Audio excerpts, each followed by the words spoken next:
What, 8 hours reading? I don't think it's 8 hours. I think it's maybe 6. No, I don't think it's gonna go 7. I think it's maybe 6. Yeah. Okay. 走走走走走. Because walkthrough tells me there's 5 more hours. Usually I plus 1, so it's probably just 6. It's like this is gonna be like the actual peak, or like this is where it starts to unfold, I think.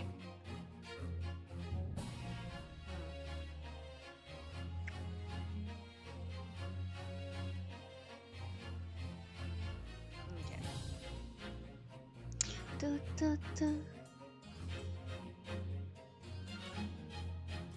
I think I could just, yeah, I could just continue, I think. Let's see.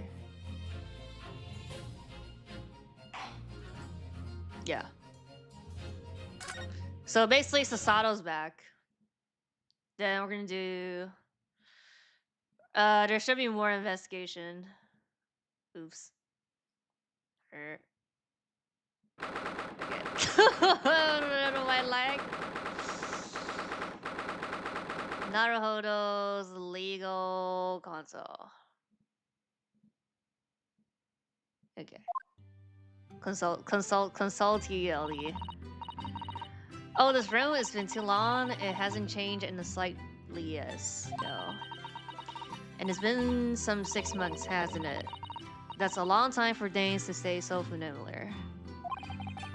Didn't know when you might return, and I wanted everything to be as you left. How do you know, like, she might have to return? But it has been 6 months, it's true. So your father, alright? Susie, what happened? My father? Yes, Professor Mikotoba, I mean. It was half a year ago, but that's why you went back to Japan. Because of a telegram you received saying he had fallen ill with a very high fever for some unknown reason. Oh yeah, we don't know that this is fake yet.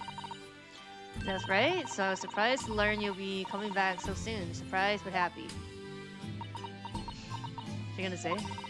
I think I wrote about it in my letter to you. That was all a trick. Bruh. Iris doesn't want to tell us that?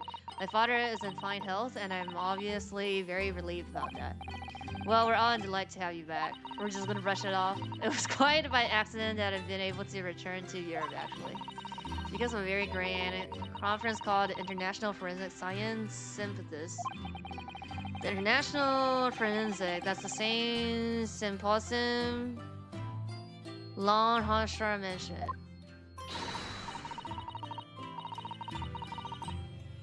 Anyway, arrived safe and sound. And that's all that matters.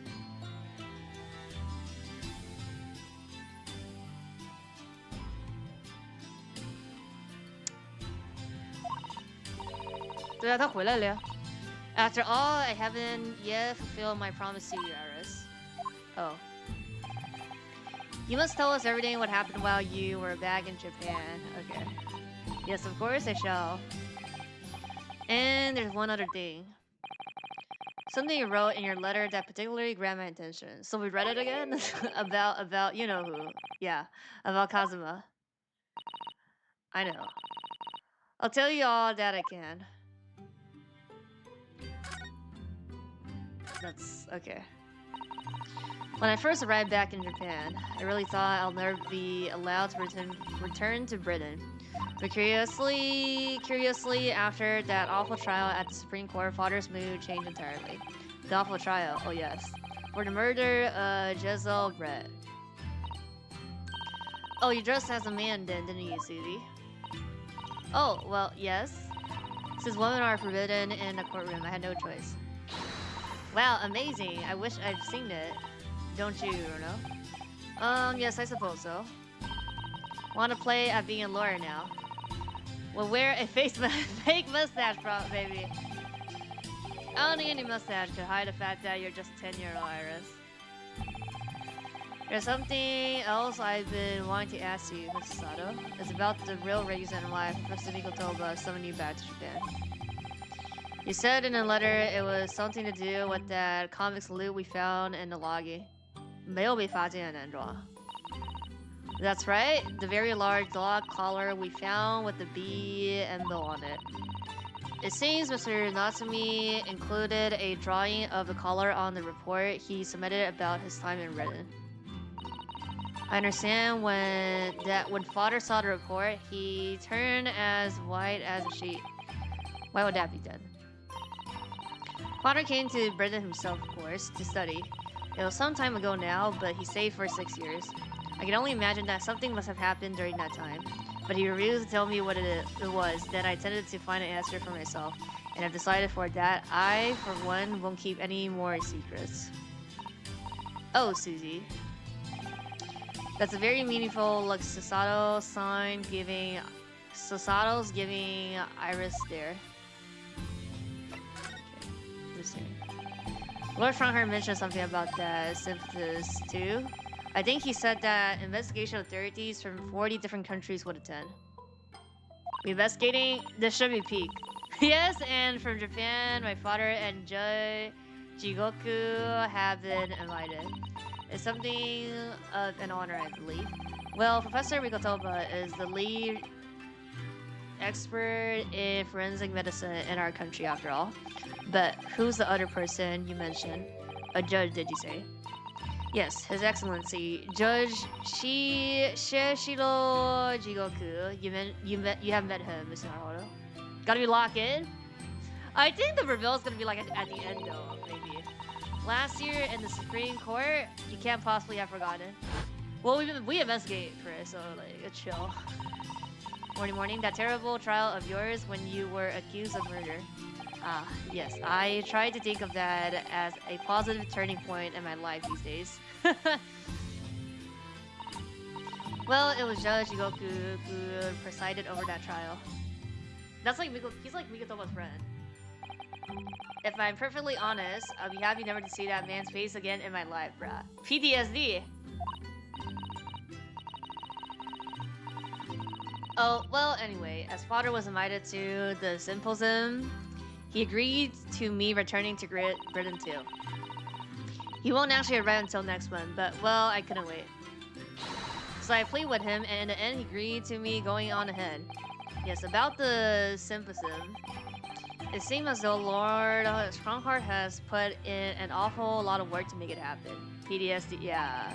It's obviously very important. I believe it is, yes, as I understand it. Lord Frankhart organized the entire event himself. I think he's hoping that by achieving exceptional results, he'll get the job of Attorney General, the most senior position in the British justice system. He's hoping to use his power to create the world's finest policing institution. That's what father said anyway. Apparently, it's Lord Strongheart's lifelong ambition. Professor Mikotoba know Lord Strongheart personally, then I wonder. Sometimes I forget that even 100 years ago, it took forever to go anywhere. Yeah. I just learned that also, like, yeah, like maybe like 100 years ago? Like, there's no like direct, I think for flight, there's like no direct stuff. So like, even like if it doesn't, even if they don't go to sea, like even if there's like no sea in between. So I think like in the, like from west to east, like in like, let's just say like in US, I think there's some like paths where you actually go like not shortcut. You go like the other way around for like safety reason or something. So it's actually longer. It's not like a straight line of, I don't know, train or something. I mean, they say that it was, what, 2 months on the boat from Japan to UK? That's not like that bad. Yeah. Gave me this long speech, yeah. 12 reasons, though, 223 reasons and 12, whatever stuff. Very subject only yesterday. But I sort of lost the will to live early on and didn't really listen too much of it. How trying for you. Jazzle Red, the woman whose unforgivable action ended in me being wrongly accused of a crime I didn't commit. The murder of Dr. John H. Wilson. Yes, Jazzle Red, that's the name I won't forget for as long as I live. The extraordinary thing is, though, It seems it's a name we should all forget. Sorry? Since the incident, our government's intelligence servants have been investigating Miss Brett. But it turns out that an English woman by the name of Jezebel didn't actually exist. Didn't exist? But how can that be? She's a spy? It was a pursuit of. Her real name was Shin. And she wasn't a visiting student either. That was the front. Front? Who on earth was she then? Miss A. Shin? Her name is literally all our intelligence service have been able to ascertain about her. Nobody knows why or even how she came to be in Japan. What the fuck? Yeah, so she's like... Well, I mean, are we surprised? Like, she's... I don't know, she... It's a complete mystery. But that makes no sense. It's no easy task to be accepted as a foreign student anywhere. Her name is a mission. Ah! A Shin? Where's the M though? What could the woman have been up to? I'm afraid I really don't know. The only thing we can be sure of is that she has some business in our country that we don't yet understand. And now she's been killed. While all the questions surrounding her existence remains unanswered. Miss Ashin? Where's the Oh. The miss part. I'm afraid so. Ashin? Who on earth was she? And why do I feel as though I've heard that name before somewhere? Oh, in the letter at the end of 1, no? About Kazuma. After my friend Ray's trial, the reporter who actually killed Miss Brett said something very strange. Yeah. Know the truth? I know you had a hand in what went on in that visiting student's fate. Nobody here in Japan knows anything about it. They don't know that the guy never made it to England, that he died on the steamship, that he'll never... Obviously, I couldn't ask him to elaborate at the time. But later, I visited the man in his prison cell and asked him what he was going to say about Kazuma-sama. And what did you learn? He's alive? After he died on the voltage to Great Britain, his body should have been landed at the port of Hong Kong and passed into the care of the consul staff there. Should have been. Well, it turns out that his body never arrived. It just disappeared. What? Kazuma's body? Vanished. Our government tried to cover the fact up, it seems. They erected a grave on the cliffs by our hometown. Yeah, the bonsai tree though. Except Kazuma-sama isn't there. Did Professor Mikotoba know about this? Yep. It would seem that he did, but he didn't tell me. They're still investigating what happened to Kazuma-sama's body as we speak. 可能有结尾在这是吧？没那么快。I just don't believe it. And what is this acute feeling of apprehension I have all of a sudden? Okay, a mystery. Thinking back now, some of the things that happened on the SS Bure were definitely strange. I mean, after he died, we never saw his body again, did we? I mean, also... I guess? We did? No, we didn't, no?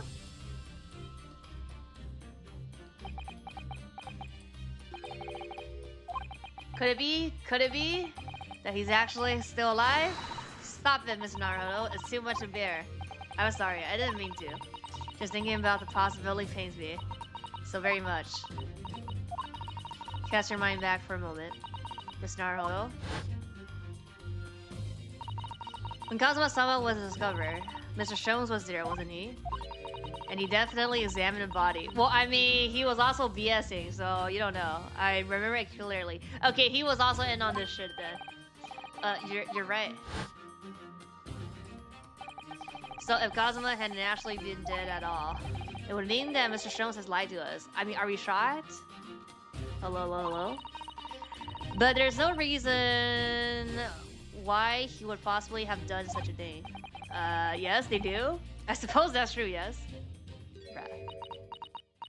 老夫估计也知道这个阴谋啊。The idea that he might still be alive somewhere, it wants to fill me with hope, but I can't let it, because if it turns out not to be true, then I'll be back at the bottom of that awful pit of despair again. I'm terrified of what that might do to me. Oh, Mrs. Sato. I know she's given the idea the thought it deserves. It's the Sato-san we're talking about after all. So I probably shouldn't push it now.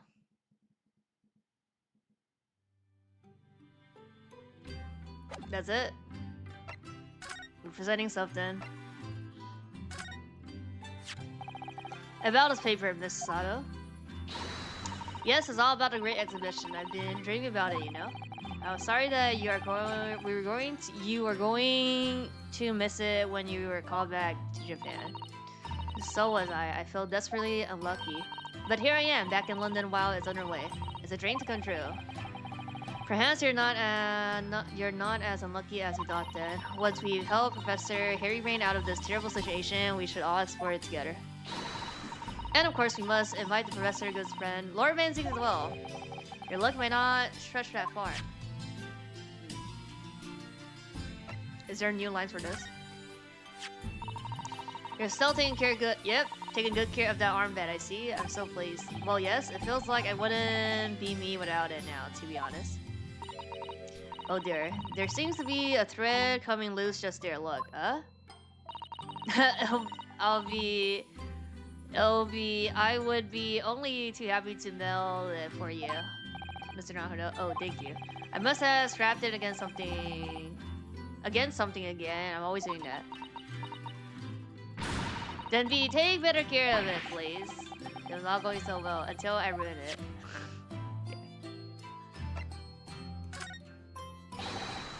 Yeah, okay. Do you see this? You have such great excitation in your eyes, Mr. Naruto, but I'm afraid nothing particular useful comes to mind at all. We could just move here, though, no? Oh, sorry, I'm not sure what I was expecting, really. I don't think there's anything we can show her here, no. We could just move, no? Oh, we can't move. Okay, so that just means that we have to present more stuff. Yeah, okay. This was used to shoot down the balloon, wasn't it? Yes, what's a flaming arrow? It's quite a formidable weapon. I'm quite accomplished with a longbow myself, you know? Yeah, you know? No, really? If you were to balance an apple on your head, Mr. Naruto, I'm quite confident I could hit it from a good 50 meters away. Yeah. Quite confident, you say? Does the apple necessarily have to be on my head?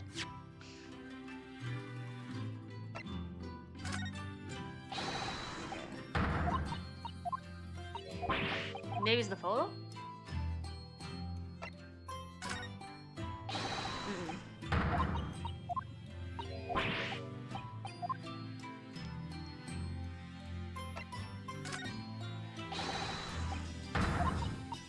No lines was added, no?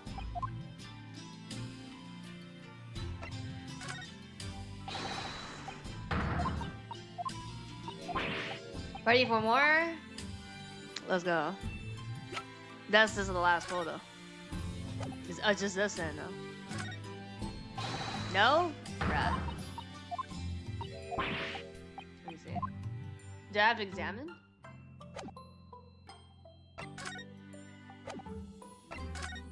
The T again? Oh, Iris, bro. That's why. It must be about a year ago now. I wrote a really long story based on some of my father's own notes. It's about one of Hurley's greatest exploits. I called it The Hound of the Baskervilles. Yeah. But then Mr. Jones forbade you from publishing it and put the manuscript somewhere nobody could get their hands on. So nobody knows anything about it apart from Hurley and I. But for some reason, you knew the title of it, didn't you, Suzy? Yeah. Oh, it sounds so exciting. The Hound of Baskervilles. I should love to read it. And you wouldn't tell me how you come to know it. Yes, but I made you a promise that I would explain one day, didn't I? I think it's time. Oh? No, we're gonna do investigation first. I'm only sorry I've had kept it from you for so long, Iris.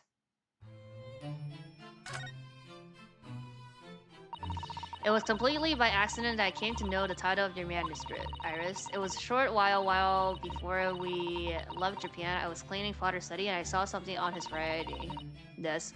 A large box of papers. There was a label affixed to the box that was written in English. It reads, "The Hound of the Basket Rolls." What? My Basket Roll story?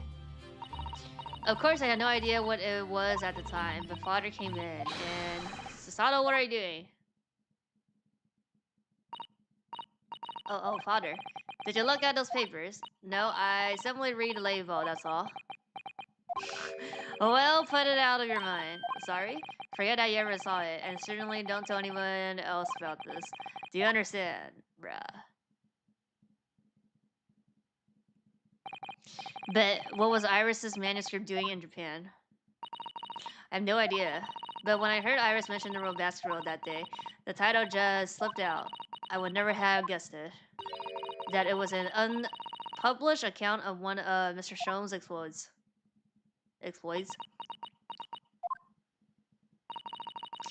When I returned to Japan, I asked father to explain, but he refused to answer any of my questions, and there was no sign of a big box in his office. That's really all I know about. I have no doubt that father has a very good reason for being so secretive about it, but still. I made up my mind and to explain myself to both of you. Well, thank you for being so honest, Susie.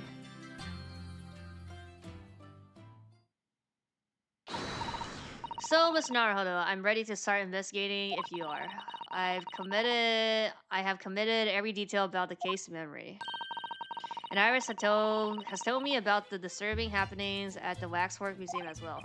So you're fully abreast of the situation already, Mrs. Sato. I would expect nothing less, to be honest. I would think our first port of call should be to investigate this Mr. DeBrell, the engineer. The engineer responsible for building the elaborate machine that was used to effect this extraordinary trick. Yes, a conjurer of sorts by the sound of it, well known in the fields of science and magic. Then we need to go and arrest him. Well, yes, he must know the truth behind this case, so I agree we really need to find a man. Isn't that Scotland Yard's or like Van Zeek's problem? Sounds like it's a case of tracking someone down. Which is a job for the police, yeah, or a great detective. Are we supposed to guess who she might be thinking of? We don't have much time, so we need to get started straight away, I think. Good idea. Well, best of luck then. Oh, you're not coming today. Going to Brixtonboro Road shortly for the herb market. But let me know later how you got on, won't you? Okay. Yeah, I mean, Susato's back, so we don't need her anymore. It's basically... That was a little abrupt. The pull of the herb market must be strong. Okay, let's go. New location. Where are we going? Hmm?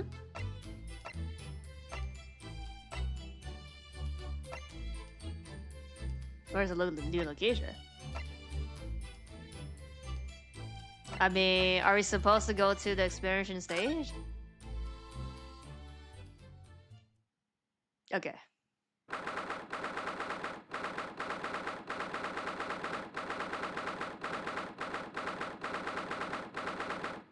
Foot of the Crystal Tower. These are still on top. They're still doing anything. Taco. I had no idea there were so many people in the road. I know what you mean. It's really packed here today.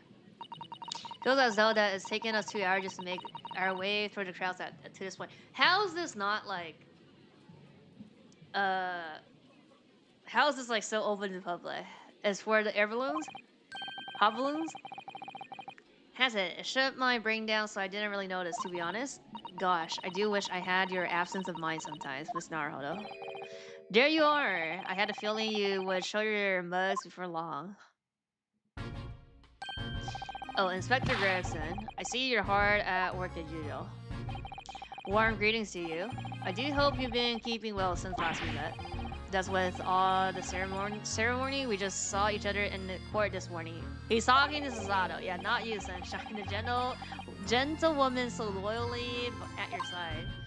Oh. Why, thank you, Inspector. How good of you to notice. Bruh. He might be a little rough around the edges, but he's still a proper English gentleman at heart, I suppose. As you probably guessed it, we were hoping to investigate the scene some more. Right, well, that's the young trainee's domain. Yeah. Oi, get over here, Gina.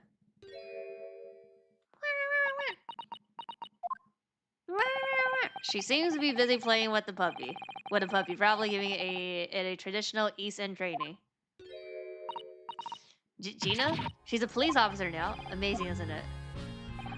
She's a good kid, actually. Heart's in the right place, anyway. She's got the detection bug, if you ask me. Pet that dog. Yep, I think she'll follow in my footsteps nicely. What do you mean? I'm being transferred. It's time for me to say toodle-o to London. What? Oh no, really? That's a bit sudden, isn't it? I had no idea. Where are you going to be posted then? We'll come to see how you're getting along. Haha, not likely. But you're welcome to try. If you don't mind, a trip to France, that is. To France? I'll be working in the Paris police prefecture. It should be right up my alley. He knows how to speak French? But France is an entirely different country. I don't understand. Why would you be sent there? That's the way the adult world works, sunshine. No, now don't go poking your nose in where it's not wanted. Not the French? What's wrong with the French? I'm intending to take the kid with me when I go. What? You're taking Gina to Paris? I thought he... Oh, that's what you mean footstep. I thought he was gonna leave Gina here, and Gina's like gonna be in charge. Well, I can't leave her here in London. Who knows what would become of her. I suppose he's worried she'll slip back into slipping her hands into people's pocket and purses. I don't think he's worried about her pickpocketing, Mr. Naruto. I think he's worried about the Reaper. Oh, of course. So that's playing on Inspector Gregson's mind too, is it? He literally said that there's no proof that he's... I guess like he knows that... He doesn't... He knows it's not him, but then he still believes, like, you know, the Reaper incidents, I guess. Anyway, I haven't mentioned any of this to Gina, so don't go babbling, you hear me? No, of course not. You think we're gonna slip it? Gotta keep that diving diva safe and sound until all this is over, at least. You heard? Oi, did you just call me a bubbling diving diva again? So you heard that, did ya? Right, well, any questions about the scene, you can put them to my capable detective diva here. I don't think she heard. Only the diving diva. Alright, you heard the boss. Inspector Lestrin in charge here now. I suppose I better keep my words and not mention anything about Paris, yeah. So, Gina, you've got a new dog, have you? Isn't he great? Toby's his name. Like, Tobias? Toby?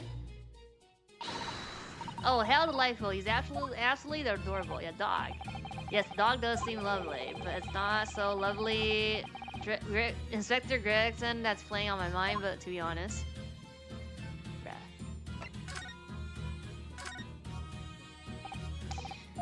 Gina, we were actually hoping that we could investigate the scene again.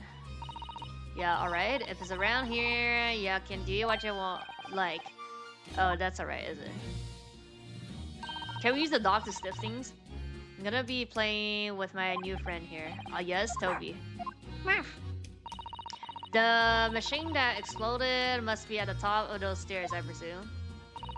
Haven't actually seen it yet, so if you don't mind. Sorry, you can't go up there, Suze. Oh? It's like I told Odo yesterday, even I ain't allowed near that wreck. What's it called again? The reason we ain't supposed to touch it. The special dispensation for scientific equipment act. Is that what you're thinking of? That's the one. That's why only them blood are allowed to investigate it. What are they called again? The forensic something. The forensic investigation team is what you're thinking of. That's the one, yeah. 这个可能给搞清楚了。But isn't it the case that the special dispensation has been lifted? Oh yeah, I think so. I don't really get it. To be truthful with ya, you're still supposed to get permission from some bigwig or other as far as I know. Lord Hart? Oh, what's his name again? Yeah, Lord Strange or something? I'm not sure that's quite right, Gina. I think you mean Lord Strongheart, perhaps. Okay, we go to find him then. That's the one, yeah. Apparently, he's always watching the time or something. So without his express permission, we can't investigate on the stage. It was great, weren't I? I had a right left. It was a new one on me, Dad. Yeah, no, being in court and not spending the whole time worrying I'm about to be found out. I mean, if you didn't do anything wrong, like, you did keep an awful lot of secrets in your previous court appearance, didn't you? I mean, she was like whack-milled. Yeah, and Oda made things hard for me for every single time and all. Just doing my job, Gina. But watching someone else get in the neck is a lot of fun, actually. It was amazing when you showed that Doggy Professor's doggy experiment was a total fix.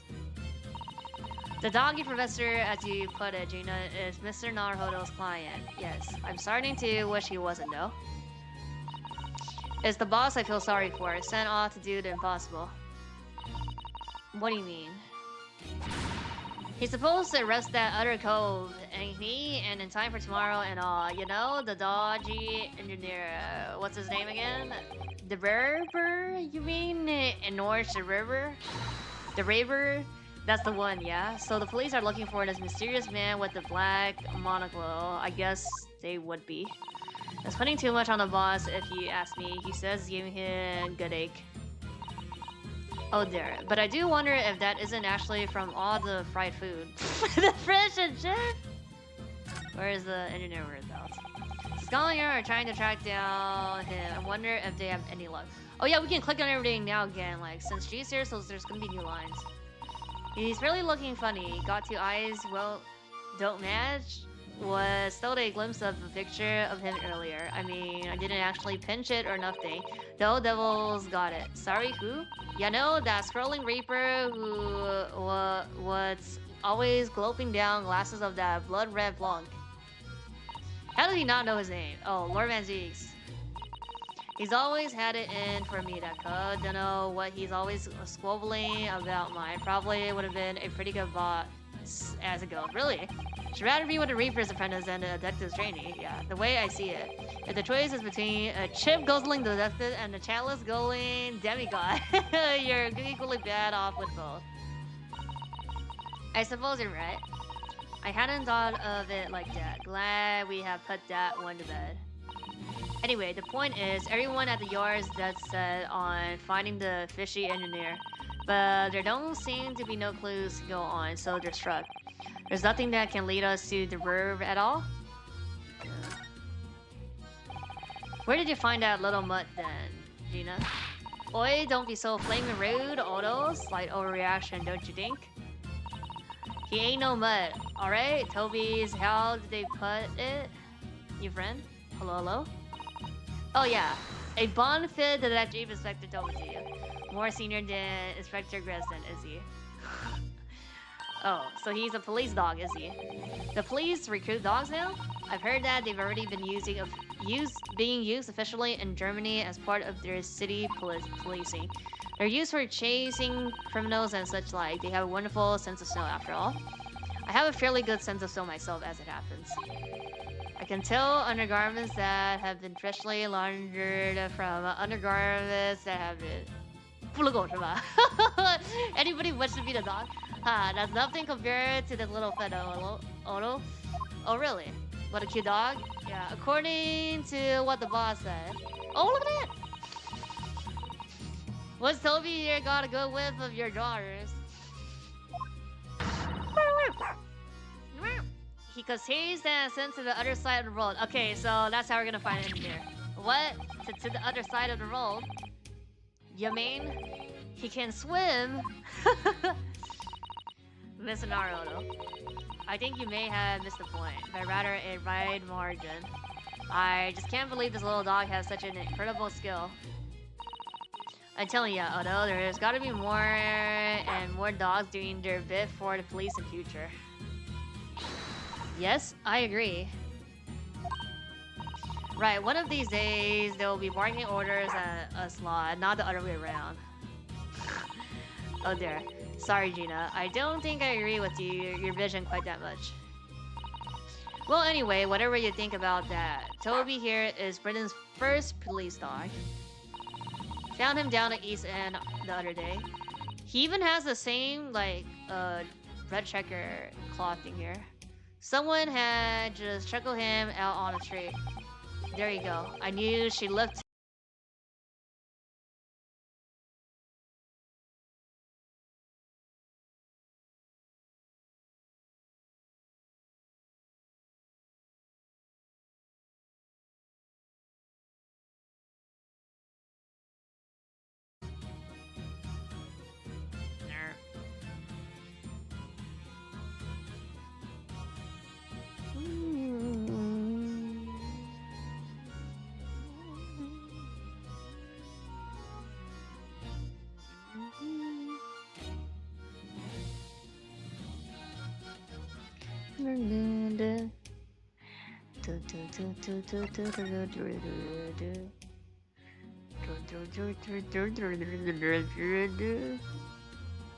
Okay, I went back.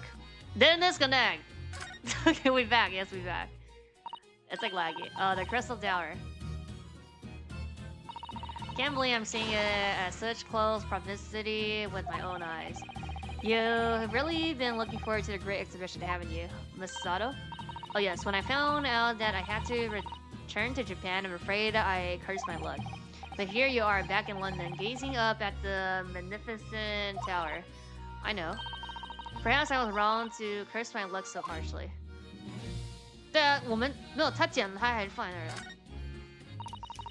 Here's the scorching on the ground that you mentioned, and there's what's left on the green balloons envelope.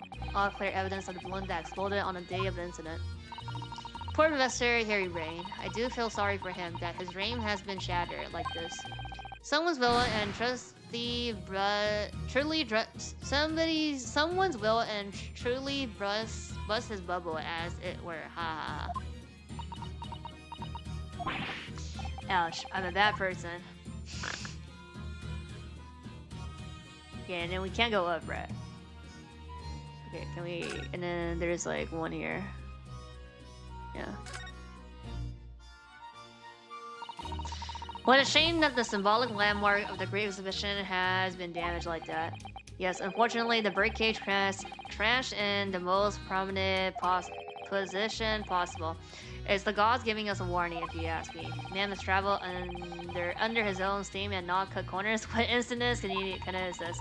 But imagine what might happen if the birdcage had landed in a slightly different location. Yeah, like on the ground where the people's at. The death toll could have been far worse. Yep.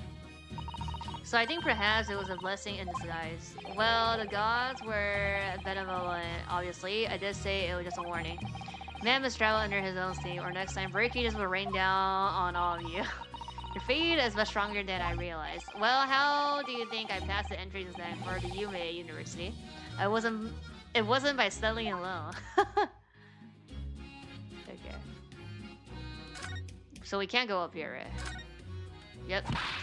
Wait, that's off limits up there. Try to seek past me again, and yeah, I'll stuff ya go off full of the boss fish and chip. Fish and chips. Yes, please. I love fish and chips. I suppose we need special permission. Yeah, we go to this looks like.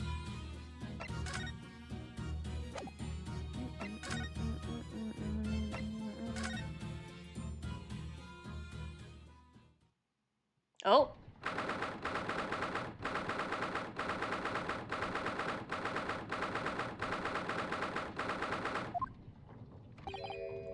Oh, who's that standing beside Laura Strongheart? I wonder, never seen her before. Mommy?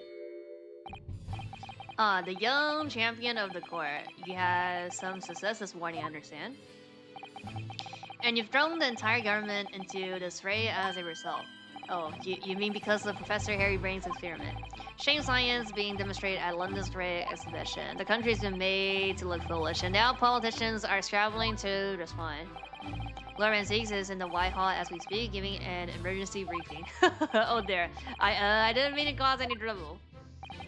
None of this is your responsibility. The government is entirely to blame for having been taken in. Exactly.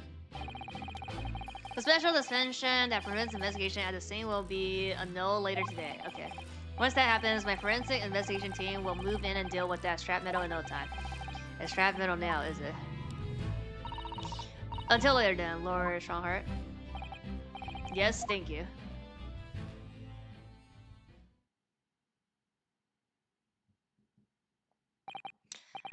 Who was that? Stop being nosy. That was Dr. Cordy Sith? Scotland Yard's esteemed chief coroner. She's leading the forensic investigation teams handling of this case. I see. She was just delivering her report about the victim, in fact. Oh, I see. About Mr. Assman. Following the outcome of the trial earlier, I asked the coroner's office to re-evaluate its findings. Don't have time to tell you what she concluded. If you want to know, you have to ask her directly. Oh, we can. Oh, let's go to the lab. You can find her in the forensic laboratory. All right. Now, what were you here to see me about? I can give you 7 minutes and 39 seconds of my time, so he's not running quite so spectacularly late anymore. Okay. What exactly is the forensic investigation team that you mentioned before? The British Empire's police force must become the most exemplary in the world. For that to happen, it is imperative that we embrace forensic science and everything it has to offer. I first created a forensic investigation team a year ago now, unofficially of course, to pave the way. Goodness, a year ago? Then at next one, Simplicim, I intend to present the result of their work to the world. Once I do that, the House of Lords will be powerless to oppose the creation of a full-scale forensic division. And once that happens, the position of Attorney General will be mine, and criminals will suffer dearly. What do you mean? For too long, those scourgers have made a mockery of our legal system with false evidence and bribes. But London's scum is all about to be rounded up and burned in the fires of hell. I intend to see it personally, by creating the finest police force the world has ever known to protect our honor and our future. Look at those eyes. He means every word. Dr. Seed is an extremely reliable coroner. When I officially establish the forensic division at Scotland Yard, she will run it as my right-hand woman. Now then, speaking of the simpleton, Miss Mikotoba. Oh, yes, my lord? Your father should be on the high seas as we speak, making his way here to represent the Empire of Japan. Yes, that's right. I understand he'll arrive at the beginning of this next month. Are you acquainted, Lord Strongheart, with Professor Mikotoba, I mean? Yeah. It was many years ago now, but yes. I remember Dr. Mikotoba really very well. Everybody just like university together. If my memory serves, it was some 15 years ago now that your father came to Britain as a visiting student. It was the year I was born, so yes, 16 years ago in fact.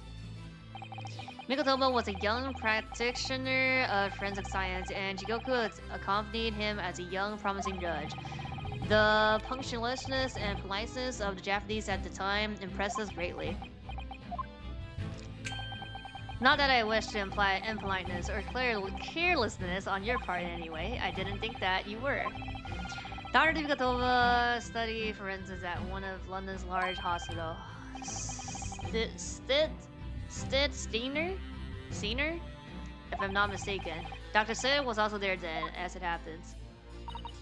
Then Dr. Sid knows my father, does she? She was a young medical assistant at the time, so I doubt their paths crossed regularly, but I've no doubt they knew each other superficially. After all, Dr. Mikotoba was here studying his subject for some 6 years in total. 6 years. That's a long time to be studying abroad, isn't it? I lived with my grandmother in those years, so he left his newly born daughter behind and went overseas for 6 whole years. It was a rather turbulent time at home. Oh, perhaps father wanted a reason to get away. What do you mean? Why? Well, clearly something was going on at the time. We're not gonna know that, bruh. Wanted to ask you about Lord Mantiques, actually. I heard that his older brother was killed some years ago by a mass murderer known as Professor, who targeted nobles and royalty. Is that right? Oh. You Japanese are throw a lot. You've done your research well, yes? And you could say it was that very incident that gave rise to the Reaper. What? Why? when his brother, Clint Van Zieks, was murdered. It was just after young Baroque had graduated from the University of London and became a prosecutor. When obvious criminals who managed to evade conviction in court started disappearing, rumors quickly spread throughout the capital. Londoners started to say that whenever Baroque Van Zieks went, the ghost of his dead brother wasn't far behind. Oh my word, so Lord Van Zieks isn't the Reaper. It's the ghost of his brother.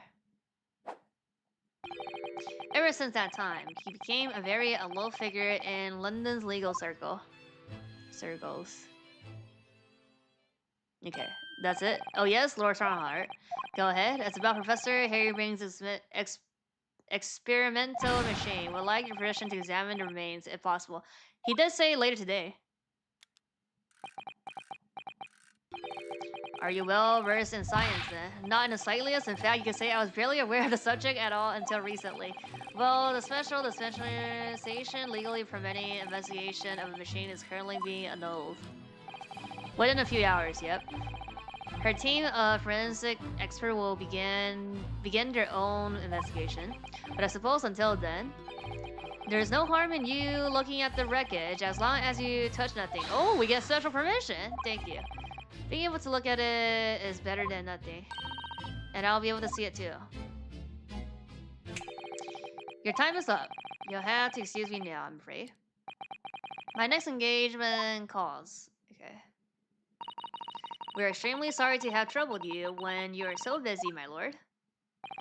I have important matters to attend to in preparation for the symposium, you understand? Are we gonna go to the wax as well? Probably no.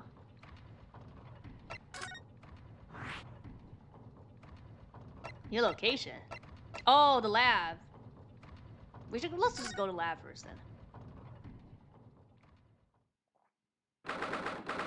Oh my god. Owl, Crowbait, Raven, Skull Servant. Forensic laboratory. There's blood on this. I believe this is it. Dr. C's laboratory. That chemical smell really assaults the nose, and there's plenty to assault the eyes. It looks as though the doctor isn't here, but we're here now, so we may as well do some sightseeing, don't you think? What a seasoned tour as you've become, brah. Sato, we could just have a little look around. Be careful not to accept any restless souls. But cuidado. Okay, let's look at everything. We can't look at this, bruh. Okay.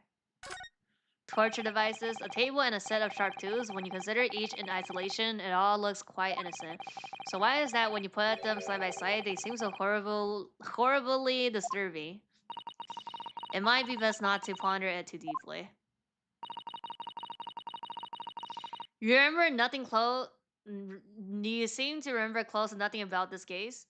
This is the case where I think we see he returned, as the title says, the soul, or was it the ghost? I think it's a soul. No, seeing the large tomb that's open on the desk does make me wonder, though. How can anybody concentrate on bookwork with this arid odor of chemicals in the air?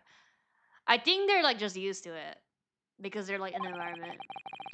You either have to have a cast iron constitution or a really terrible sense of smell, or you're just used to the environment.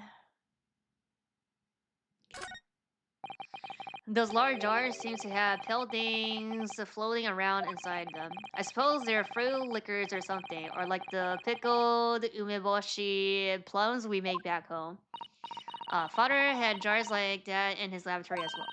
I expect their human organs in a preserving solution, probably as examples of some rare medical condition.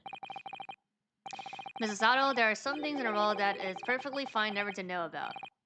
Ever. Oh, so as I said, I'm sure they're fruit liquors or umeboshi, aren't they? It's just like some wee here, huh? Of course. Some body organs here. Look at all the bottles on the shelves in this cabinet. In these cabinets, what an assortment of chemicals. Also, this light here on top. These ones here are labeled highly toxic. That's worrying because there are also things that look like salt and pepper shakers in there. Oh yes, and they actually say salt and pepper on them. The doctor probably spends a lot of time in his room, I suppose. Perhaps she has meals here sometimes. Life goes on, even when you're surrounded by death.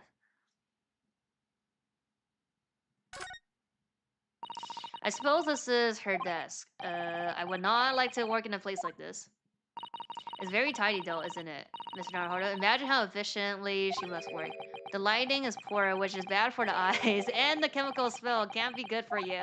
Not to mention the skeleton watching over you as you work, which is definitely bad for the nerves.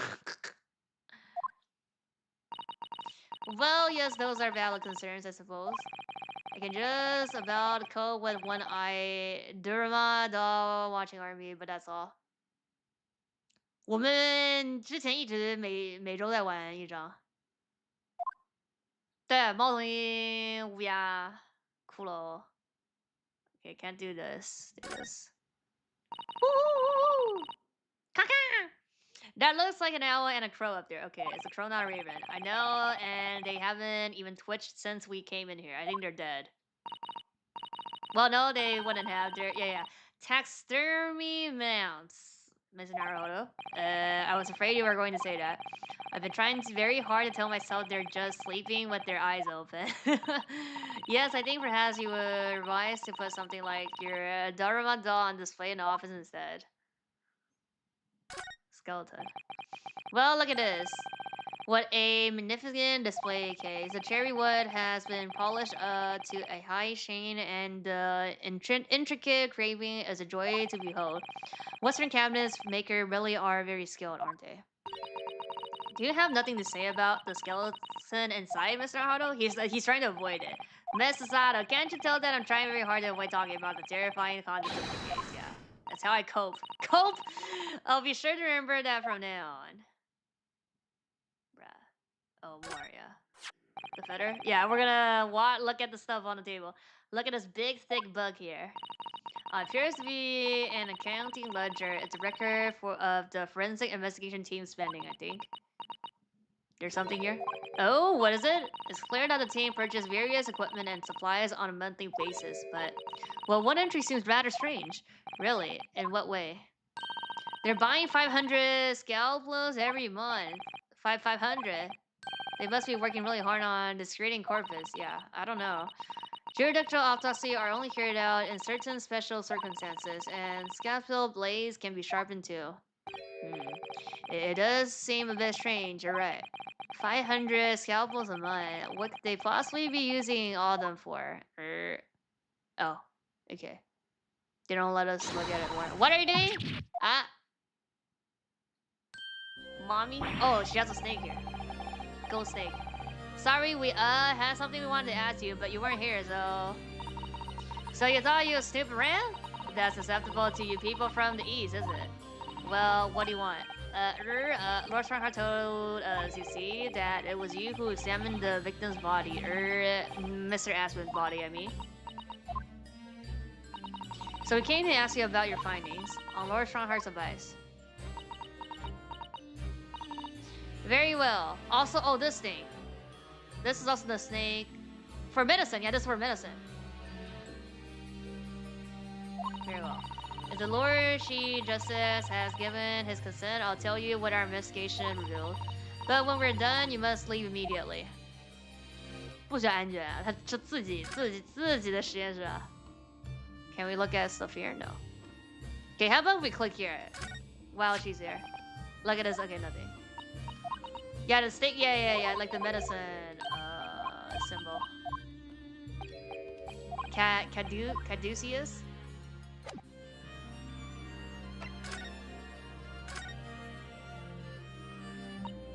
So you want to know what the forensic investigation team determined from its examination from the scene. Oh, the victim, Mr. O.D. Asman, who disappeared from the experimentation stage amid an explosion, and the Mr. Asman, who appeared moments later, part way up the Crystal Tower, were without question one and the same person. That is the team's conclusion, but they can't be right. If it was an elaborate trick, we can only speculate about how it was carried out. Let's see. If two people who look very similar to each other were involved, They could have made it appear as if one single person had switched places, couldn't they? Wax? Very true, but sadly in this instant, that was not the case. The man who disappeared and the man who subsequently reappeared was the same person. You don't know who disappeared though. The fingerprints at the scene made that quite evident. Fingerprints. They're not yet officially recognized as forensic evidence in the British justice system, but one day, they'll be used as an investigative aid as a matter of course. Oh my, but that would mean that the instantaneous kinesis actually took place. So where does that leave us? My team was tasked with investigating, not drawing conclusions. Instantaneous kinesis is impossible, and yet the body did move from one place to another, and this hasn't cleared anything up at all. It's made the whole thing even more of a mystery. Okay. Oh my gosh, she has the bird as well! Wait, the bird has the bow? Oh my god. Mama, what is this? Where does she spring from? Oh my god, wait a sec. Wait a sec. This is a good place to use good place to use this thing here.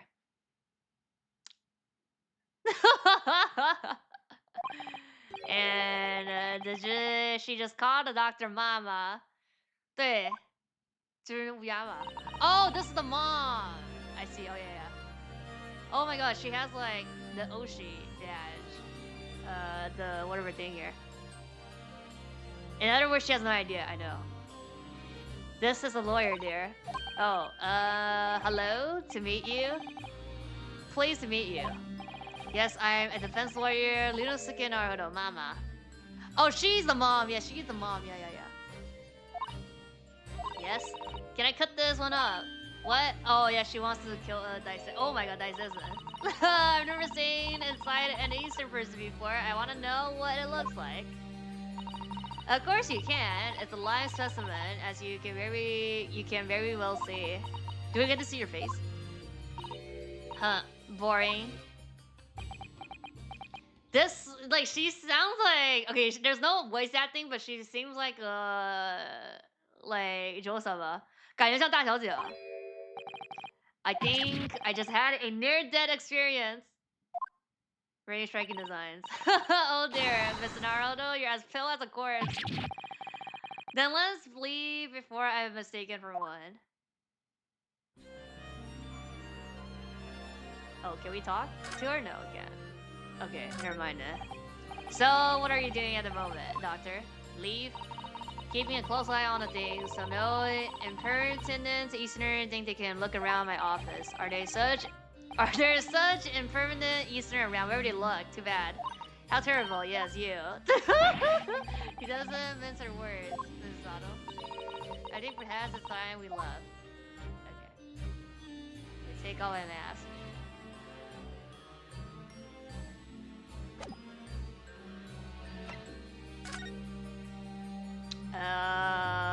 We could go to... we have prevention now, right? So we go back to here.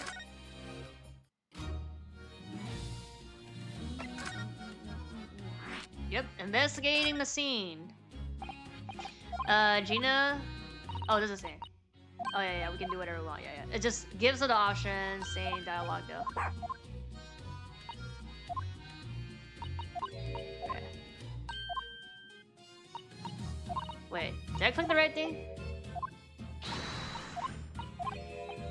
There should be new lines, no?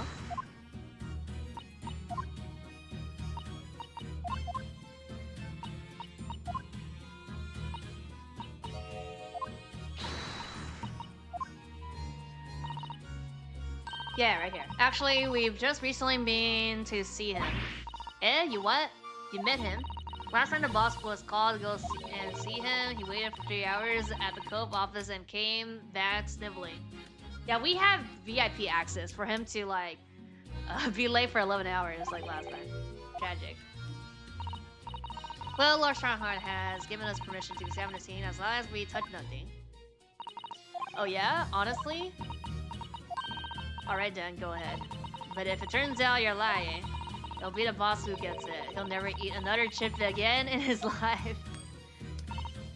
So you're still saying all this above board, are you? Yep. I'm sure everything will be fine. That really would be tragic. Alright then, Dums the Sears, off you go. Oh, thank you, Gina.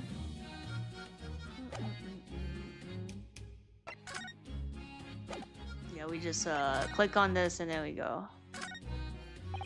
The stairs lead up to the experimentation stage. Let's go and see what we can find out.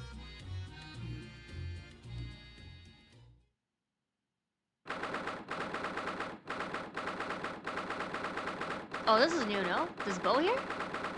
This thing on the ground? Is that new? Oh my, so this is the machine. That was used to deceive people into thinking instantaneous kinesis had taken place, yes, that's right. Or rather, it was the machine. It's a little worse for where at the moment. What extraordinary lane Professor Harry Wayne went in order to obtain the research grant. No. The professor was tricked as well. He didn't know anything about it. Yes, of course. It is amazing though, isn't it? The scale of the whole affair is so very British. It is? You're right about that. You never see such a grand deception in Japan, that's for sure. You're talking about like less magicians? Oh, look. Is that? Ooh. Lord Manzeeks. So I think we're more or less done here, aren't we? Shall we, Mrs. Otto? Already, he is Reaper, remember? We'll do well to keep our distance, I think. But we have permission to be here from the top. We're perfectly well allowed to investigate this machine. As long as we don't touch anything. From the top? Do you mean Lord Strongheart? Exactly. So we can stay here and stare at this wreckage for as long as we like. She could have been at the center of the explosion here and wouldn't even been her still will.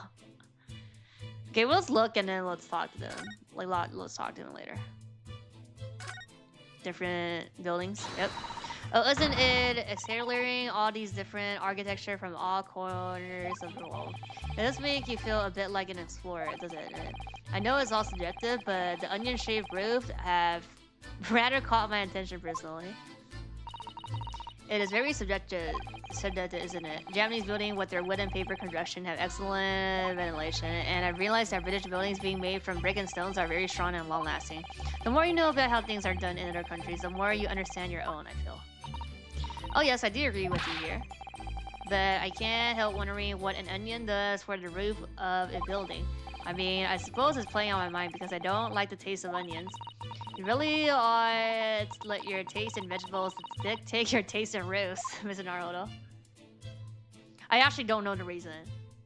I'm assuming it's, I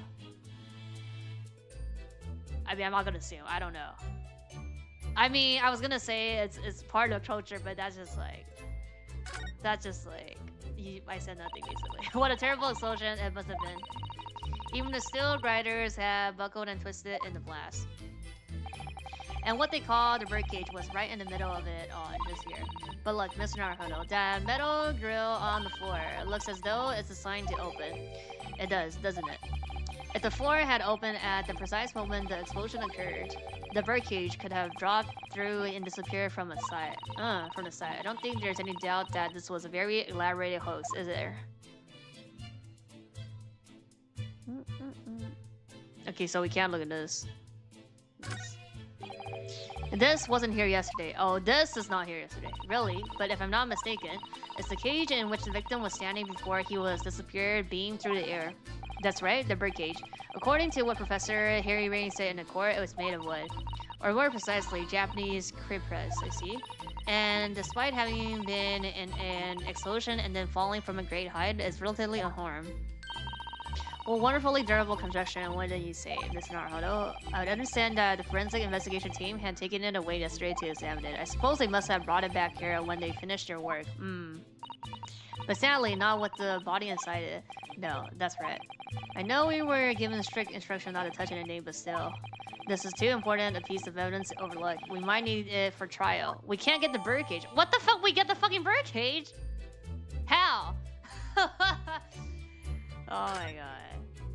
Wait, we can look at this now. Wait a sec. Rah.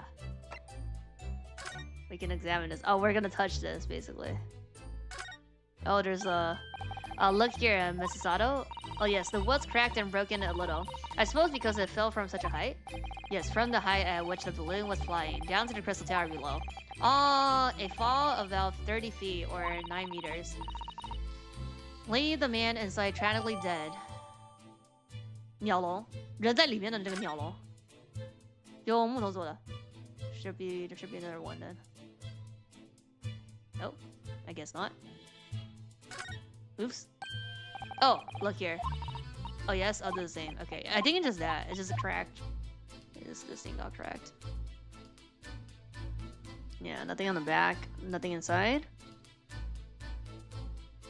I mean, is this also wood? This looks like metal. Scrap.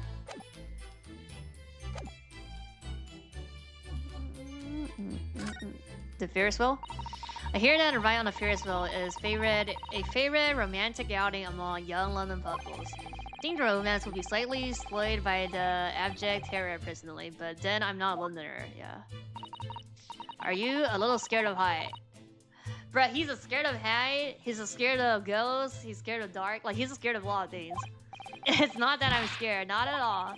It just, wait, that's why. He's scared of height because he's the ancestor of Phoenix Wright, which is also afraid of height. Just that staying on the ground seems so much safer. Well, perhaps I shall have to ask Iris and Mr. Sholmes to accompany me on it in that case. I mean, the Ferris wheel... Oh, they are moving. It's like not like too... I'm okay with it because like, as long as I don't look down and it's like not moving too much. Some of the lanes on to the mountain, like those things fucking like swing. This like Ferris wheel don't really swing, so it's okay. When you put it like that, part of me does want to give it a try.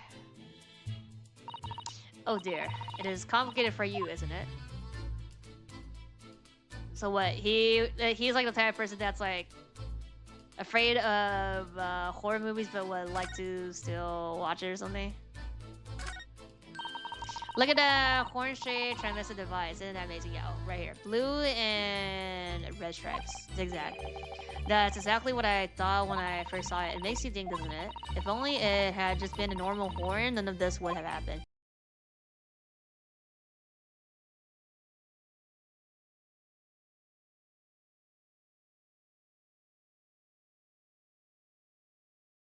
Okay.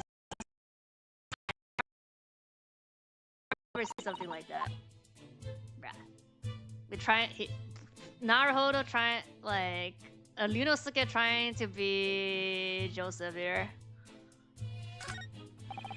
However much I look at them, I just can't come to terms with those Temari handballs floating in the sky. Yeah. You've been glaring at them constantly since we came up here. Sorry, the feeling of wanting to ride in one and wanting never to set foot in one are fighting it out inside me. If you don't look where you're walking, you might fall from the stage. I don't think I've noticed. That's hell. Firstly, the battle inside me is raging. Yeah, we're lagging. That's fine. I think you should make peace with riding in one, Mr. Naruhodo. It really would be much safer that way. Okay, we just talked to him then. Oh no.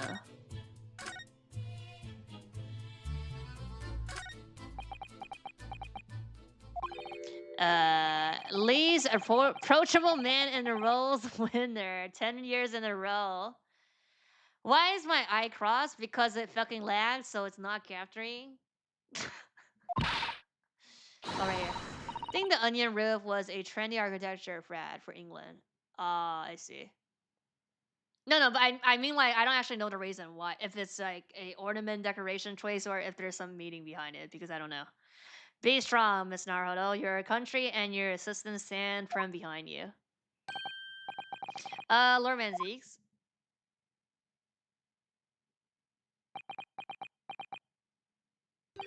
What?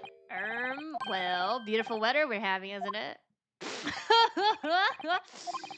I thought I was making it quite clear that I didn't want to be disturbed. Okay, it is okay, ornament, yeah. Apparently, why are we having this BGM in there? Apparently, your Nipponese are ill-equipped to read the signs. That's what they're actually good at, or like that's like the KY stuff that they keep talking about. Oh, I read that. So what are you doing here? Entry to this area is prohibited. We got permission from your brother. Oh well, the thing is, Lord Chief Justice Strongheart granted us permission to investigate on the condition that we didn't disturb anything. We already touched the breakage, and yet you've managed to disturb me. I mean, you're not the breakage. Never mind. State your business then. Come to think of it, there are quite a few things I'd like to ask Lord Manzeeks about. We're gonna ask him about like his brother as well. Yeah, not least of which is that awful case, even though it's nothing to do with this, brah. He's competitive racist. That's the way, Mr. Naruto. You won't know unless you try. I do have the thing here. I have a Chunyo being stuff that's like Lelouch, but I don't use it. This one. Actually. And then yeah, and then I have to do which one is it? I think it's this.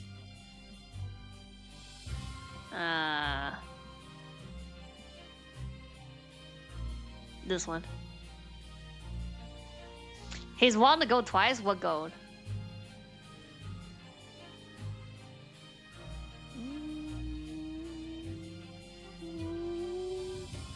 The leg up pose. What leg up pose? The leg up pose is supposedly Jolene PNG that we did yesterday with him, with his original pose in his office. So Clint was the name of your older brother, I understand, Lord Manzeeks. You need knees. I always have to be on guard whenever you're around. Tuning in hoodie outfits, yes. Yeah. No, I just have it because I want to do it. But like, it doesn't really come up. Yeah, no, it came up in Apollo because like he has the ring thing, and then he's like, gonna the armpit sweat and all that shit. So I was like, let me use this. Is a good time to use this. That's like that's the only time I've used it actually, like consistently. So you have been investigating me, haven't you? Oh no, it's not like that.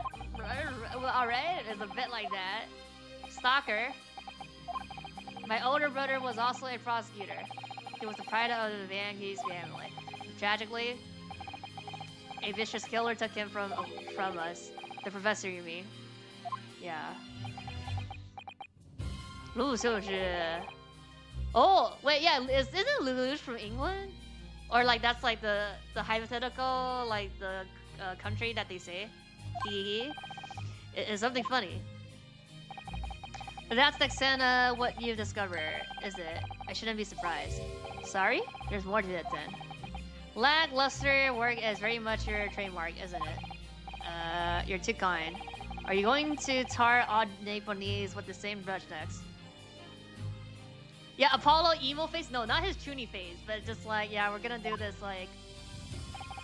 his, what do they say in English? Like his special ability. So tell me, what's your interest in that historic incident? As it happens, Lord Manzeeks, there's a rather curious case that's come to our attention. I'm using like this outfit because like we're kind of like in the past, I guess. Even though, I mean, this outfit's not in the past, but I'm like, I'll just use this. Rather curious case that's come to our attention. Are you aware of the Madame Tussauds Museum and Waxwork by any chance? I am, naturally. I believe that since last month, I featured in one of the displays here for public scorn. Huh? Really? Of course, the famous Reaper of the Bailey would have to be exhibited, wouldn't he? Well, a particular waxwork has been stolen from the place and held for a ransom. This cute outfit. A particular waxwork, which... Wait, you mean? Yeah. Yes, it's the professor. Mr. Strom is investigating the case as we speak. Lelouch's last name is Britannia? Yeah? But I think the setting... Yeah, it is all history America. They say it's like the 11th country. I don't think it's US. But I mean, they have like some type of like hinting or no. Oh no, his last name. Yeah, his last name. No, it wasn't about country. Yeah, his last name is the Dabulietania. Yeah, Britannia. Is that related to Britain or no? I was aware of that. Yeah, it's US, but his last name, I guess. He's turned as white as a sheet. Never, you find him? Are the police trying to locate the engineer? I think the dog's gonna find them already. Surely that goes without saying. We're very keen to see him found as well. The trouble is, we don't have much to go on aside from the description of the man we heard in court earlier. Wait. Which, according to Professor Hairy Brain, was a tall, thin gentleman who has straight white hair and wears a black monocle. So I was just wondering. I mean, I realize it's probably not possible, but I really very much appreciate any more clues you can give us. Wow, Sasato-san really knows how to take the bull by the horns. 架空历史，但有点，他11期算有没有点伪理解的意思 ？Fine, why not? I have a photograph of the man here from an investigation 10 years ago. Yeah. Bruh, he looks exactly like the doctor from that Jack. Though it appears he already had that black monocle at the time.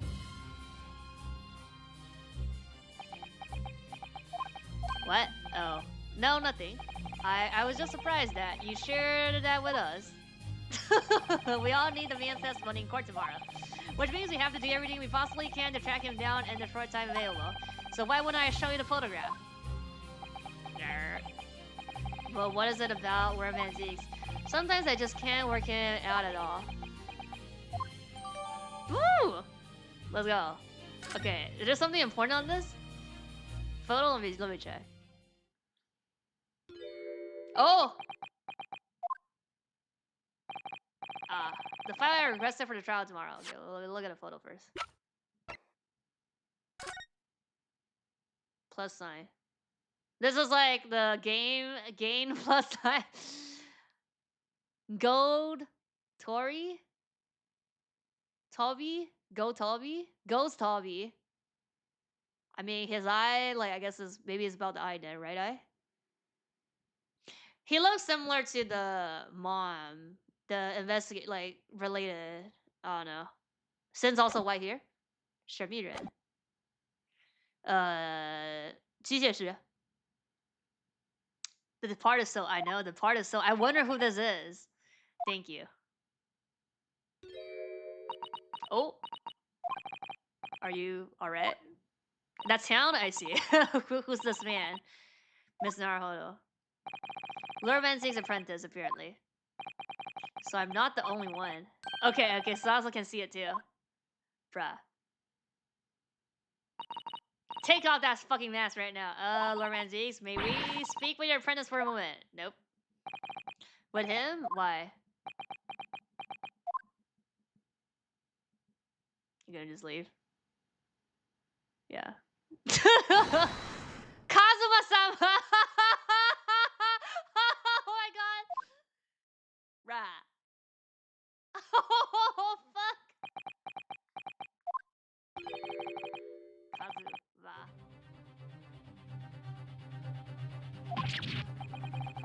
I don't believe it! Did he like change his voice, his tone? Your posture, your present. It can only be. It's you, isn't you, Kazuma-sama? He's gonna say no here. I mean, he's gonna leave. I feel something strange. The very first time I encountered this cloaked figure. What a mysterious character! I wonder who that is. I know. As if I knew him somehow. Yeah, she just says it like that. I didn't remember this. Can it really be you, Kazuma? Red just leaves. Wait! Too late. Bruh. What's going on here? Your apprentice? What is your interest in my apprentice exactly? You act as if you know the man or something. Well, Since when he has been in your care? I don't recall you having an apprentice before I left Britain 6 months ago.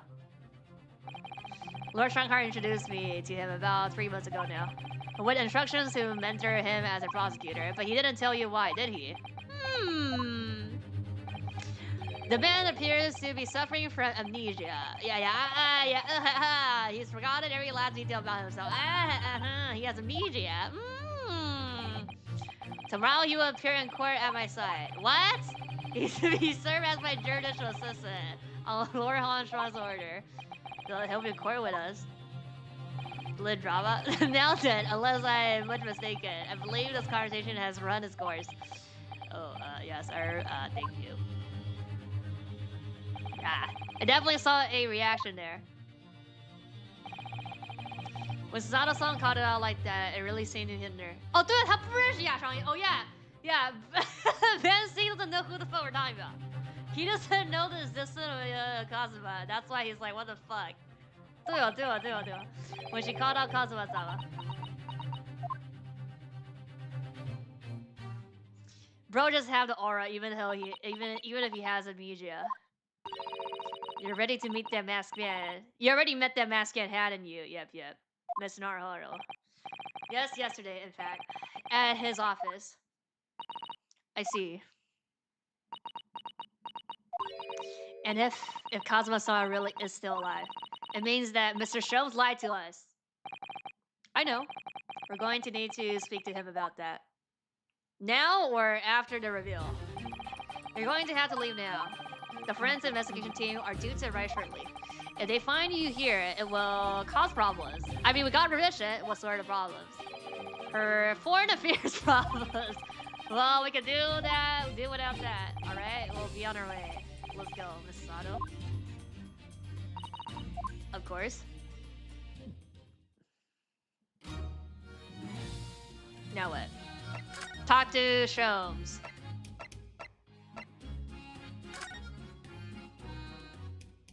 Let's go. Nope. Oh. Prison. Oh, wax.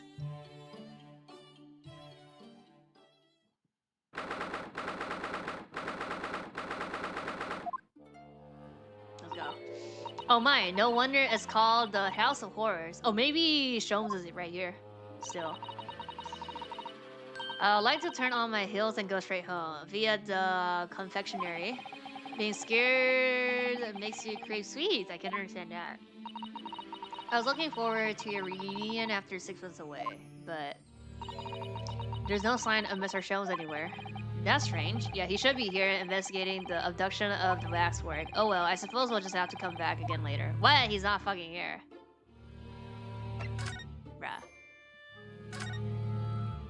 Okay. Wait, we could examine here since she's here and then, new lines. This one's posture reveals his weakness. Sorry? The killer's hands leave him wide open to attack. I'm quite sure I could see him off. With a Susato takedown, the Susato squash, and finally a Susato smash. Right. And if that doesn't render the perfect unconscious, a Susato slam should finish him. A Susato slam. Oh, I'm sorry. It's rather hard to explain. Don't do it. Leave yourself open slightly and I'll demonstrate. Absolutely not. Bruh. Oh, the step ladder. Ah, there's a step ladder there, look. Oh, yes. A step ladder. I think perhaps we should let the operatress know that someone's lifted it out. The step ladder, I mean. Is something wrong? Why do I feel as though I just managed to sidestep an argument? Oh my god, we got it! The top rung for having run your hands through every debate about ladder. Oh my god. So you have to do, I guess, like both? Every debate, so this is the second time. Cute step ladder. Okay, so when we unlock the thing, you had to do it 2 times, I guess. Oh yeah, he left. That old policeman isn't here now, obviously. Still can't believe he just happened to be on jury though. Understand that London has a population of 6 million people, and yet you do seem to run into the same people disproportionately often, don't you? And also, yeah, the jury. Oh yeah, Wait, he's the number one. No, he's a grand. Yes, the heavy curtains in the middle of the House of Horrors. Whatever's on the other side of them, you just know is going to be terrifying, don't you? The sign says that it's Madam Tussville's special exhibit. Seems you have to pay extra to go inside. I know, can you believe that? Pay more money? As if we haven't been scared enough already. It's not my doing, Miss Naruhodo.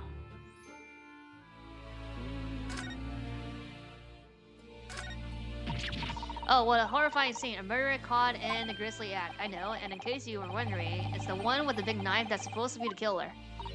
I don't think anybody would be in any doubt about that, surely. Did you know that according to the description, the bathtub at the back has no particular significance? What? Really? I would have thought it was meant to show that the killer also worked in the bathhouse peddling criminal wares. Haha, we have a new theory. Is that, yeah, it's a Jack the Ripper. They said it last time. I mean, yeah, there is like a theory of that, like, it's a woman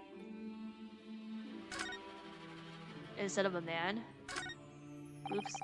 Okay, so that's not where we're supposed to go. Also, Showman's not in the place. Lab stage. Prison?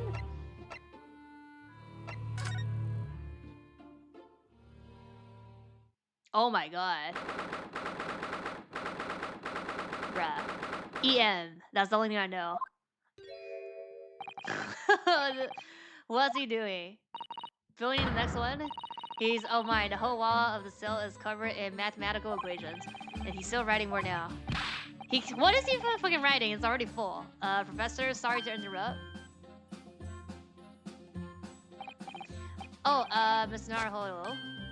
And who is this young lady? That dude? Yeah, he's a crazy scientist.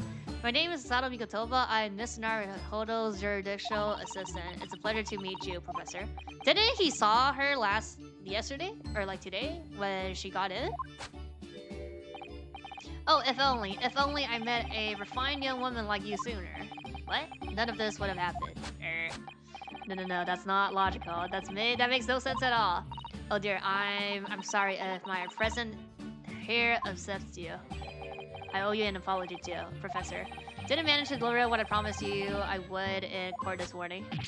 Oh no. No. The whole thing, the whole miserable affair, it all happened because I've been such a complete and utter clot. Bored me? What for me?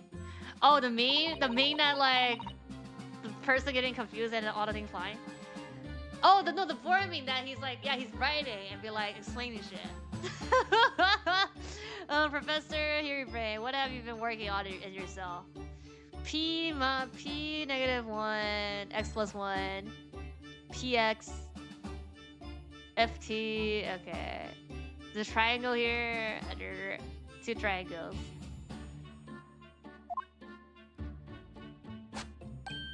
Oh, haha, you mean that? Oh dear, how embarrassing. I was suddenly struck by an idea, you see, and I simply had to write it down. The wall was all I had to hand. Oh, is this some new hypothesis? Something to surpass super high voltage instantaneous kinesis, maybe? No, actually. This is my autobiography. What? Your autobiography? How I Was Dipped in Fiddle by Albert Harriman. I found I can represent my odd fortunes with only odd numbers in an ambitious set of simultaneous equations. Really, I'm going to have to pay back all the loans I took for the kinesis machine, you see. Oh. It's going to be a new serial publication from next month. Part 1, an odd birth and odd upbringing. You can't beat the man's optimism, that's for sure. I see. Well, for now, would you mind if we talk a little more about the case? Oh, yes, of course. I've been working through the numbers. I was Ditto, I was Fiddle, by the pair of them. By Yasmin, and by that aloof engineer, the Brever. We're not going to have to sit through an explanation of all these equations, are we? Nope. Okay. Everything I believe in has been turned out on its head. My research, Mr. Aspen, the kinesis machine, my hypothesis even, I'm sorry it's come to this. There was really no other way. No, it's not your fault. I wanted to protect my work, but in the end, there was nothing worth protecting. It was never my intention to deceive anyone. I didn't want to trick the public. No, of course you didn't. But in court this morning, I realized something. No? If you've done something wrong without knowing it, you've still done something wrong logically. It makes no difference if you were aware of it or not. Ignorance is a poor excuse. The blame still lies with me. Oh, Professor. He believed in me this morning, you know? Baroque did. He believe in my hypothesis. Well, I think that was just a necessary factor in the prosecution's establishing its case. No, Baroque wouldn't do something like that. Really? Sure, he genuinely believed it. Or did he? I don't think so. I think I understand now why it was that he decided to take on the prosecution and trial, I mean. 对啊，都可以啊，啥都有。After the terrible accident happened, nobody would believe in my hypothesis anymore. Not the police, not the prosecution service, not any lawyer even. Feel like I dealt some kind of finishing blow there. So if any other prosecutor had taken the case, if it was anyone other than Baroque. I mean, he did say that, like, I'm my friend, so it has to be in my good hands. I'm sure the prosecution would have declared my hypothesis a complete and utter nonsense. And in that case, you would have been declared a fraud yourself, Professor. Exactly, which would have been a fate worse than death for me. But Baroque insisted that it was a proper man of science from start to finish. You think that's why he... I know him very well indeed. He's an extremely kind-hearted soul. But that extremely kind-hearted soul spent all morning trying to paint you as a murderer, didn't he? Well, admittedly, that part of the analysis appears to have some flaws in it. And what about the whole raper side of things? How does that fit in with the kind-hearted soul idea? Do you think he set out to trick me from the very start? I'm sorry to say, but that does seem likely, yes. When I first met him, he introduced himself as a wealthy financier. He looked over the paper I had written and said my work would benefit all humanity and the must be pursued. He was so enthused, he was so empathetic, but in reality he was a mastermind of some vast criminal network, it seems. I still can't believe it. As the machine was essentially a set decoration for some stage magic, it probably didn't require a large amount of investment actually, but the scale of it, it wasn't just some small trick, it was a very elaborate feat of deception. All young scientists are full of hope about their burgeoning ideas, full of zeal, but none of us have any money. We want to do research, but we can't afford it. Many of us take on barely legal part-time work to try to earn just a few measly pennies to carry on. To go through all that only to be taken for a complete fool. It's too rotten to believe. It is, I agree. And that's why we have to find those responsible and bring them to justice. Mr. Asman is no more, of course, which leaves only the engineer. Mr. Enjoyderber. Oh, do we get like something and we give it to the dog? Is he an engineer or a magician or a swindler? Everything? It was about a year ago when Mr. Asman first brought Deborah to meet me at my laboratory. Since then, I met him many times to discuss details about the Kinesis machine, but at no point did you make any inking that he was just an illusionist. Oh, he definitely wasn't just an illusionist. What do you mean? He was a wealth of deep scientific knowledge. There's no question that the man's a genuine scientist. It's instantly appeared in conversation. I see. But the wretched man deceived you, Professor, is unforgivable. We must do everything we can to find him and bring him to justice. Are there no more clues you can give us to his whereabouts? Let's go. I'm sorry, we only ever discussed the Kinesis machine, nothing else. Although, yep, just once. I did visit his workshop. What workshop? DeVries' enormous fabrication laboratory where he constructed my great machine. Why didn't you mention this before? His workshop, where there's every chance we might find a man there. Where's that? So you've been to the work place then? Yes, just once, you understand? It was an enormous place, plenty of room to construct the Kinesis machine, you see? Where can we find it? We have to go there at once. There's a good chance we'll find him there. Well, yes, definitely. I'm sure you're not going to want to hear this. But I have absolutely no idea. where the workshop is at all. I'm so sorry. I was more than half expecting that. You see, I was blindfolded and curious the entire way there, brah. He blindfolded you? He wasn't taking any chance then. The place was incredible, the pinnacle of modern engineering. Even the oil he used was the best, a special French-made oil that's impossible to obtain in Britain. The indescribable scent of that imported oil. Perfumers across the world should forget their secret formulae and use that instead. What do you think, Mrs. Otto? The machine for your next birthday. I've never used any kind of perfume, Mr. Naruhodo, and I'm not sure I'd like to start with that.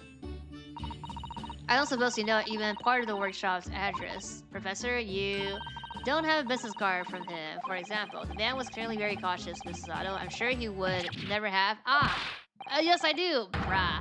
He gave me this business card once this year. Look, brah. What? Let me see that. Throwing a teak to the wind, why don't you?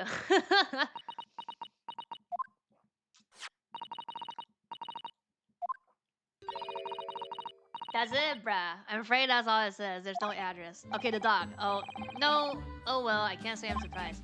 Still, this could be useful. Yep. Go to the dog. Okay, we're leaving.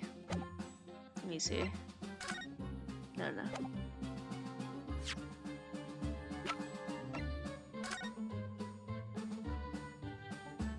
Oh! There's dark smudge here. I think perhaps it's machine oil. Yes, possibly. Professor Harry Rain mentioned something about the oil he uses, didn't he? He said it was specially imported, very high quality oil that's impossible to obtain in Britain. Yes, that's right.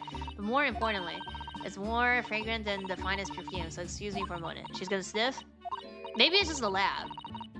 The investigation laboratory. Doesn't appear to have any scent at all. Don't worry. I expect that just because there's such a tiny amount on there. Okay. What his fear here feels like? Oh, probably just like caught it, like saw caught it. Okay, we go to the dog now.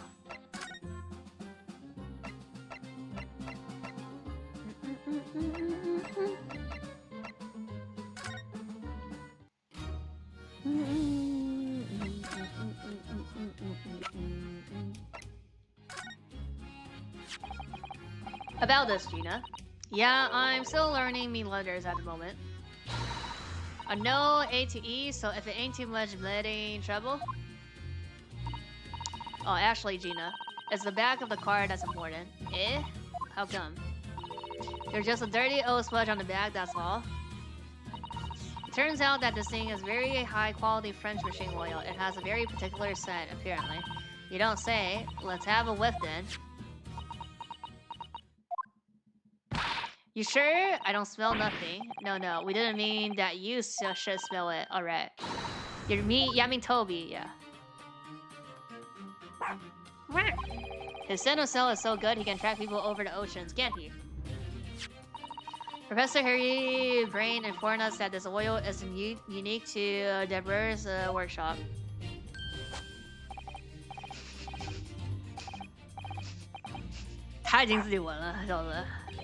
I think he's picked up a scent.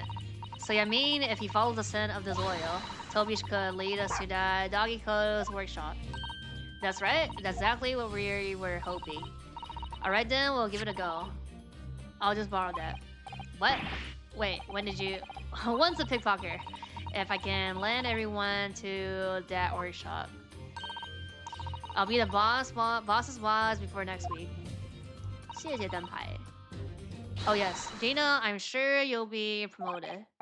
Poor Gregson.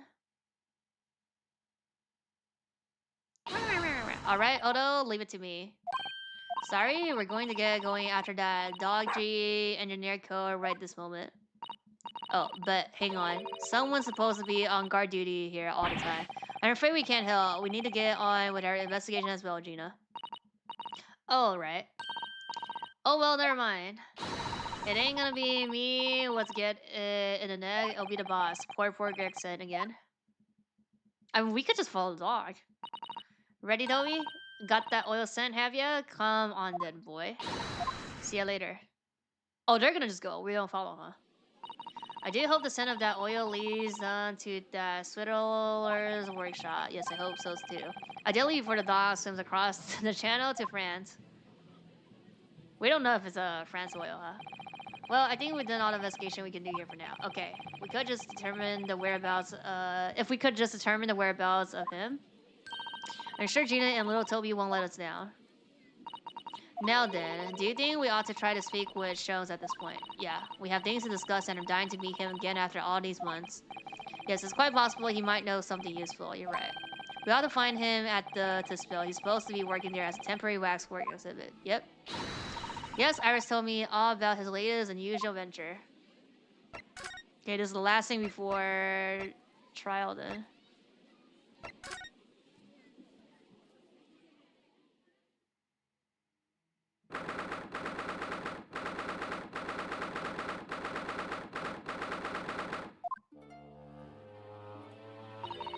Here we are again, at the House of the Horrors. I'm afraid I haven't got used to the place yet.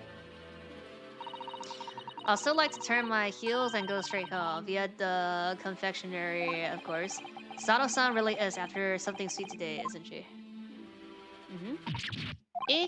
What's the matter? Look, Miss Naruto, look at that waxwork. I'm quite sure it wasn't there before.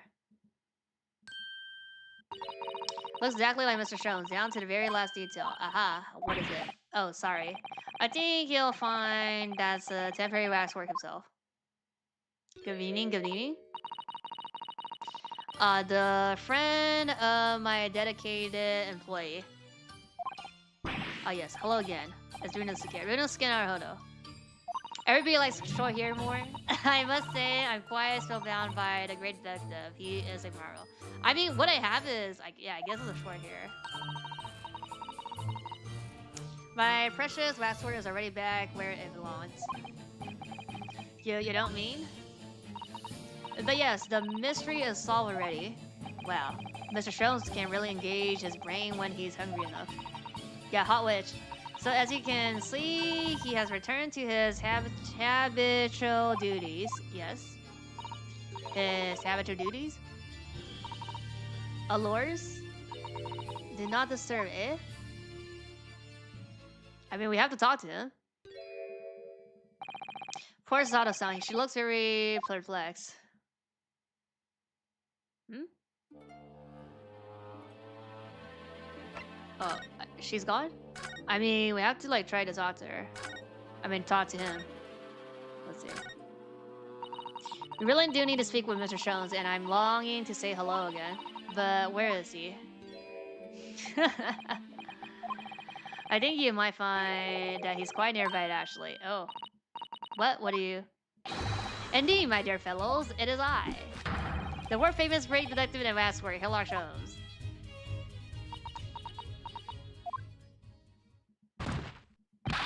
Suzato-san, Suzato-san. She got scared? She got shocked.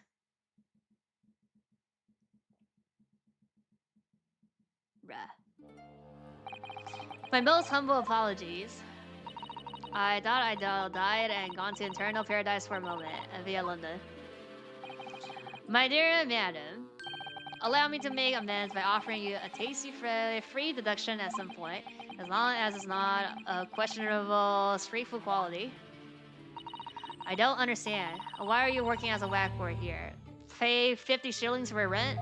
Mr. Shows? Really a secret identity, you understand? Though the case is largely solved now. And that, largely solved. We're talking about the waxwork question, I presume. Indeed we are, my good fellow. As I predicted, it was as easy as proverbial pie. Though I confess I'm yet to partake of a pie, proverbial or otherwise, or any food so far today for that matter.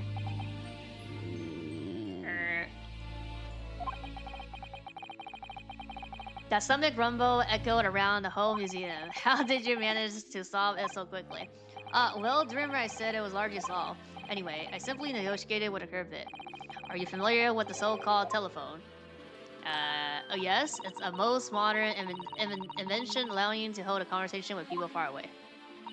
In Japan, only the imperial capital and a handful of other cities are connected as yet. This morning, a telephone call was received here from a perpetrator of the abduction. As such, I was able to negotiate terms, and in the end, the waxwork was returned. That's amazing. We can look at it, you know? Just between you and I. It would appear the culprit had always intended to return the stolen waxwork in any event. But I thought whoever was responsible had demanded ransom, no? Yes, I think perhaps the ransom demand was necessary to avoid unwanted suggestion regarding the true motive. Yeah. But does that not mean the negotiation was entirely unnecessary? Yeah. A fact that I must ask you to keep from her at all costs, yeah. A hungry young Iris awaits my return to Baker Street, after all. Poor Iris. Now then, do I sense that you have some business with this great waxwork? We're in the process of trying to track somebody down. Oh? Yes, a man by the name of Antonio DeBurger. He's the swinger who dumped Professor Harry Rain and the engineer who built the kinesis machine. A swindler and an engineer. Quite the modern man. He also seems to be a conjurer of swords too, with considerable knowledge of the stage magic. Really need to locate him before the trial resumes tomorrow morning. We have so few clues to go on, that's the trouble. Do you have any good ideas? I have no data yet. It's a capital mistake to have good ideas before one has data. If I knew something of the man's appearance at least, I may be able to better efficient him. So you just show the photo. Yes. His appearance. Unfortunately for you, however, presently I have little to occupy myself and little to fill my stomach. As soon as you find a clue, no matter how small, should gladly give you my thoughts on it. Yep. Mr. Sholmes, did you lie to us? My dear Naruhodo, stay that piercing stare. What is this about? Last winter, when we were first on our way to Britain aboard a steamship. Your words were very clear, so then, let us unravel this mystery and discover what events led to this curious murder. You told us that it was a murderer, and you examined Kazuma-sama's body. Indeed, and wherein lies the problem? You met him earlier today, the victim, Kazuma Asogi. You're quite sure? He was wearing some sort of mask and was apparently suffering from amnesia. But yes, I'm quite sure. It was Kazuma-sama. You must have known at the time, Mr. Sholmes, that he wasn't actually dead. Well, I can only assume I was swept up in the murderous atmosphere of the moment. But the fellow wasn't dead at all. Ha ha ha ha ha ha. Priceless. I don't suppose that performance would pass muster, would it, Mr. Naruhodo? I can believe that the crewman present at the time made a mistake, but not you, Mr. Sholmes. I will now tell you something of the first importance, my dear fellow. Great detectives are wont to lie. It will serve you well to remember that. Please, Mr. Sholmes. Tomorrow in court, you will find yourself on the threshold of a very great mystery. Yeah. For now, I'm afraid that is all I can say. Alex Sholmes, he's a dork. He is. He's fucking stupid. Or like he's not actually stupid, but like he's like making a fool of himself. There. Mr. Sholmes, would you cast your eyes over this photographic print? It's Mr. Orange Debris, the face of the engineer we seek. Well, all Englishmen look broadly the same, of course, Brad. So looking at the photograph won't be particularly instructive. Are you alright, Mr. Sholmes? Oh yes, forgive me. Very interesting, very interesting indeed. What's wrong, Mr. Sholmes? You've turned quite pale all of a sudden. 老夫你要继续打才能知道节奏剧情。I have a suggestion, Mr. Naruhodo. Will you indulge me? Oh, well, what is it?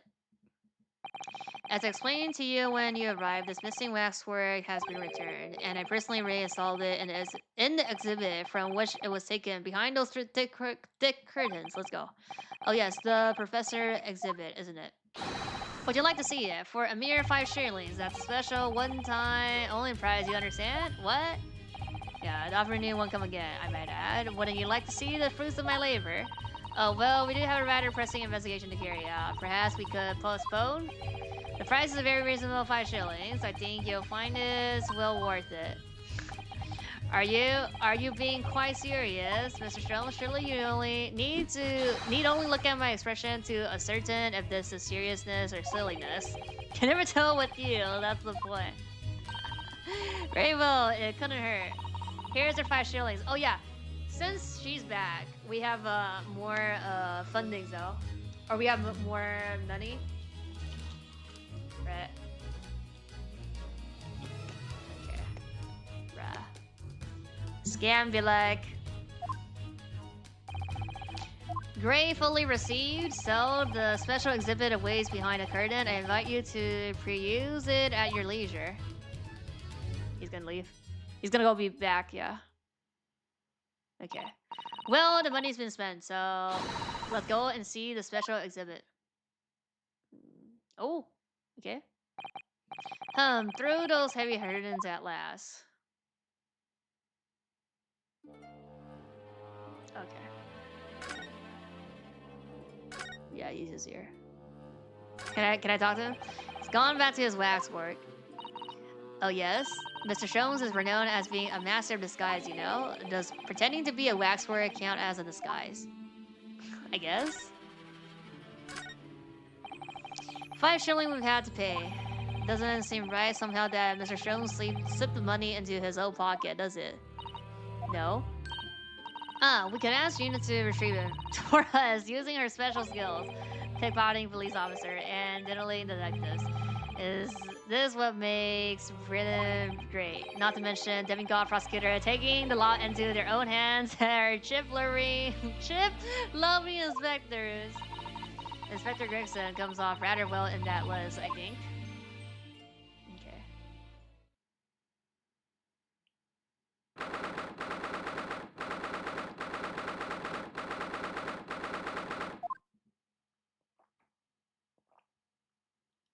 Bruh, where's the head?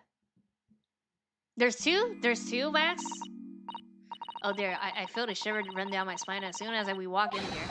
Mrs. Otto, I say we turn our heels and go straight home via a really big confectionery.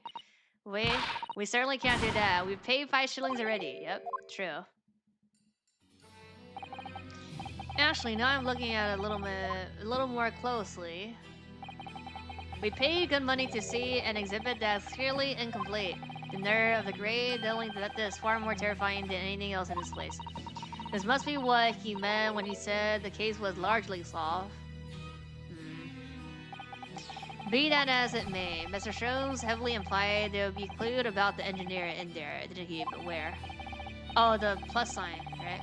Since we played 5 shillings, let's do 5 shillings worth of investigation, shall we? Yes, we will get what we pay for. Is that fear or frustration that's making Sasato-san's voice tremble? Okay.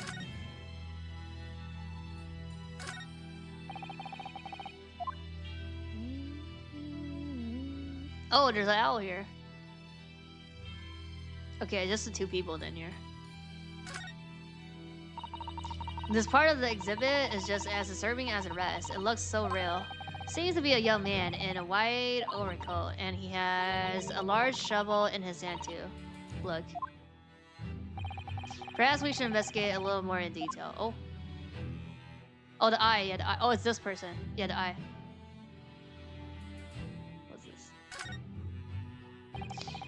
What's this here? Well, this would appear to be a lens in the middle, so I believe it's probably a camera. A camera, but so small. British technology is incredible, isn't it? I mean, what about Mr. Sholmes' skin prints? I think perhaps you should treat Mr. Sholmes' inventions as exceptions to the rule. But anyway, why would the man be in a graveyard at night with a camera? I wonder, perhaps he was trying to capture the moment a dead body came back as a ghost on film. We'll just borrow this for a little while, I think. What? We can borrow this shit? By looking at the photographic plate inside a camera, we can see what picture was taken from. What's a photographic plate? It's a piece of glass coated in a special emulsion that reacts to light coming in through the lens. If we open the cover at the back of the camera, we could find it. Let's have a look. 这多少年前的东西？最早的话是比这要大好几倍啊。Let's have a look. You should see yourself, Zato. Your eyes are shiny. You really do like machinery, don't you? Okay. And then... Oh, no plus sign here. I mean plus sign here. Oh. The walk? The shovel. What a large shovel. He's holding it rather ominously, isn't he? What on earth was the man doing with a shovel in a graveyard in the middle of the night? To put the porters down? Masato? Yes. That's a spade, isn't it? A spade? You need to do it in a dark room. Yeah. Also, like, if you buy the print, like, can't... The print cannot... Yeah, like, basically, like, the print can't be, in light. Like, when you open it, you have to open it in the dark room, or else, like, they're, like, ruined. No, shovels are for digging. That's for scooping up loose material. It's a spade. Oh, there's a difference. We've been through this, Mr. Naruhodo. It's a shovel. No. Although we haven't considered towels. What the fuck is this? We have allowed ourselves to be distracted, I feel. Perhaps we should concentrate on what the man was doing with the implement. So we're going to bury the hatchet. You're right, though. What was the man doing in the graveyard in the first place? And that's the real question.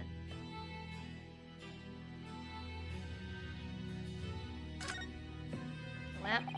That's quite a large lamp the man's carrying. Or is it a lantern? It's not unlike a Japanese Chochin paper lantern, actually, is it? Lamp, lantern, Chochin. The point is, it casts a very little light. To be walking alone in a graveyard at night with only this. Well, I certainly couldn't do it. Not sure I could visit a graveyard at all, even in broad daylight, to be honest. Okay, and then it's just... Oh, we can't look at his face? Oh, his eye. Bruh. Okay, so I guess we have to look at the photo then.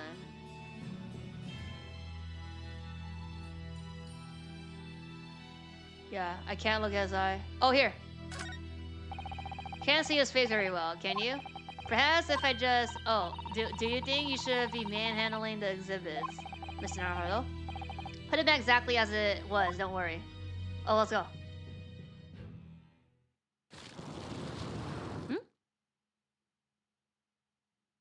Oh, just to move it back up. Yeah, to see it. Yeah. What on earth? How can... I don't believe it. A black monochrome? Mr. Naruhodo, is it possible that this man is? Yes. It's entered the Berber. The color of his hair is different, but it's unmistakably him. Okay. Indeed it is. Mr. Sholmes, this man is the subject of your present hunt, I believe. Yes, that's right. Just who is this man? Why is he here in this exhibit? And why does the comic behind him have no head? The head was missing when the model was returned by the thief who stole it. What a surprise. So then the case isn't yet solved, is it? Did I not say so myself? Largely solved were my words, I believe. But I must locate the missing head to the suit, as Manana would say, or I'll be in grave trouble. A very hungry iris still waits my return to Baker Street, preferably with rations. Yeah, PVZ Zelda. Do you know, though, something about this room is strange? Strange? What do you mean? Well, the displays in the House of Horrors are supposed to depict real events, are they not? Indeed they are, Mrs. Otto. Do go on. And as terrifying as they are, the scene in the other exhibit are believable, but this one... This surely couldn't ever really happen. It could it? Yes, it could. Not dead yet. I think it's time I educate you a little about the nature of incident involving the professor 10 years ago. Professor 10 years ago? Wait, we haven't looked at this yet. This must be the killer. The fiend known as the professor. Yes, I think so. According to what Madame Tisville said, he killed 5 victims, all of noble or royal blood. The waxwork is so lifelike, isn't it? Like all the models in this place. I know, it looks like it could start moving at any moment, doesn't it? If only it had a head, that is. Perhaps we should examine it a little more in detail. Do we... Just this. 139. So this the condemned man, yes, the so-called professor. then perhaps his head was chopped off by a Golden, but unable to find peace, he emerged from his grave as a headless ghost. Do we have to entertain such terrifying ideas, Mrs. Otto? Anyway, I'm sure the model had a head once. There's a metal fitting for it, see? Then perhaps Mr. Shones absent-mindedly forgot to reattach it. That's an extremely absent-minded detective you're describing, isn't it? Or perhaps the thief absent-mindedly forgot to glue the head when he or she returned it to the resume. And that would be an extremely absent-minded thief. Could there have been some reason why only the head wasn't returned? So you can't identify the face, no? Well, whatever the reason, it means we don't know what the face of the infamous professor looked like, do we? Oh. There's something caught just in the inside the convict's jacket here. Oh, it looks like a piece of broken glass. And quite a big place too. Oh, this is the Crystal Tower.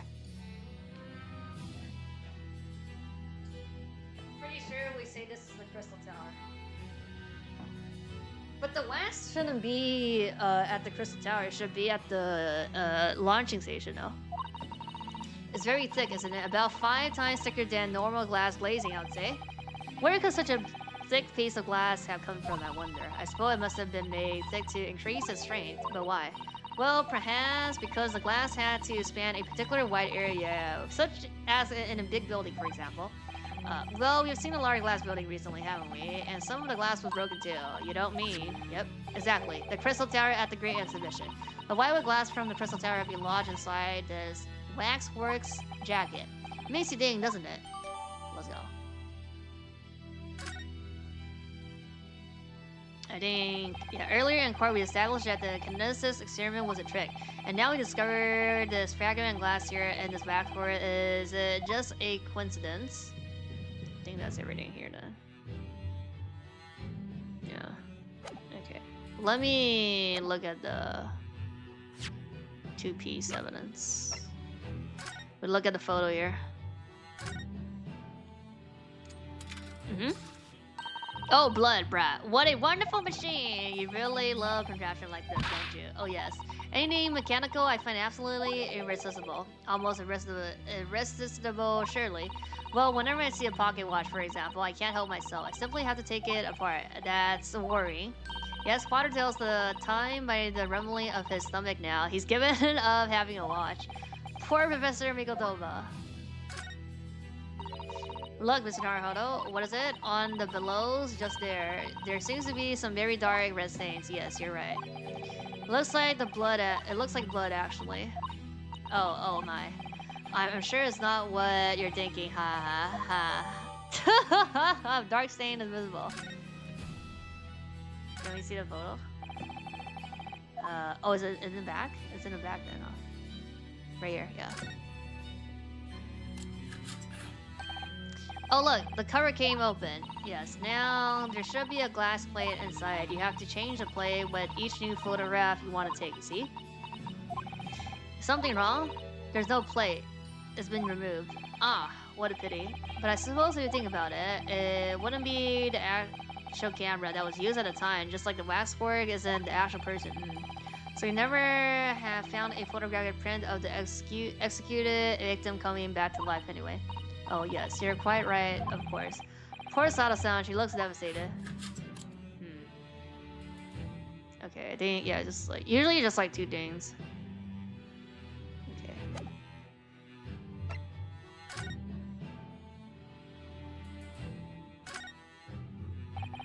This piece of glass is almost as thick as it is wide. Yes, I've never seen anything like that. If you were comparing it to human, only Mr. Shones has such thick skin. There's really no need for such a comparison, Mr. Naruhodo, as you well know. Anyway, it can only be from the Crystal Tower, surely. Yes, I think so too. It was probably made especially to meet the demands of that great structure. Okay. No, just chat. I believe I told you a little about the professor yesterday, did I not? He took the lives of 5 victims. Everyone being either a member of the aristocracy or royalty. All were attacked by an enormous hunting hound and had their throats ripped from their body. Oh gosh, an enormous hound. How awful. After taking the life of his fifth victim, the killer was apprehended. It was a case of unprecedented magnitude and grit, then you understand accordingly. The professor was tried in closed court. No members of the public were permitted. A closed court. So you mean that the professor's identity, as you've surmised, my dear fellow, his identity was never made public. Naturally, he was found guilty and was summarily sentenced to death by hanging. He was buried in a grave at Logage Cemetery, which adjoins the rear of the prison where he had been held. However, that was not the end of the affair.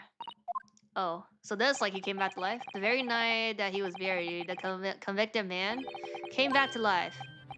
Came back to life? He clawed his way out of the grave and emerged into the moonlit grave. The exhibit here depicts that very scene, as described by the sole witnesses to those chilling events. There was a witness, but of course, my dear fellow, it was none other than young man in the white overcoat. Yeah. So he just made up shit, no? He saw it happen? I mean, it's possible for somebody that's like, it's just they're like fake dead. So this is a wax model of him 10 years ago. The convicted professor, having been gibbered and buried, emerged from the grave in the dead of night. So like he didn't have white hair 10 years ago, now he does. The sole witness to that unimaginable scene was this young man. From appearances, I would say he was about 20 years old. It's so horrifying.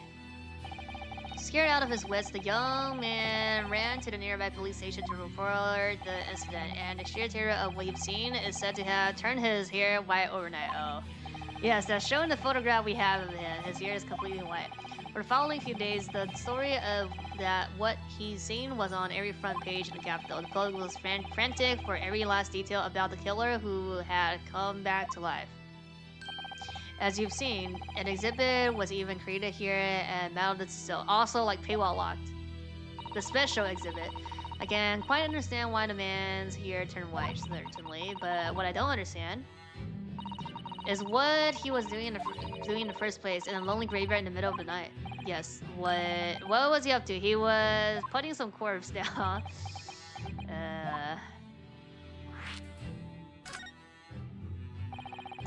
The professor's act of terror threw London's upper classes into complete panic 10 years ago. It was a great scandal, one might say, at the very highest level of society. And since the killer's identity was never made public, rumors abounded. After all, no killer had ever before systematically employed a dog as a weapon of murder. Yes, I can imagine the impact the case must have had, but in time, of course, the rumors abated. So too, the talk of the shocking witness account of the convict who came back to life. It was forgotten, dismissed as a dubious ghost story, as a preposterous paler tale. Yeah. The white people stopped believing it. Why? Simply because there was no reconstruction to speak of it, as was established in fact. What do you mean by no resurrection? The police investigated the grave in Logage Cemetery and published their findings. The convict's body was found to be buried exactly where it has been following the execution. No, but that would mean he must have lied to the police and the newspapers.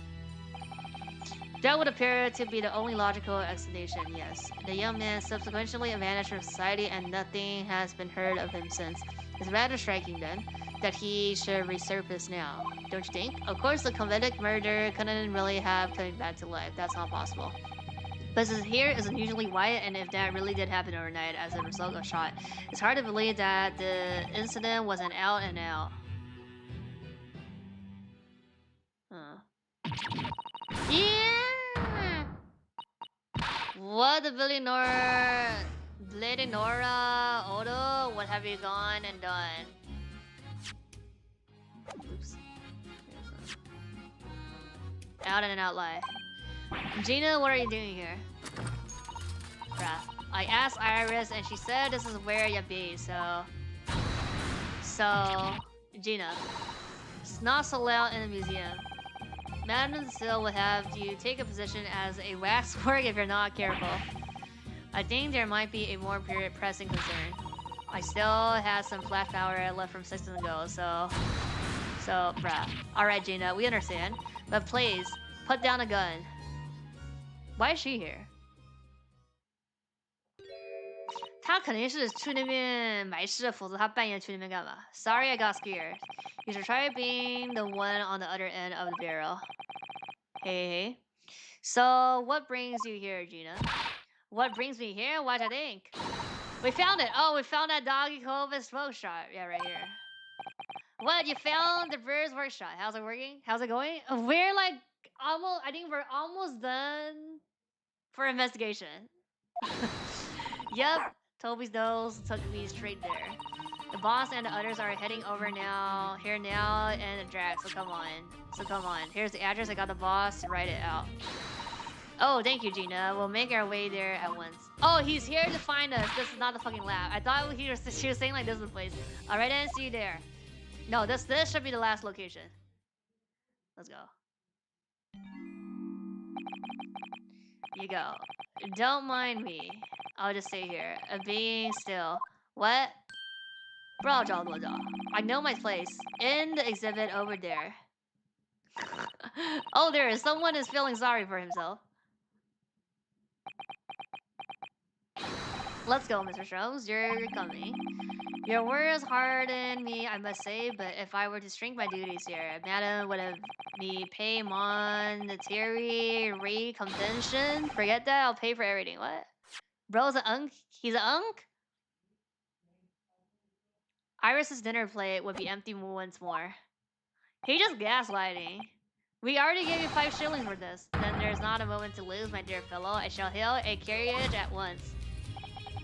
No offer to share the cost from Mr. Jones then. I shall gladly play half. Oh, we're going together, Mr. Naruto. He's calling himself Ode? Thank you, Mrs. Otto. Right, let's go. Where?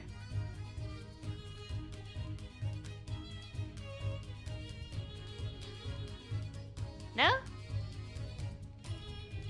No? You mean by the wax? The waxwork?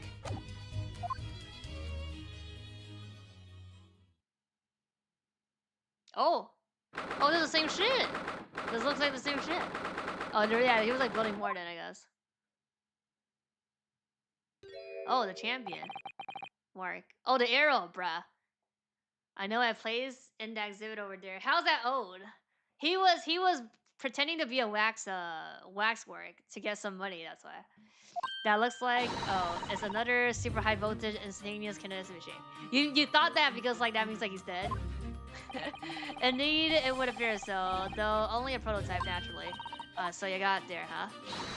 Gina, well done for finding this place, and in such little time. You've really worked miracles. Yeah. Yeah, it's a wax machine. Waxwork museum. It's Toby here, who's a miracle worker. Bruh. I thought you would show up before long. Hello, Inspector. That's one kindred brow. He looks like he's eating a lemon, not a bag of fish and chips. So, Inspector, is there any sign of the engineer? Nope. Sadly not, we didn't find a soul in here. Oh, what a shame. Well, thank you for letting us know about this place and giving us a chance to investigate. According to what Gina tells me, we only found it thanks to a clue that you lot turned it up. I wouldn't want to say go to Paris with a debt of gratitude and paid now, would I? Thank you. Anyway, if you're hoping to snoop around here, I'll get cracking. Yeah, so get some fish and chips there. Laura Maxis and the forensic investigation team are on their way here as we speak. Them again. Imagine you got the picture by now. They don't take too kindly to lawyers' types, right? So then, my dear fellow, let's turn this place upside down so we have a chance. And you, Jones. Pardon? They take even less kindly to great detectives than they do to lawyers. Very droll, Grayson, very droll. But you may consider me nothing more than an insidious waxwork model. Right then, let's see what we can find in here. Arrow first. This is an European-style quiver of arrows with steel bolts inside. Oh, do you suppose?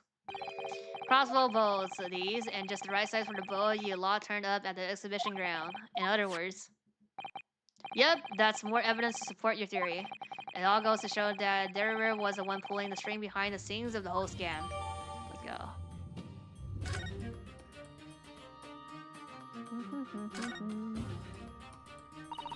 I'm sorry, Mr. Naruto. That machine is covered by the special dispensary scientific equipment ad. There would be serious repercussions if you were examined it from the crown and the government. We don't care about that shit.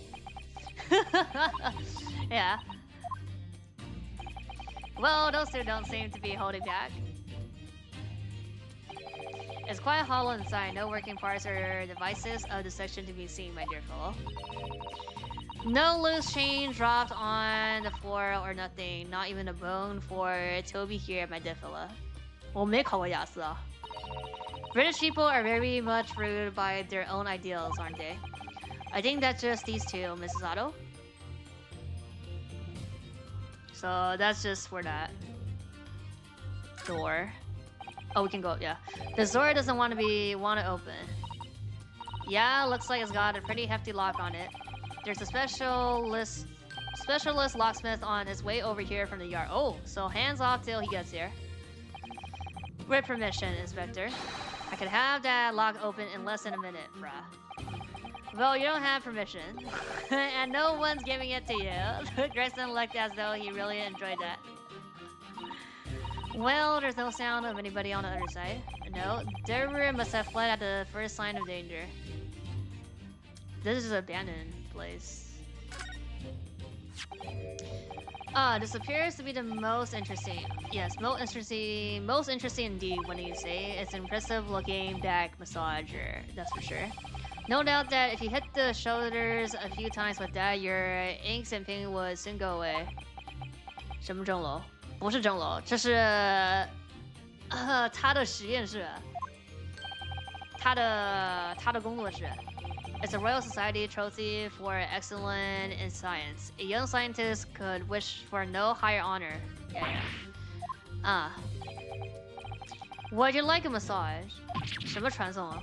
不是啊，传送那个东西压根就不是真的，是假的，是魔术，好吧？ No, I'm fine, thank you. I had no idea it was such a grand thing.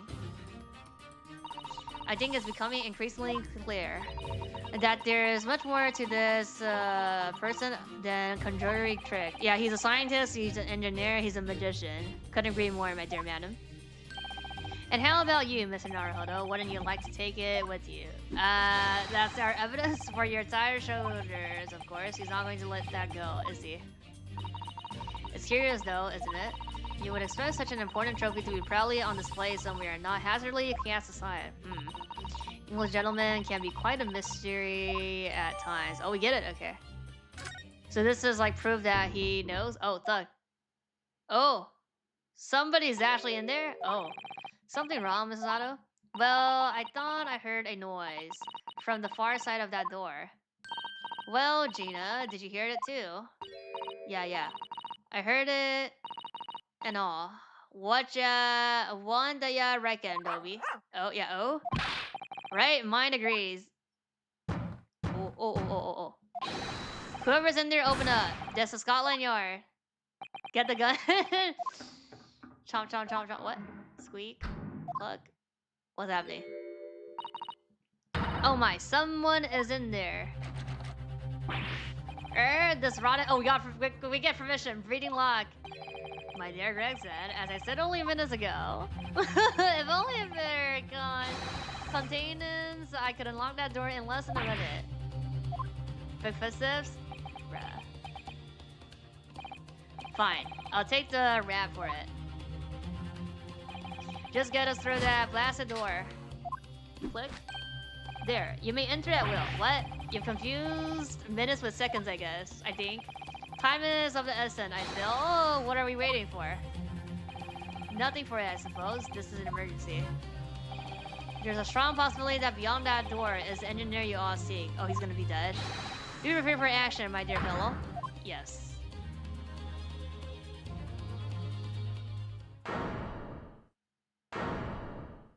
Oh! Oh yeah, he ran away. Look at the footsteps there. What's happening here? Why is everything upside down? Rats, there ain't no one in here after all. But there must be. It was only moments ago that we heard those noises. Maybe that was the sound of him running away.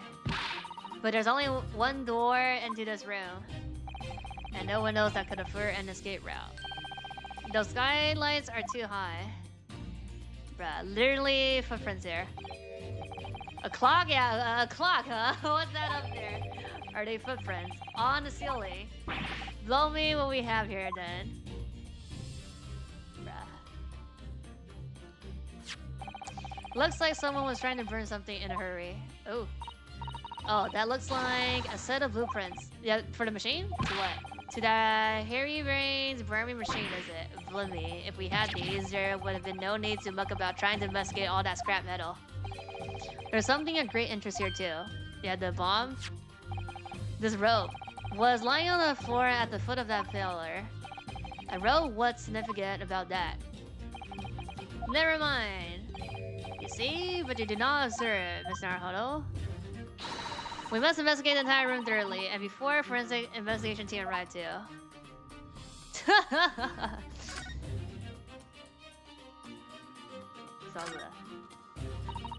Almost every piece of furniture is upside down. Even the suit isn't even this much of a mess. Even the cloth is going counterclockwise, you know? You're in no position to comment on mess.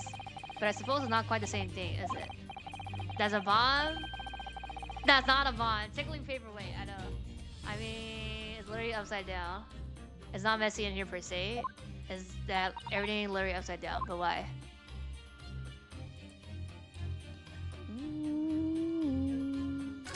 Oh, green balloon! That's a really lovely model. Looks like a really real flying balloon. I think it's probably staying aloft on the same principle as a full-sized gallon using gas. A green flying balloon. It does have the hallmarks of that amazing deception at the Great Exhibition, does it? Could it be that the whole thing was planted here in this very workshop? Let's look at the footprint. There's no denying it, is there? There are footprints. Yes, it would appear so. And I simply can't imagine how they came to be here. Isn't that a Sato shot of or something? Like a Sato takedown, I mean? I'm no Wonder Woman, Mr. Naruhodo. That would make her almost superhuman, I suppose. Okay, nothing on the left side here. Yeah, this thing. That's a very large safe. I don't suppose even Mr. Jones could open that lock. Although, if you were a thief, you could just steal the entire thing, I suppose. It's bolted to the floor to prevent exactly that sort of underhand trick, Mr. Naruhodo. Well then, you could just steal the floor as well, I suppose. I'm so sorry, but you really aren't making any sense at all. Anyway, I think we can agree that whatever is inside must be very important. Is there like a key here then?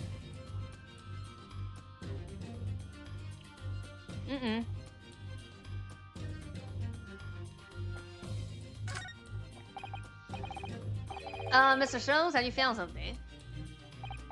Mr. Naruhodo. Yes, and point of fact, something rather fascinating. What do you make of this?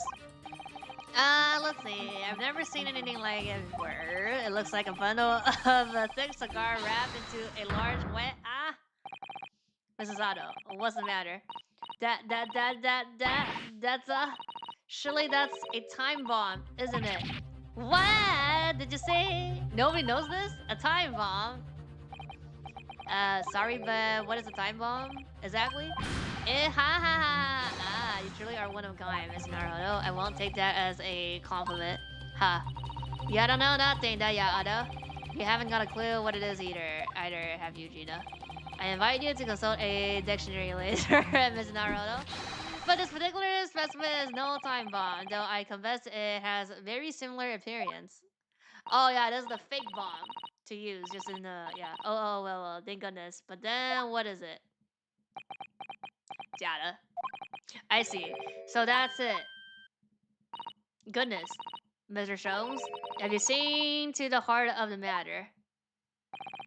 There are times when I consider my lot most unfair, for I'm fated never to know how it feels to flounder as you do when a puzzle presents itself. But I have learned to accept the hardship that comes with being a great detective, Miss Susato. Here we go, I feel a great deduction coming. Oh, we're gonna do the thing here? Once again, I can draw to conclusion from the scene we see before us. The first, let's go, is that the inventor nature of the furniture in this room is a work of himself. Bro literally said polite version of bless your heart. Is that what it means?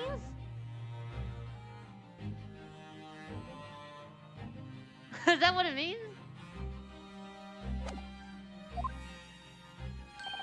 And the second conclusion is that the small device on the floor there is, without a question, completely genuine. What, is real? Please, Mr. Shows, you must explain everything, bruh. It would be a pleasure. After all, it is a great detective's a simple duty to teach Scotland Yard the finer points of the trade. That's how I interpret it? You mean by he saying that you don't know what it is? Well, Inspector Gregson seemed delighted with the idea anyway. Ha ha ha ha ha ha ha. Oh, you defected the inspector's glare with such fortitude here, Mr. Jones. Well done. Oh, cause I'll try that. Well, maybe at the end he just disassembled the bomb here. No, you're too kind, my dear madam. I hereby dedicate this great detective to you. Kindly stand just there, Mrs. Otto. Oh, oh yes, I'll be delighted. So, shall we begin? Once again, Sherlock Holmes is proud to present his logic and reasoning spectacular. Let's go.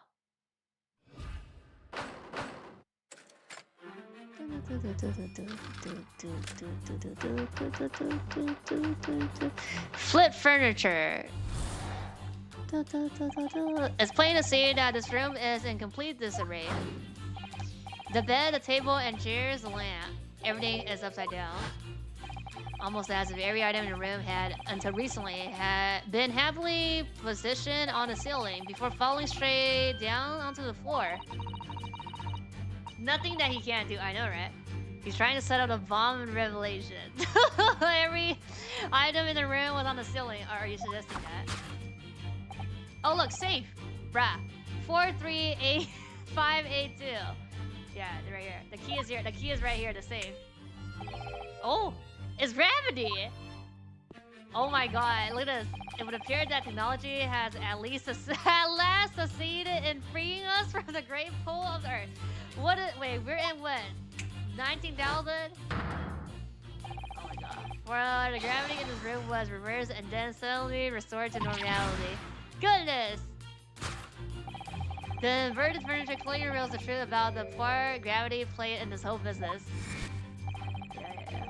I quite understand your skepticism, Mrs. Otto. I too was incredulous at first. However, my conviction and my analysis was cemented when I observed this.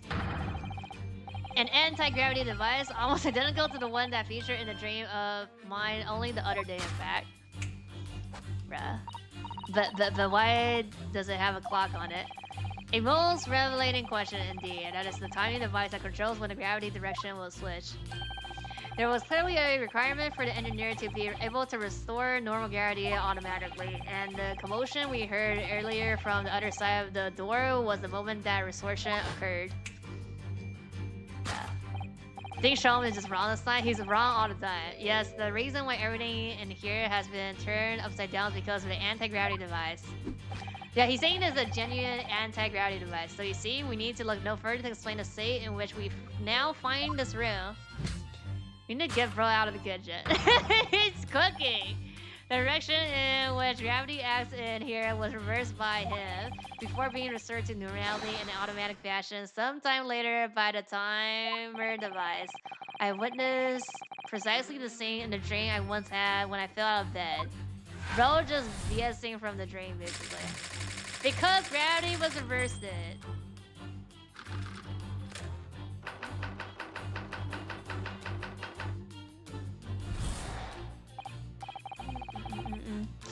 Now let us consider the next courtier. What was our engineer friend aim? The kitchen is on fire. Individually the greatest clue we we have to explain his action is above our heads. He's burning the eyes. What eyes? Yes, how is it possible that there are footprints all the way up there on a ceiling? A question whose answer will lead us nearly to the truth, my dear madam. The reason there are footprints on the ceiling is because of the nearby skylight. Of course, his aim was singular to escape. However, there is but one way into this room excepting the skylight, that is... Oh! By inverting gravity in here, he was able to fall conveniently to the ceiling and make his escape via the other method in Aspenville skylight, leaving those footprints behind on the way. But the ceiling here is very high, Mr. Shells. If gravity reverse was sudden, wouldn't he have fallen up to the ceiling rather violently? Falling up is both scientifically and philosophically a rather interesting concept, I feel, but the man was cornered with nowhere to run, so escape through the skylight was his only option. You may recall that I found this in the room earlier, which I believe offers a solution. Oh, the rope. To reach the intended destination, what better tool than this rope?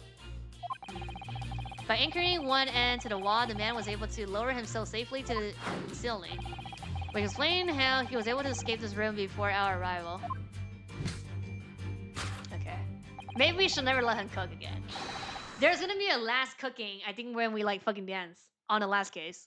So like in like 2 more cases. He reversed the pull of gravity and fled via the skylight. And personally, I should very much like to reverse the pull of gravity again now just for fun. He's gonna fucking touch the bomb and do the thing. Escape via the skylight. Oh boy, yeah. I think so. I think like something's gonna happen in like the last case. Thus concludes Sherlock Holmes' great deduction of this topsy-turvy puzzle. Turvy puzzle. Turvy? Everybody believes it, I think. No? Bro's about to blow up the whole room. I know. She's completely spellbound. Mr. Jones, there's just one thing that troubles me. I would expect nothing less. You're destined to be troubled by just one thing for the rest of your life. The thing is such a thing actually possible? An anti-gravity device, I mean. I would say that with man's current scientific knowledge at the turn of the 20th century, yeah, there's like what, 1999? It's no more possible than instantaneous kinesthesis, so impossible basically, but your whole deduction hinges on it. But my dear fellow, when you have eliminated the impossible, whatever remains must be the truth. However improbable it may seem. Ha. It's a marvelous line, wouldn't you agree? One of my more enduring pearls of wisdom. I had Iris come up with that exact phrasing. My original was clumsy. Yes, I have a feeling I read it somewhere and that Mrs. Sato let me one. Objection! Oh! That's her objection. Actually, there is one other thing, Mr. Jones. The spill's broken at last. The rope you found was on the floor, wasn't it? Indeed it was, in lonely poise near the wall. But if he had used to escape in a way you'd stray, wouldn't it still be tied up to the wall? Dot dot dot. Mysterious inevitably unravel in the end, as I think you'll find two ropes. Escape rope, be like. And as evidence of such, you need only look at the mystery we face in this room now skillfully unraveled. The argument is circular as a coil of rope. I think perhaps we might need to give Mr. Sholmes a usual little helping hand. I'm sure with some minor corrections, the great detective's great deduction will lead us to the truth. Yes, you're right. And we must do it quickly before he gets too far away. The Cobia is real. He just giving us room to fix his shit. He knows everything. If you're ready, then let us resume. Sherlock Holmes' logic and reasoning is spectacular. Let's go. Course correction. Hold it, Mr. Sholmes. Because gravity was reversed. Okay, everything here is like the same.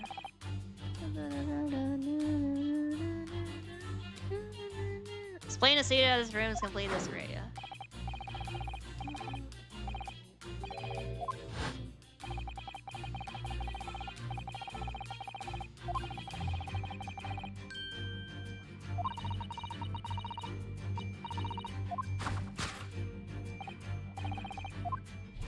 Is it the safe? Gravity.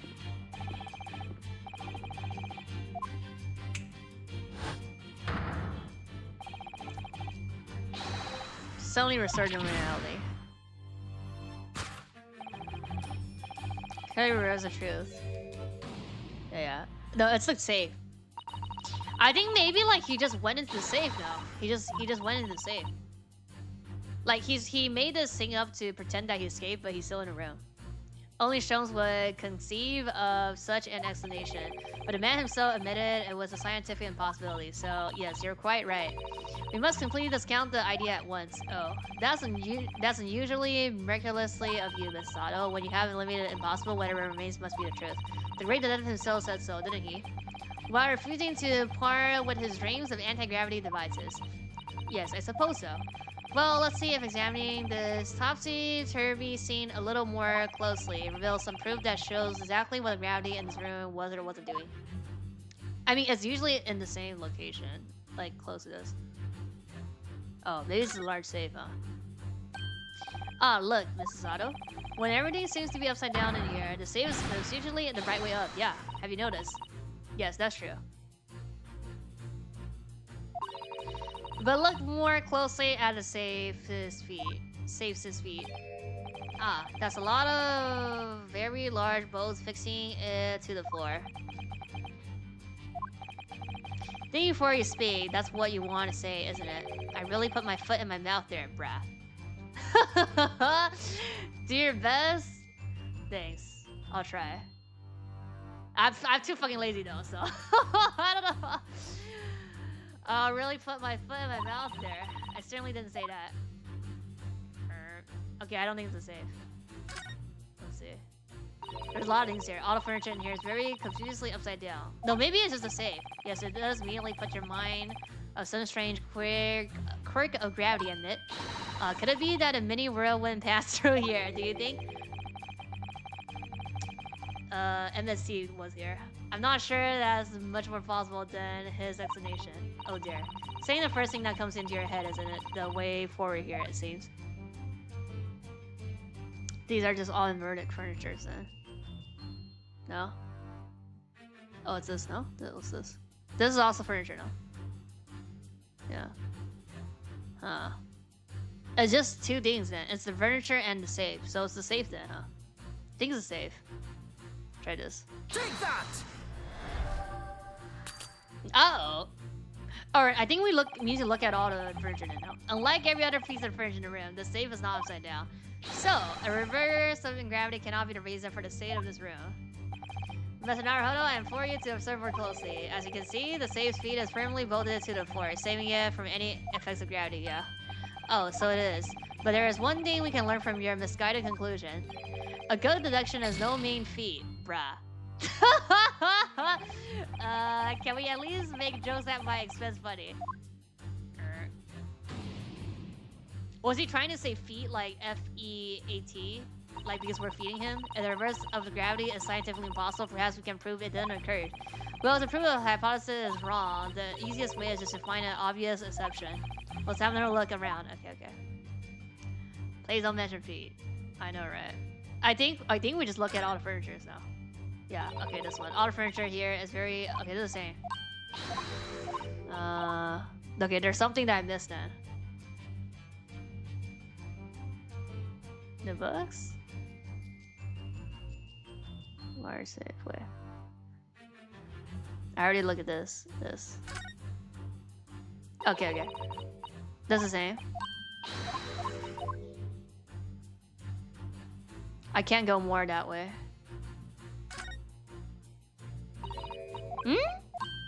There's more? Oh, it's a flower, huh? Is it a flower? Yeah, upright vase, brah. Okay, that's this thing. Well, I wasn't expecting to find a pretty bunch of flowers in here, that's for sure. Oh, look at that. I know that slender little vase looks like it's about to topple at any moment, but the flowers are thriving. Somehow it makes you think of the fragility of life, wouldn't you say? To be honest, Mr. Naruhodo, something else about it made a rather deeper impression on me. Yeah. Okay, what is this? Take that! Let's go. 没有，说明没有反重力。The upright race clearly reveals the truth about the part gravity played in this whole business. Upon my words, Miss Naruhodo, you surpassed yourself by completely turning my argument on its head. Trying to impress your assistant here, perhaps. No one's trying to steal your spotlight here, Mr. Jones. Trust me. As you rightly said, though, it appears at first glance that all the furniture in the room is upside down. This unamusing slender vase is standing keenly to attention. And unlike the large safe, there is nothing affixing it to the floor. Yeah. And it's the exception that breaks the rule. In short, much as it pains me, no anti-gravity device. The gravity in this room was never inverted at all! My deepest sympathies for your loss. Oh, poor Mr. Shows. But the show must go on, so let us continue with our deductions. Now that we know this contrivance is not in fact an anti-gravity device, there remains but one other possibility. You don't say. Yep, the safe lock. Someone literally turned over every piece of furniture in here, which might sound obvious, but leaves one mystery very much unsolved. Namely, why would anyone choose to do that? Quite naturally, there is an explanation.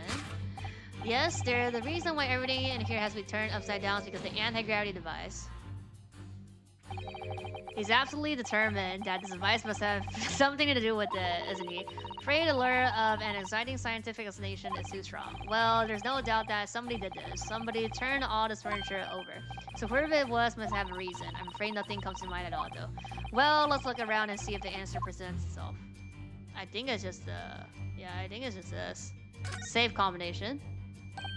Look, there's something written on the underside of this armchair. Oh yes, save 3432-582. Safe, as in safe and secure, as in secure lockable box, I think. Admittedly, more likely. Well, there's a large safe bolted on the floor on the other side of the room, so yes. So you mean this number would let us open it? I wonder why it's written here, no? Can't be like, that doesn't make sense though. I mean, it's like, it shouldn't be. This is like just for us to open it. There's nothing here. And then it's just this. So it literally is a safe. Safe number. We already established that gravity wasn't actually reversed in here, have we? In other words, this isn't an anti-gravity device at all, which makes me very curious to know what sort of device it is. But I think for now, it's clear that we're looking for an answer elsewhere, yeah. So it's just a safe then. Take that! Yeah, okay. Yes, the reason why everything here has been turned upside down is because of the safe combination. Precisely. I believe, Mr. Naruhodo, that you had a very similar experience once, did you not? Yes, last year, when I bought a lottery ticket and noticed the ticket number down on the inside cover of a book just in case. That's it. For people are forgetful souls at heart and always make a written note of important information. Just keeping the ticket itself safe would be more sensible, I think. And what, pray, happened next? When the day of the draw came around, I'd forgotten which book I'd written the number in and had to turn my room upside down to find it. Ah, that's the reason.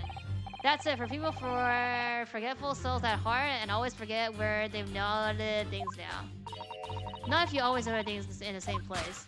And actually won a second prize, you know? But I couldn't remember which magazine I slipped the ticket into, so I had to. Thank you, Naruhodo, but I believe I've proved my point now. Had to turn my room inside. Okay. Which is that a very similar scenario has clearly unfolded in this room. Finding himself requiring access to the safe, the occupant of this room needed the combination code. He remembered that he had written it on the underside of a piece of furniture, but forgot which one, leading to the safe in which we now find the room. Yes, he overturned all the furniture in here in a desperate hurry to locate a combination code that would unlock the safe. Can you unlock the safe? Like, lock the safe from the inside? To find a safe combination. Or just fucking open it. Basic engineer, yeah. Now, let us consider the next conundrum.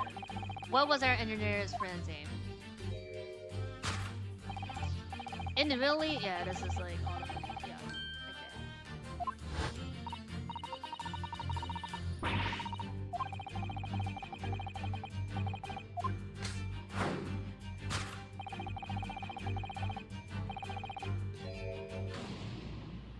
I mean, I'm not entirely sure which one this is though. Well, if a change in direction of gravity can't explain it, then how did those footprints get there? Yes, I feel as though that particular mystery has just become even harder to solve. Can't think of another way to explain it at all. Oh, life was so much simpler in those Hailcon days when gravity could be reversed. It was minutes ago, those Hailcon things never existed in the first place. Well, I suppose we must simply put our faith in Sholmes and observe the area in more detail. Putting our faith in him is what gets us into the situation in the first place. The balloon? Ah! Oh my god, there's a fucking shoe. What? It's hard to believe, but there's a shoe up there, look. Oh yes, and there are more footprints on this little balloon too. Perhaps the shoe was thrown up there and became logged, do you think? If so, then judging from the number of footprints, it must have been thrown up several times. Oh, he's trying to get out. Why would anyone be throwing shoes up at the ceiling though? Oh there, that's beyond me, I'm afraid. I think it's just a shoe then. A little balloon. This is a gas balloon, isn't it? It's tiny, but it does seem to be a real balloon. Yes, I think you're right.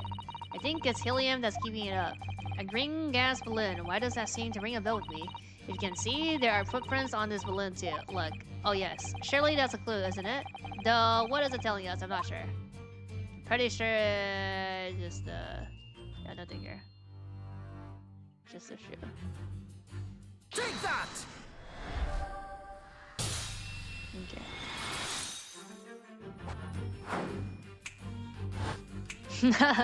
The reason there are footprints on the ceilings is because of the nearby shoe. On closer inspection, there are clearly footprints all over the balloons as well. In other words, the aim was never the skylight at all, but the balloon. Oh. But for what purpose? To get it down? Oh, to explode it? A green balloon, huh? Green balloon, huh? That seems somewhat familiar data. Yep. It was a piece of green balloon envelope that he and Iris found at the scene. And inside the green balloon that Master was claimed he saw above the stage when the incident occurred. Yeah. Was a second birdcage. The crux of the whole instantaneous kineticist fiction, you mean to say? If we assume the balloon in here is a model of the one used on the day, there is a strong possibility something may be concealed inside it. Oh, like a mini cage? Bro made this entire like fake scenario experiment with like proper actual like one-to-one prop here.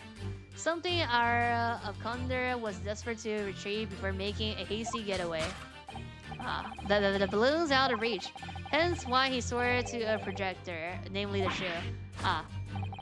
Most probably, Dever intended to tear a hole in the envelope by sealing it with the shoe. However, his efforts were thwarted when the shoe itself became a prisoner of those lovely heights. Oh there. We desperately need to examine that balloon. If only there was some way we could see it inside.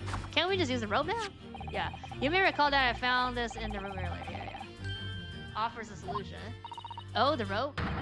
To reach an intended destination, what better tool than this rope? Okay, this is wrong. Oh, this is not the rope then. He has managed to bring the deduction back to the rope. Alright, I have to admit, that was clever. So we just throw the rope up to the balloon and then pull it down to us on the ground? Which is what you just said and then I feel, and could take us a very long time as well. True. Perhaps we need a more super fire method. In fact, we already have one, of course, don't we? The arrow?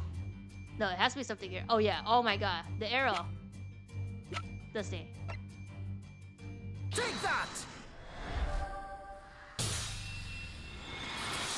Let's go. To reach an intended destination, what better tool than this crossbow?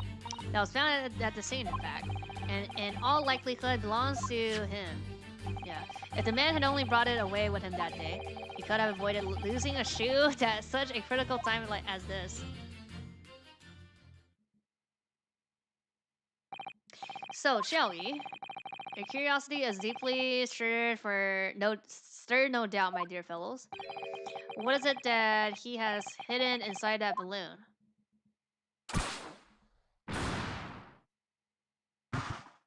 Oh. Oh, the head. What the? A waxwork? Indeed it is.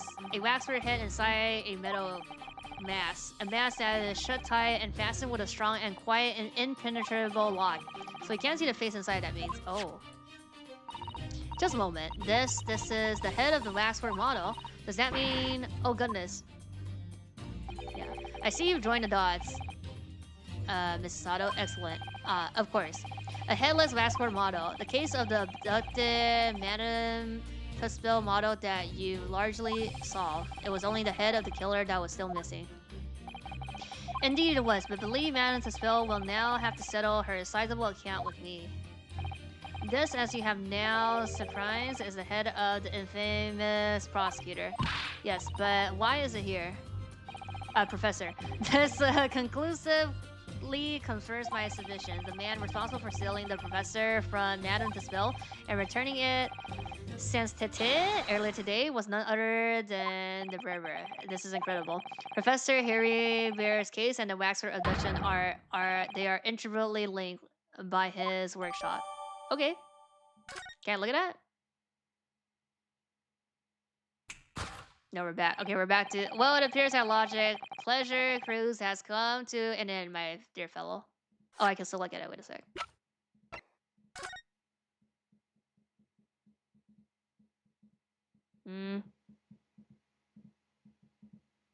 Oh, nothing to see here, huh? Can't click on everything.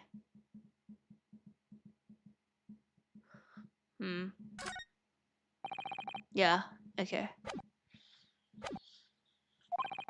All that remains is, yes, to speak with the architect of this adventure. The architect, you mean he, yep, in the safe.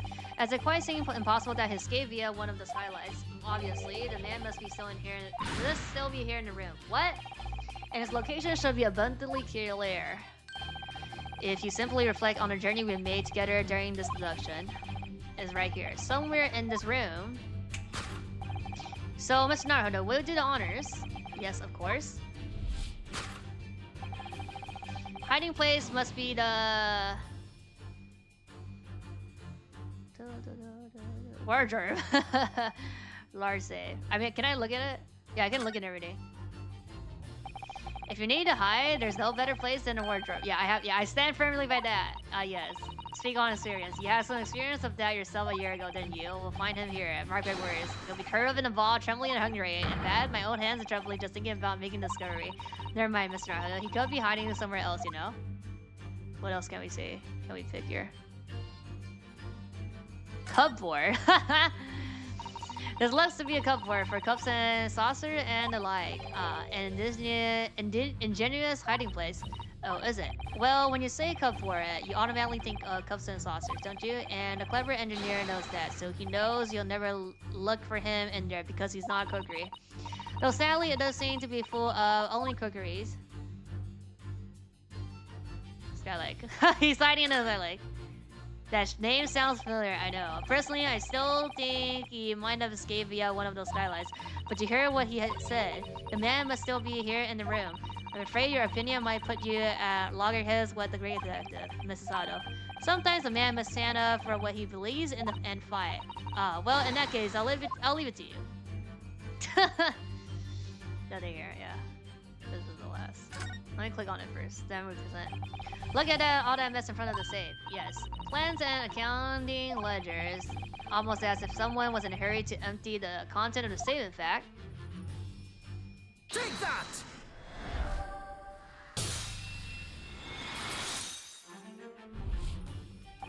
Before we gained access to this back room, we heard noises from in here. Which tell us that the engineer was still in the building at that point in time. It was in fact searching for the combination to his safe. And pressed for time, made no attempt to right the furniture that he overturned in process, from which we can deduct that his search for the combination happened very recently indeed.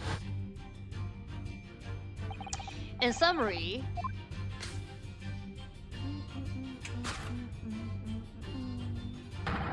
is at this very moment inside a safe. Thus concludes the Sherlock Holmes great deduction of the topsy-turvy puzzle. Inside a safe.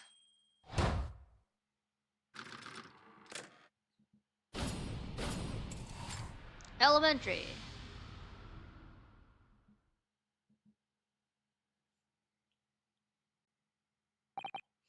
So, Mr. Naruhodo, I think perhaps it's time we end this game of hide and seek, don't you? By opening the safe, you mean?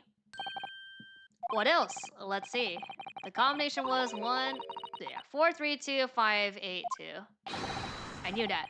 Alright then, here goes.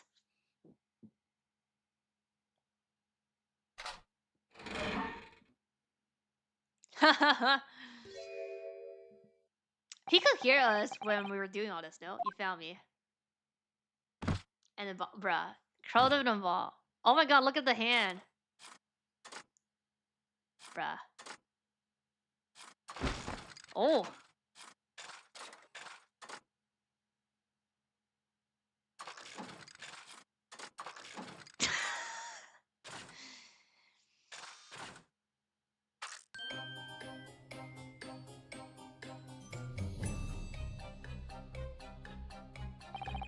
Right then, sir. I presume we just arrest him now. Correct. You better start talking. You trick Professor Harry Brain with that bogus machine you built. I guess no. We just need to find, like, we find him to go to summon to the witness stand. So it's like we can't arrest him, I guess. And you shall have to explain the thief of the waxwork from the management to spill as well. Do his emoting. That's not what he's doing. Whistle, I could be delighted to answer your many questions. No, he's doing the robotic dancing moves. Personally, I would advise that you deactivate my little parcel code. Yeah, the deactivate. Yeah, the machine. the bot. Your parcel. I refer, of course, to the time bomb. Can't you just do that? I left it in a most prominent position. Ah. Ha ha ha, I see. Stunned silence. You're all gearing up to die with me then? No. Okay. We disassemble it first. Mr. Shones with only 7 seconds to spare. That's fine, he can do it. That was too close for comfort. I've got 1 foot in the grid ready. Are you trying to help us get a killer or get us killed? Oh, he already did it in 7 seconds. Or like, when there's 7 seconds left. Mr. Shones' reduction can be completely life-altering, can't they? Well, my dear fellows, that was a close shave. The resemblance to an anti-gravity device is really quite startling, I must say. Anti-gravity device don't exist. Phew, I wouldn't push it, Mr. Shones. Okay. What on earth happened in here? You found me, haven't you? No need to screw me down any further. Everything in here is precisely what it seems. Yeah, well, we'll be giving it a thrill going over, don't you worry. What fails to click with me is how you were able to locate my workshop. That I was not expecting. When I heard whistling from the other room, I knew it was time to bolt. Whistling? Ah, that would have been me. Oh. For some reason, I woke in fine fettle today.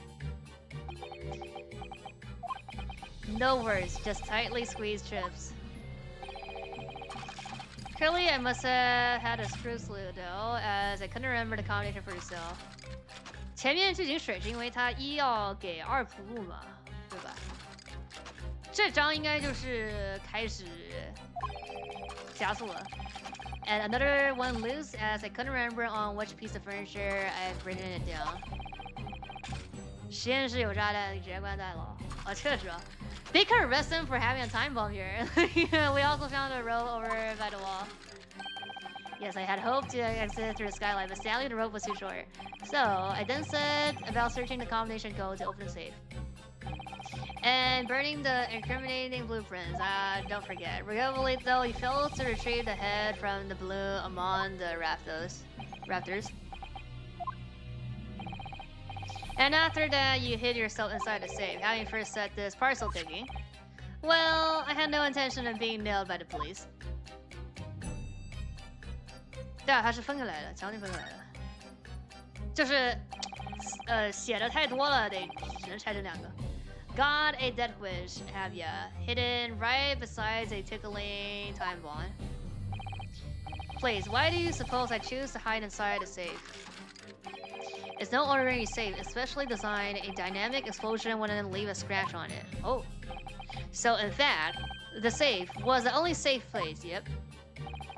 Then we saw Michael Jackson movie. Oh yes, yeah. And he was in the wax machine, wax museum. He was also like at the graveyard. So it's like thriller location. But once you climbed inside, you wouldn't have been able to get out again. MJ. 就他的这个舞蹈动作啊，不是有点机械舞吧？ I invite you to look more closely. The safe is filled with a handle on the inside to allow the door to be unlocked from within. Ah, so it is. 机械舞吧 I had always intended to blow this place to splitters in any case. I just wasn't expecting uninvited guests to come along and screw up my plans. Do you mean to say you're planning to blow us all up? Yeah.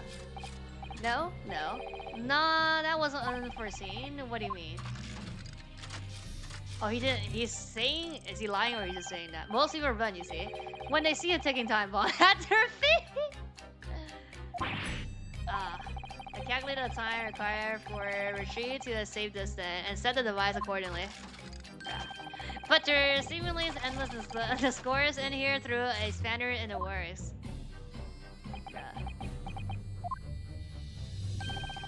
Is something wrong, Gregson?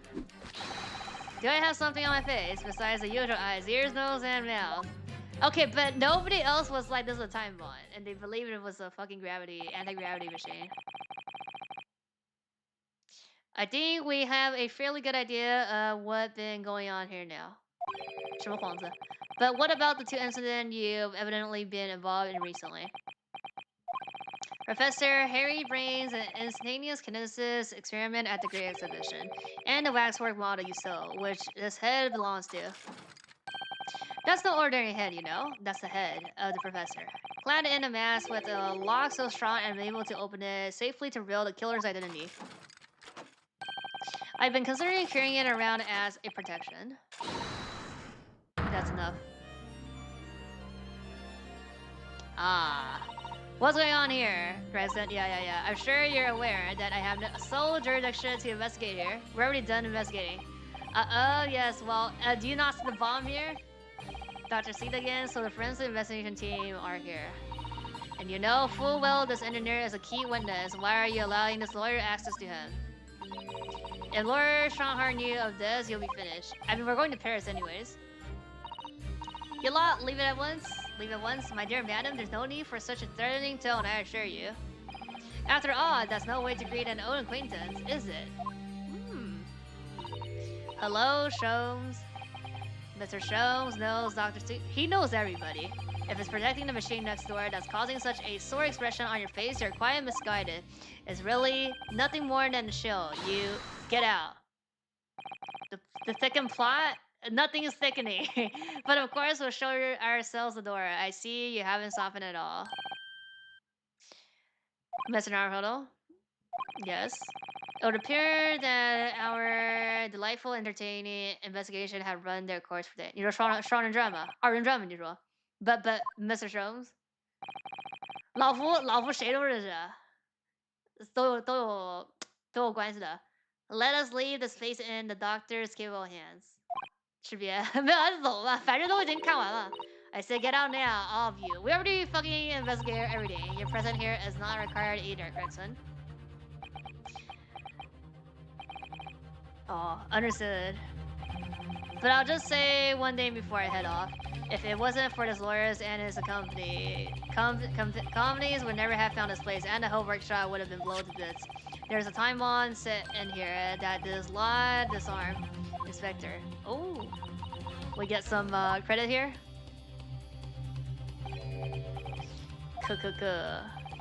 Something giving you a chuckle, has it? Ah, so sorry. Didn't mean to offend. Oh, this is just like he's not sorry. 是假的吗？阴阳怪气是吧？So sorry. Didn't mean to offend. You're quite right, of course. You did disarm the time bomb, didn't you? We did? Yes, you did disarm that one. Oh, there's more? What are you? That one. Uh-oh. Yabin? Uh-oh. Kong. That's his laugh? Kong. 我操，还有啊 Oh, fuck. Uh-oh.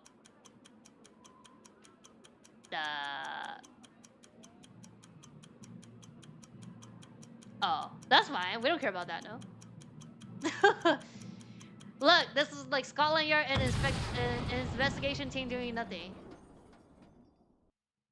搜查队和警察又不犯事。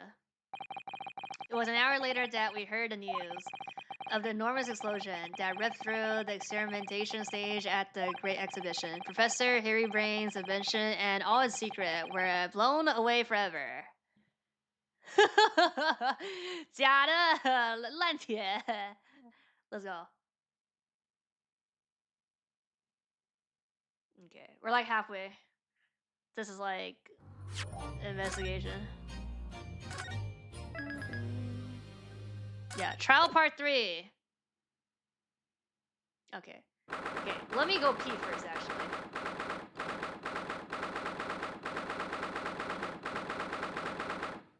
摸鱼。不是，他们如果事情办完了，我们也不用上法庭，在这边虚张声势的。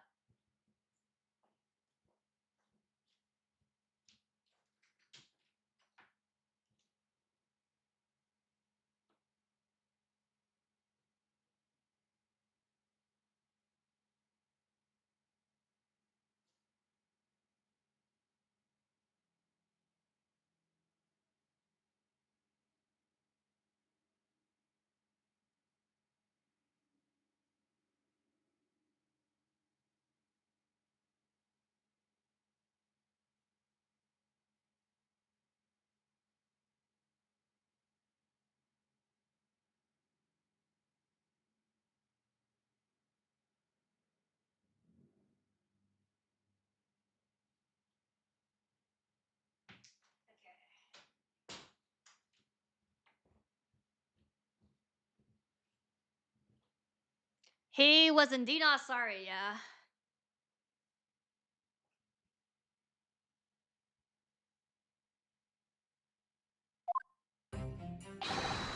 对的，对的。Good morning to you, Mr. Naruto. Good morning, Professor. Ready for today's proceedings? I hope so. I should be. Even I, with nothing left to. Good morning, my dear fellows. Oh, Mr. Sholmes, you're here. Why, naturally, a true gentleman stands shoulder to shoulder with his friend in battle at all times. Thank you, I really appreciate it. I'll see you later then. Now, Professor, we really need you to remain calm in the courtroom today. Yes, do try your hardest not to enter the witness stand uninvited in again. Yes, I will. I realize it was a mistake, but my dear fellows, I must interject.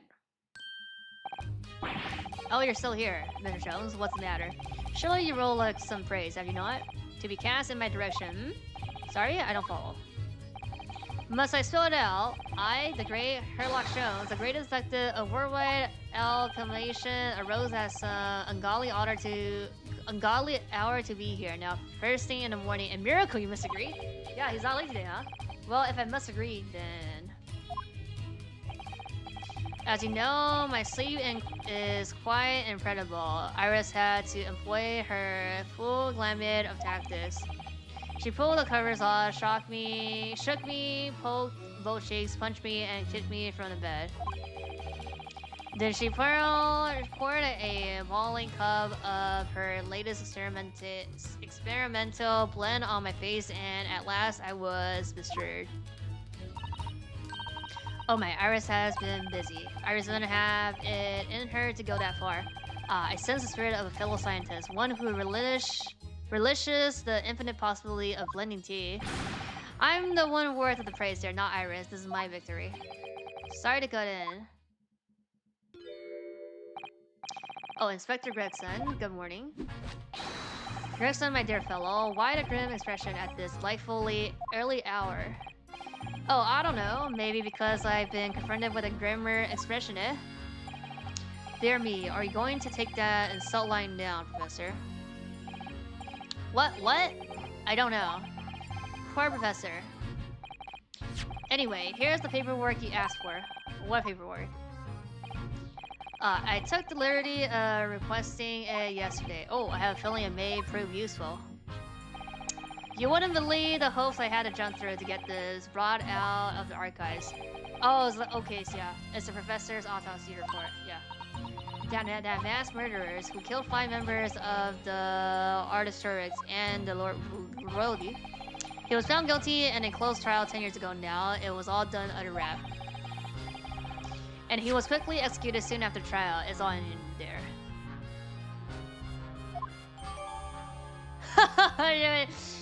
Yeah, we need to endless citizenship right here. This is the magic. 不止他，之前不是有个无限玉米 There's also like a person, jury number 5 or something has like infinite corn. I don't know what to say. Thank you. Let's see. Condemned prisoner, redacted for confidentiality, pursued under professor, death by hanging, confirmed at midnight. So he got hanged. He got hanged? 17th of June.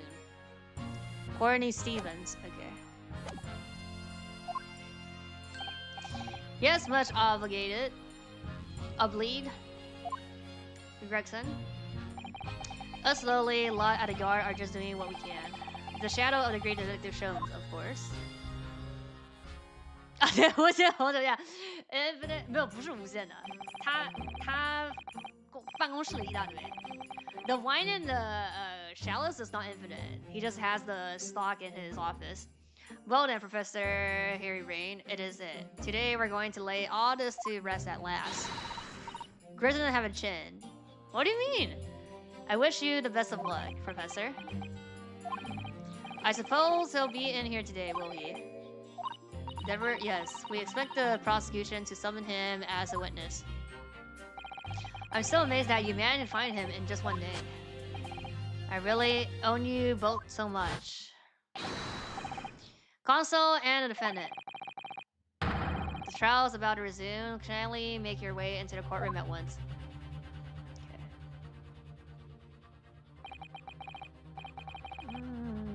This is then the final chapter. Funny, my heart's racing a little. I've not felt this before, actually. The strange foreboding, as if something's going to happen in this trial that I'm not ready for. Yep, but I can't let that distract me from the only one thing that really matters. Finding the truth.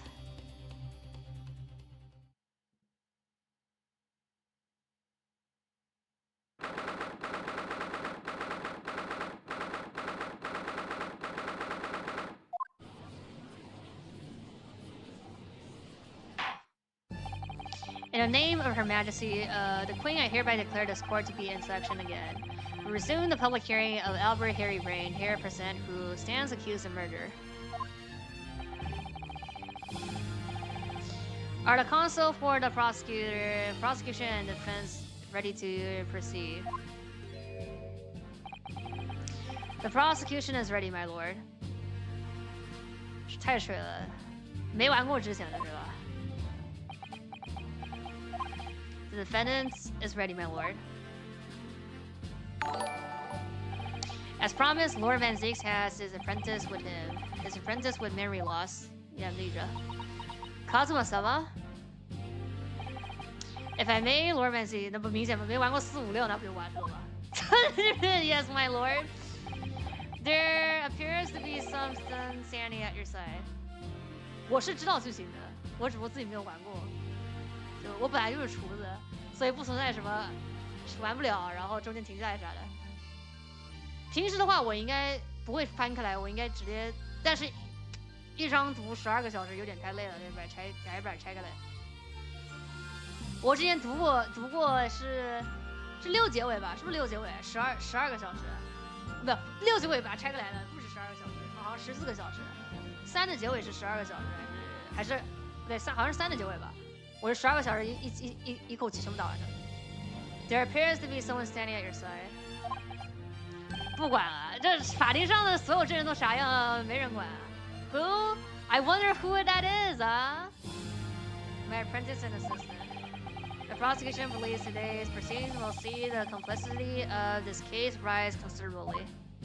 雷敦打完这个雷敦从来没有玩过。Oh my fucking god! Therefore, instructed by citizens to assure the smooth run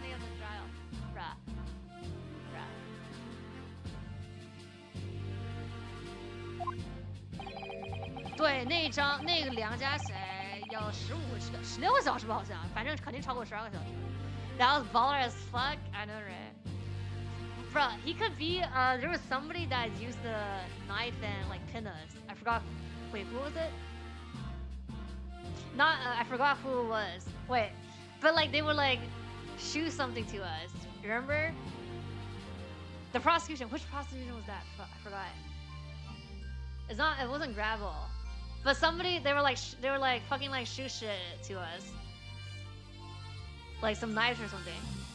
Zero need a liquor refresher by the look of it, yeah. The way he heals himself, the way he moves. It couldn't be anyone else. Yeah. But he's still suffering from amnesia. But he still has all his aura and all the cutting gear shit, the katana shit. So there's really nothing we can do at the moment. Low cost Elzora cosplay.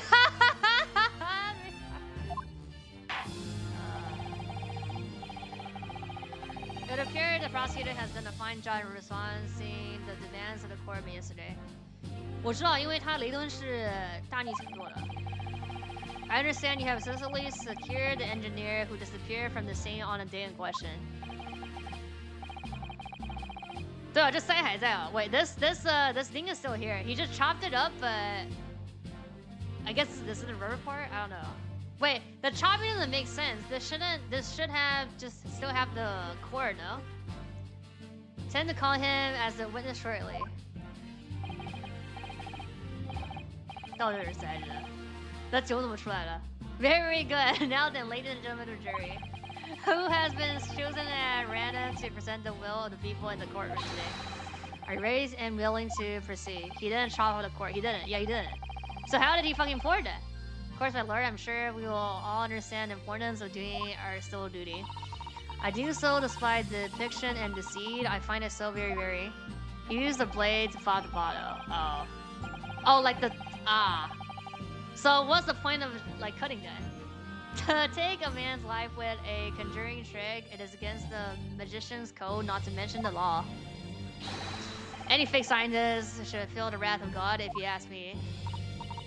We have to listen to what's said on both sides of the fence, and then settle on one. But that's it, isn't it? Wasn't like this in my day. It wasn't like this at all. Boomer. If all parties are ready to proceed, you may begin, Lord Manzeeks. Before I do, my lord, there is a report I must read to the court. Oh. Yesterday at the great... Oh, the explosion, yeah. Yesterday at the Great Exhibition Grounds, the evidence of primarily importance of, in this case, the super high voltage instantaneous kinesis machine which was installed on the experimentation stage was literally destroyed in an explosion affected by an unknown person or persona. It was what? An explosion? This is an outrage.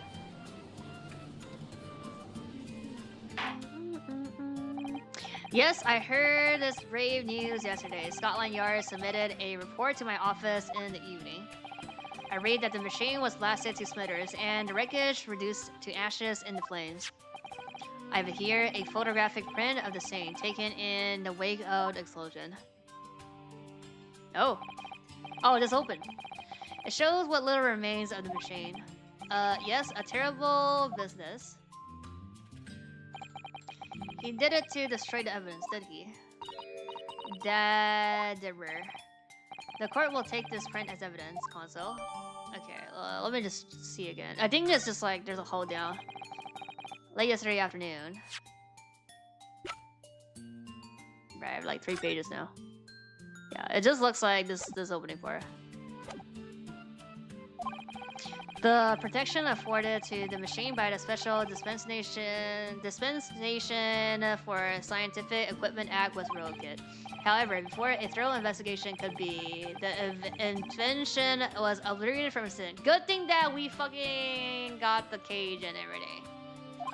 But that's like illegal evidence that cannot be submitted, but that shit don't matter. As such, this will become a very different trial. We have evidence, don't worry. And we have, actually, we have you as a witness that we did check this stuff. As it stands now, with no evidence on which to draw meaningful conclusions, the authenticity of the Kinesis machine will remain forever in obscurity. Wait, also didn't we get the thing, the map? The blueprint map? Oh, we didn't get that. He was burning. But I don't have that here. Indeed. A most unfortunate state of affairs. Objection. However, one thing remains clear. The victim's death was a result of the action of the accused. Of that we can be certain. Yeah, I mean, but it's not murder though. For it was the accused himself who operated the machine and who ultimately caused its loss of control. As Lord Van Seas rightly says, this is a very different trial now. The accused accepts responsibility for his part in the events that transpired. He acknowledged that Mr. Arsman died as a result of the accident caused by his machine's malfunction. However, unbeknownst to the professor, he was being deliberately deceived by a pair of very clever fraudsters. Names, console, if you please. The engineer, and the victim himself, Mr. Audi Asman. So what exactly were these two men up to behind the defendant's back? The defendant intends to expel that information, thus establishing the unequivocally innocent of the defendant. Okay. Thank you, consuls. The positions of the prosecution and defense have been clearly stated. Lord Van Zeek, summon your first witness, please. At once, my lord.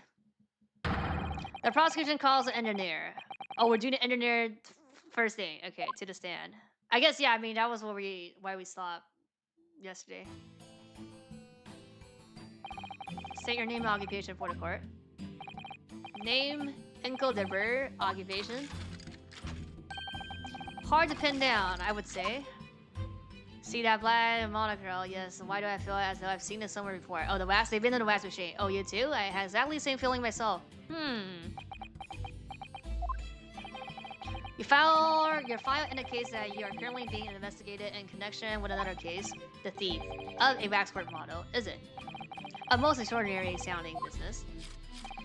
But that has no bearing on this trial, I assure you. Yeah. Cleave it from your mind. Dude's a weirdo, he is. You're familiar with the public experiment carried out at the Great Exhibition some days ago. The accuses super high voltage instantaneous kinesis demonstration. Yes, you could say that. I am aware of it. There was a terrible accident, wasn't there? It was you who constructed the vast machine used in the experiment, or so our investigations indicate. Can you confirm your involvement? Yes, I constructed it in precise accordance with the blueprints, but that's all. Then the court would be very interested to hear your thoughts about the machine, I'm sure. What's this breakdown gonna be, huh? An amazing device, if you ask me. The pinnacle of modern science, making instantaneous kinesis a reality at last. What?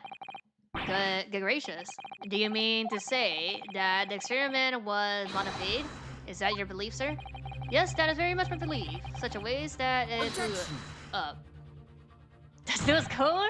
You could be cool and Verdo, but we've already established the machine was nothing more than a prop for an elaborate delivery trick. You established nothing of the sort. All that was shown during yesterday's proceedings is that the same outcome could have been produced by the means of stage trickery. The defense merely proposed a method and demonstrated its feasibility, and nothing more. But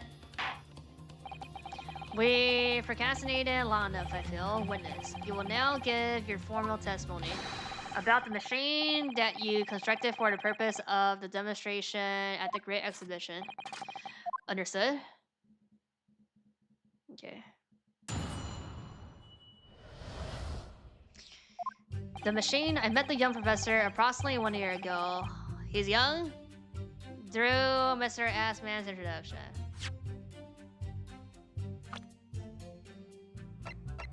33. 32 is not young. I don't think so. How old is he? 35. Bruh. He provided me with the blueprints and I constructed the machine to his precise specification. It was no trick. If the whole show was a fraud, it would have required a body double. Tell me, did the victim have a twin? Yes, the wax! All the spectators saw the birdcage appear above their heads and then crash headfirst into the crystal tower. He's 33. He's 35. So he's older. He's older. He's 35. Harry Brain is 33. 这不明显是阴阳怪气吗？这不肯定是假的吧？ A terrible accident, I grant you. Perhaps the science on which the machine was built was flawed somehow. We just have to say some type of wax here, no? A body double. That goes without saying, surely. To give the impression that something has moved when in reality it hasn't is a basic conjecturing principle. The detection cannot achieve without substituting the original with a fake at some point in the performance. 13 is an old? Yeah, I mean, he's older than him, and he's a, like, young professor, I guess. I guess he can't say old professor. But would it be right in saying you haven't managed to establish anything along those lines? Yeah, I gotta want to punch him. Bruh. Incidentally, the prosecution has already confirmed that Mr. Aspen has no twin siblings. It's my understanding that this witness is very well-versed in conjecturing artfulness. But such talent did not indicate that he was actually able to accomplish what he claims. Namely, the construction of what, by all accounts, must have been an extremely complex scientific machine. Whatever do you mean? Yesterday's proceedings brought the true nature of your past exploits to light. Yep. Indeed it did, my lord, as a scholar who preys on innocent scientists to collect government grant money through conjuring know-how. Yes, it's true that I possess considerable knowledge of stage magic. But crucially, my scientific knowledge more than matches that of any academic in the field. Investigation of the witnesses' workshop attests to that claim, my lord. Yeah. As evidence, the police found this Royal Society trophy for a young talent in science here. Wait a sec. I didn't look at this, right? Yeah, I didn't look at this. This is probably not his then, huh? Right here. There's a little metal plate here, look. Fostering burning talent for the future of scientific theory. It seems rather ironic, doesn't it? But clearly, he really was a very talented scientist. Or this is gonna be the motive. That's it? Oh. Okay, so nothing wrong with this. I guess.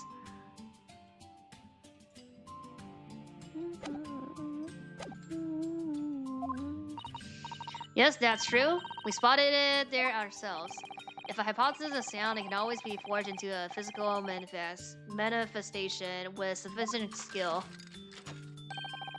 Though I may have sold the secrets of some distinctive wits to sniffling talented scientists in the past, would you therefore assert that the explosion of the machine was an unfortunate accident? Or, of course, a deliberate act of murder carried out by misuse of the science? Counsel for the defense, your cross-examination, please. Yes, my lord. Okay.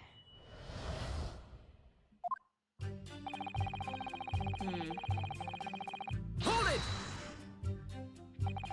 So you're already acquainted with Mr. Assman himself? Not really. By chance, I've seen his name mentioned in the papers, that's all. But I had no interest in his private affairs. If he was an unscrupulous investor, it was no concern of mine. As long as people pay their bills, I take up my tools and construct what they ask for. So why did he approach you in particular then? Who can say? I presume because my name is associated with excellency in engineering. Not to mention the excellency in fraud. Hard to gauge, but the point is, all I did was construct the machine according to the blueprints I was given. In other words, the Kinesis machine was built on solid scientific principles. Yes, you might say that. Her behavior certainly has a mind like no other.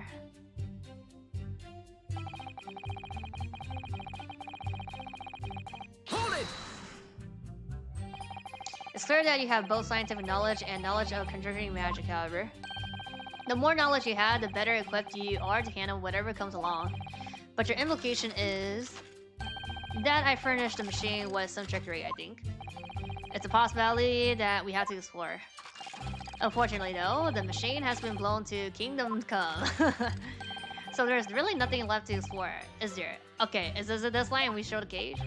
It appears that the kinesis machine was fitted with a timed explosive device of some kind. And there's nothing left of that device either. Not a single shred of evidence remaining, I hear. Yeah, no. He must have planned all this from the outset. But in any case, it's abundantly clear that the experiment couldn't have been a trick.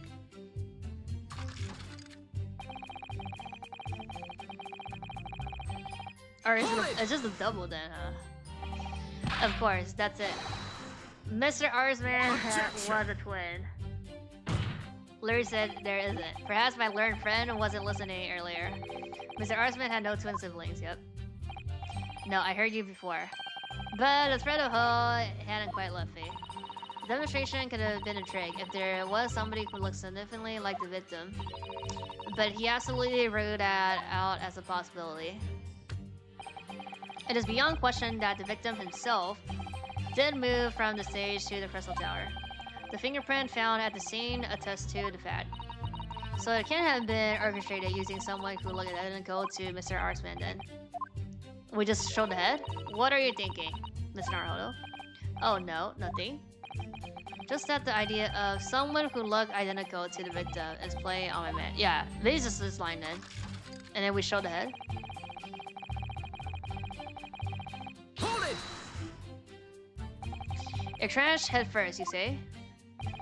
According to the many witness reports from those there at the time, yes. Were you not there at the exhibition ground on the day? Nope. Well, he's gonna say no. Unlikely. I rarely leave my workshop. Yet another of your unique inventions was found at the scene.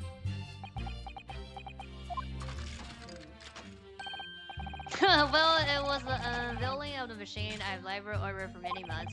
I saw it clearly with my own eyes, the wreckage plummeting headfirst into the tower. What a surprise. I believe the victim's neck was broken from the headlong fall, wasn't it? How do you know that? How would have you come to... Yeah, how would you have come by that information? Even an infernal recluse like me reads a newspaper, you know? It was in a newspaper? According to the reports, 2 injuries were apparent on the victim's body. Yes, he'd been stabbed to the chest by a screwdriver believed to belong to the defendant. And he had broken vertebra as a result of a fall from a considerable height. Correct. My learned friend has been doing his research, it seems. Do we know which injury was the fatal one? Sadly not. Forensic science is not yet at a level where such things can be determined. Huh. What we do know is that the victim died having sustained both injuries at some point during the experiment, and since he was found in a birdcage with his neck broken, it's obvious that he fell from a considerable height. I suppose that's hard to deny.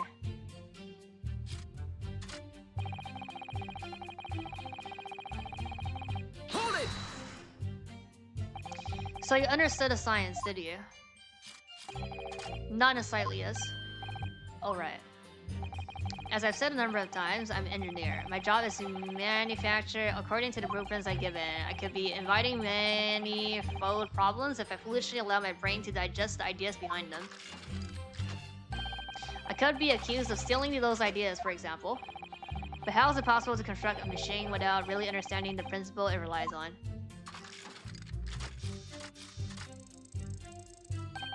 Well, you're practicing law without really understanding the principle it relies on, aren't you?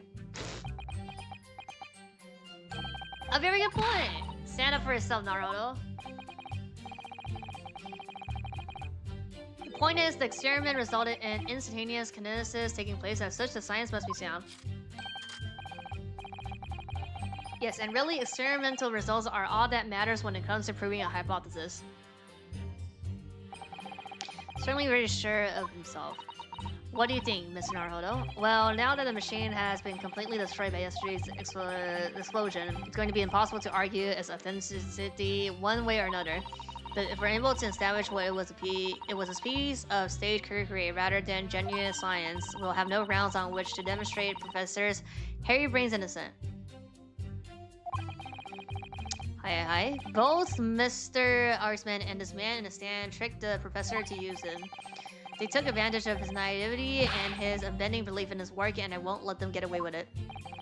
And seeing as the professor is an old friend of Lord Van Zieg's, What on earth must he be feeling towards the rear? I think it has to be the body double.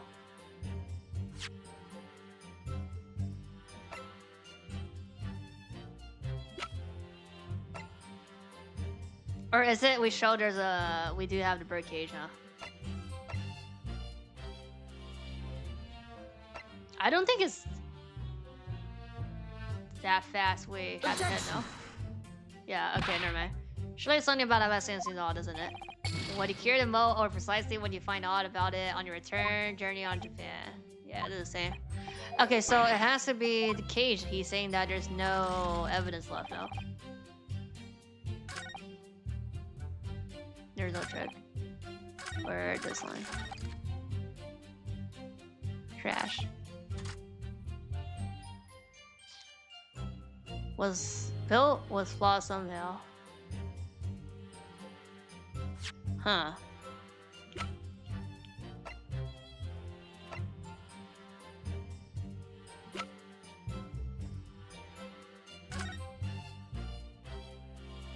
Can't be the photo, no?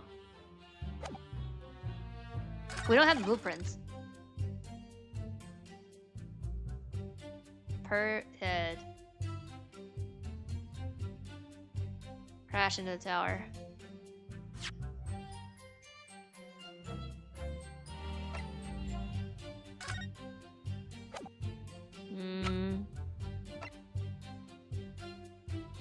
I mean, we have the cage, no? Do we show the cage? Objection! Okay, we do show the cage. I think afterwards we show the body double.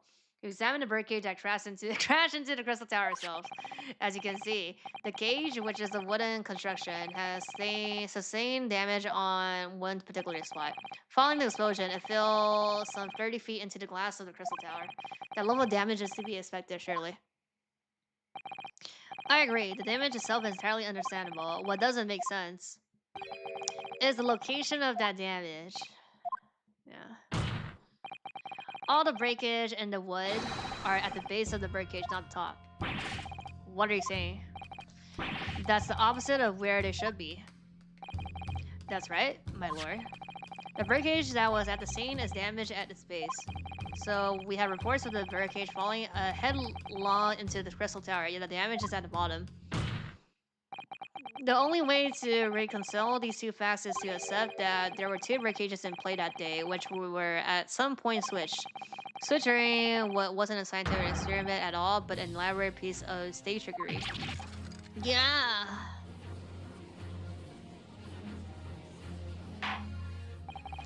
Good gracious, explain yourself, witness. Well, if we examine the facts, there's only one logical conclusion we can draw. The damage on the base of the birdcage clearly indicates that it crashed tail first into the tower. But multiple witnesses report claims that it fell headfirst. The birdcage materialized in the sky next to the balloon flying over the stage, following a spontaneous explosion at an altitude of some 60 feet above ground level, which is approximately 18 meters. It then proceeded to fall some 30 feet into the crystal tower, and the ensuing deflagration. Witness reports saying such chaos are notorious and reliable. Objection! But the victim's neck was broken. Objection!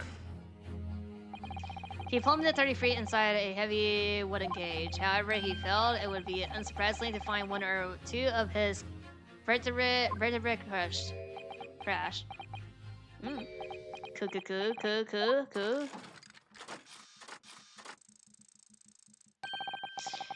A riveting scientific analysis of the events from the prosecution there. Though, to be even more rigorous, you would have to say it was only one vertebrae, actually. It wasn't quiet for long.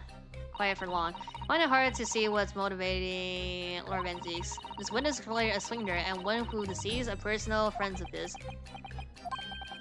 If you're going to establish this position, do it right. Sorry, I feel like that's the undertone here. Oh yes, and there's one more point. The defense appears to have forgotten.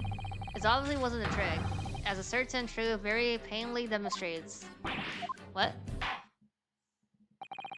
The body double? It seems to me that the cross-examination had better continue until we resolve this matter. Oh, you amend your testimony with details of this truth. Okay. Of course, we must treat the matter scientifically after all. Ugh, I nearly had him there. Hmm? So, 2 lines here. 30 feet high, the breakage had fallen. Hold it! What do you mean? Well, before the demonstration began, the victim was live on a stage in front of the audience. Yes, there are lots of witnesses who saw him on the examination stage, that's true. And the victim's neck broke as a result of an impact following a fall. Logically, therefore, the victim must have fallen from somewhere. The balloon that exploded was at an altitude of 60 feet. The point of impact on the tower was 30 feet up. The difference of 30 feet is therefore the total difference the bird cage fell. And there's no other location from which a cage could have fallen that distance if it didn't drop out of the sky. We just saw the photo. Is this line? There we go.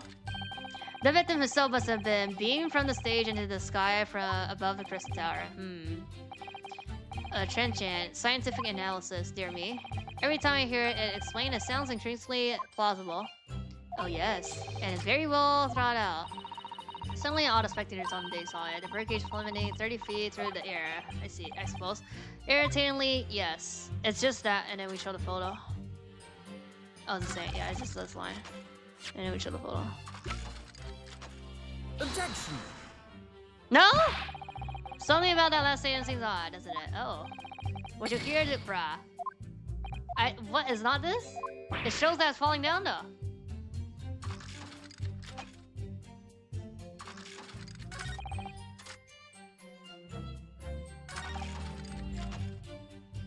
Nowhere else 30 feet from the birdage had fallen from. It was not this photo.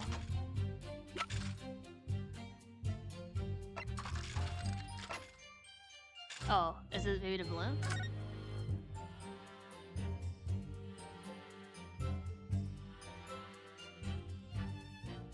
Oh, the cage was still here?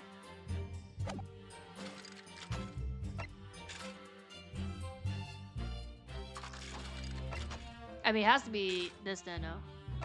Or is it falling? We don't have the autopsy. Oh, we do. Okay.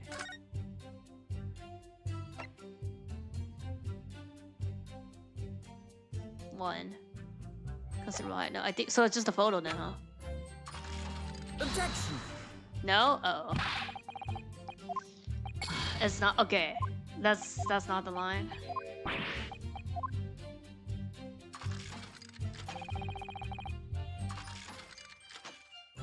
Oh, clearly took place. No?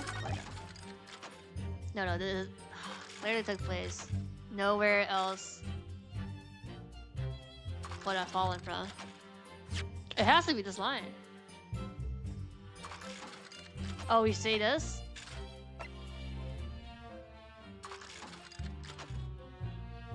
Took place. Oh.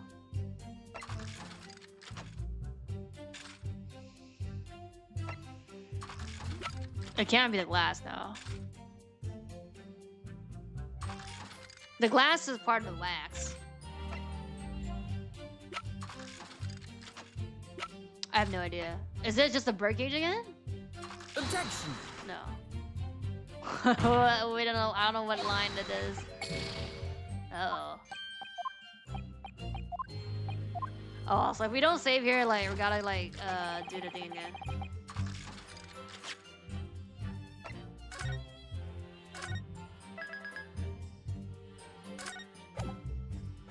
我不知道现在是哪一句话。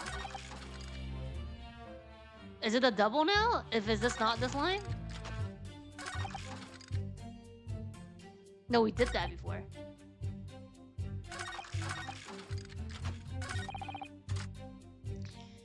Sign with the machine was built was flawed somehow.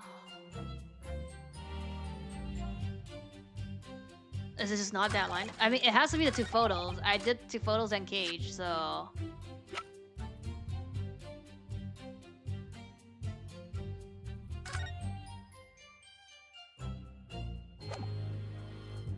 Objection! No.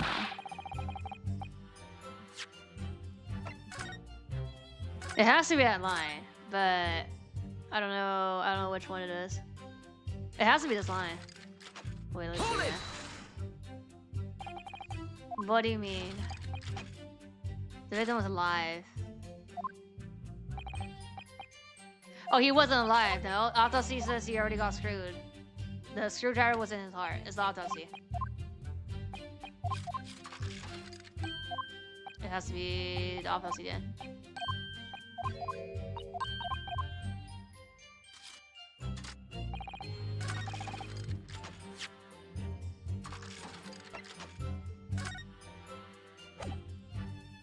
Objection!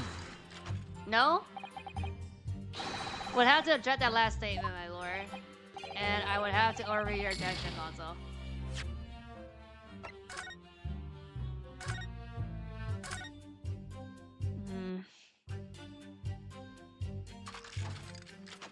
No one else. Oh, the balloon. The balloon. Objection! No. The arch?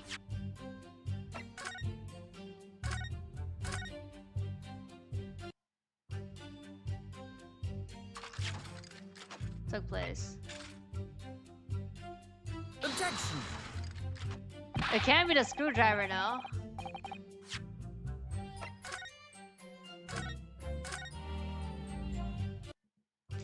Please, it has to be this line, no?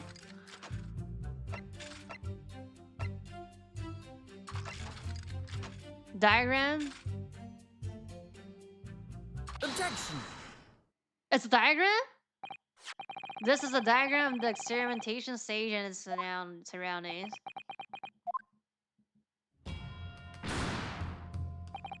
We know that somehow the breakage appeared in the midair before falling down. Okay, my logic's correct about the balloon. It's just like... a fall from about 30 feet, or 9 meters.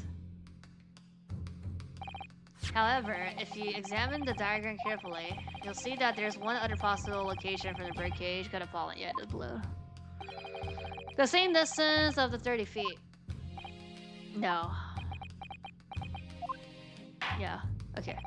Well, it appears that the fence has a possible explanation to put forward. Go ahead, console. Yes, my lord. Of course. You will indicate the place in which you're referring to, the same diagram. Yeah, right here. Alternative location. I mean, literally just the balloon here, though. Take that! If it had fallen from here, the breakage would have plummeted the same 30 feet Objection. distance. Oh, that's wrong? If that's my learned friend's claim, I suggest he demonstrates for the court. Personally. Okay, that's wrong, huh? And you may consider this a parting gift, console. Okay. Let's just re-get our lives back. Thank you, console. That will do. But my lord, wait. The defense is still in the process of establishing his argument. No further analysis is necessary, I feel. As such, I shall be requesting the final decision of the member of the jury. It's been an honor to serve, my lord, and we know exactly what we're deemed now. Guilty! Guilty! Guilty! Guilty! Guilty! Kill me!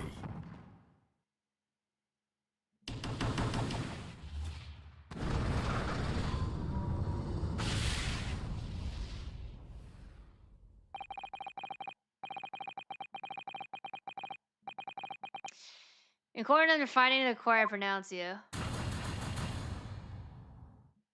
Oh, no. It's my logic with the picture, no? Applaud a juror for doing their civil duty and for finding a swift resolution to this matter. This is all. Court is adjourned.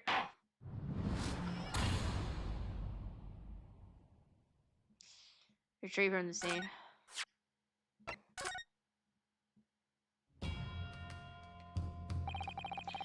Okay.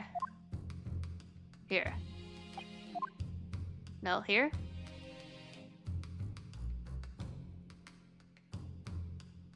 Yeah, where's the fall?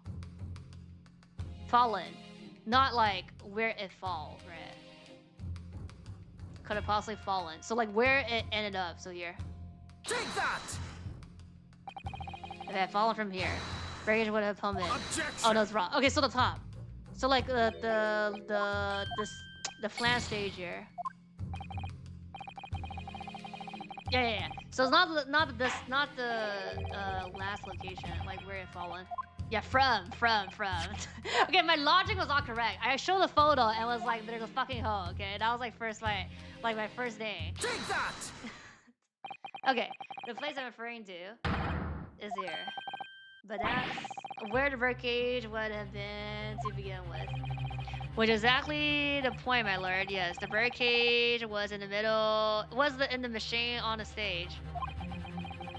But what we must also consider is the height of the stage itself. Go on, console. Turns out that the experimentation stage was built at a considerable height above ground level. If you look at the diagram, in fact, photo to show the stage height. I mean, there's a fucking hole and we know it's on like, what? At least like second floor? More than second floor. You see it's about the same height as the above the ground as a balloon that was scratched. Okay. So they're saying the 30 and 30 in between because it's 60. I see. Yeah. Boop. When the experiment got underway, the machine and the birdcage was engulfed in steam.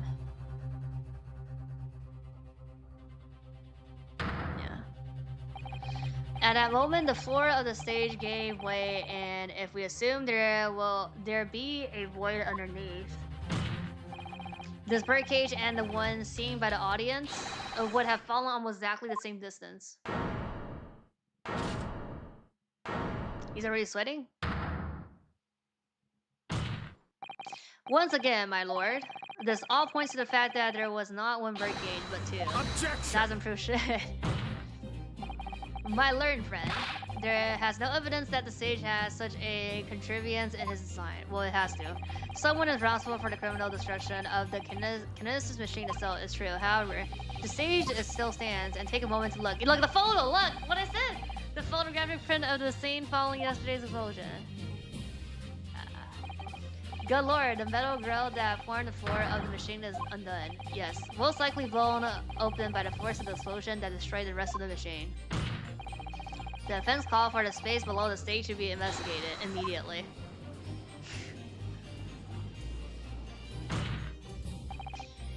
Mr. Debre? It was you who built the kinesis machine, which means that it was you who built the two birdcages that were used to carry out this mission. Whether Professor Harry Brain hypothesis is sound or not makes no difference because it's the construction of this machine that matters. A machine designed to take his life. And I lay the blame firmly at the professor's door as something that could have only been carried out by you. Yep. Oh! Grr. Wow. Not so easy. Objection.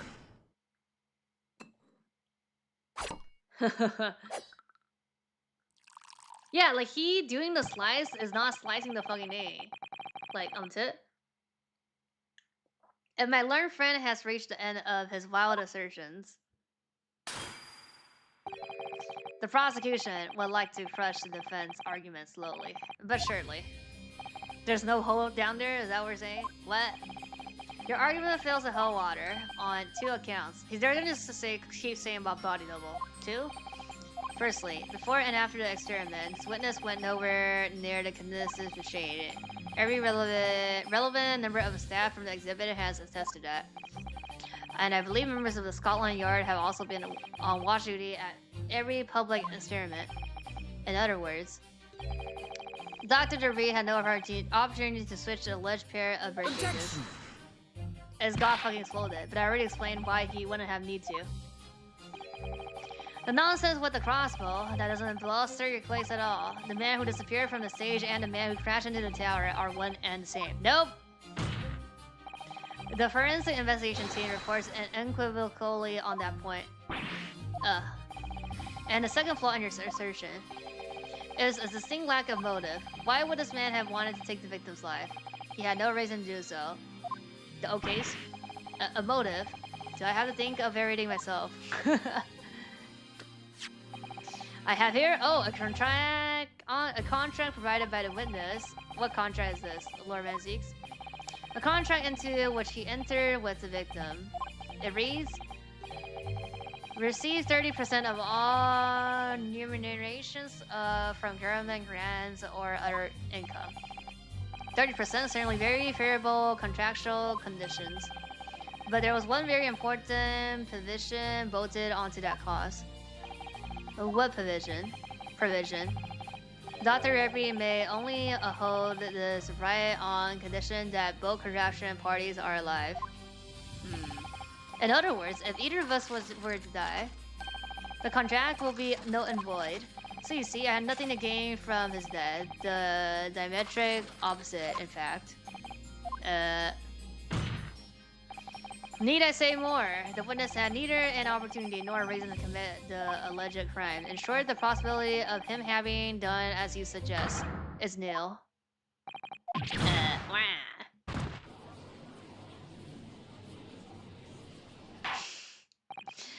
It seems the defense assertion was somewhat wide of the mark. Lord Van Zeeks, you will submit the contract as evidence, please. Contract as evidence. Okay. Let me check that. Bruh, not so fast. It's true. Shit, not true. Super high voltage, instantaneous kinetic machine from labor. Huh. 30% only opposed right on condition that both contract party are alive. Okay. That signature's not doing anything, huh? If he had no opportunity to stretch a birdcage under the stage with the one in the crystal tower, he couldn't have done it. In any case, I have no idea what motive might have been. The glass would be like, they moved it, no? There's one asset in your argument that still holds true, however. There were 2 birdcages. The prosecution is unable to deny that. So I'm sure you're on the right lines. And I have no doubt there are other aspects of your assertion that are undeniable truths too. Well, it would seem that the defense has no rejoinder to offer. Reputation is the field, but the prosecution's counter has set the record straight, I think. It's impossible that I'm the culprit. Objection! Oh.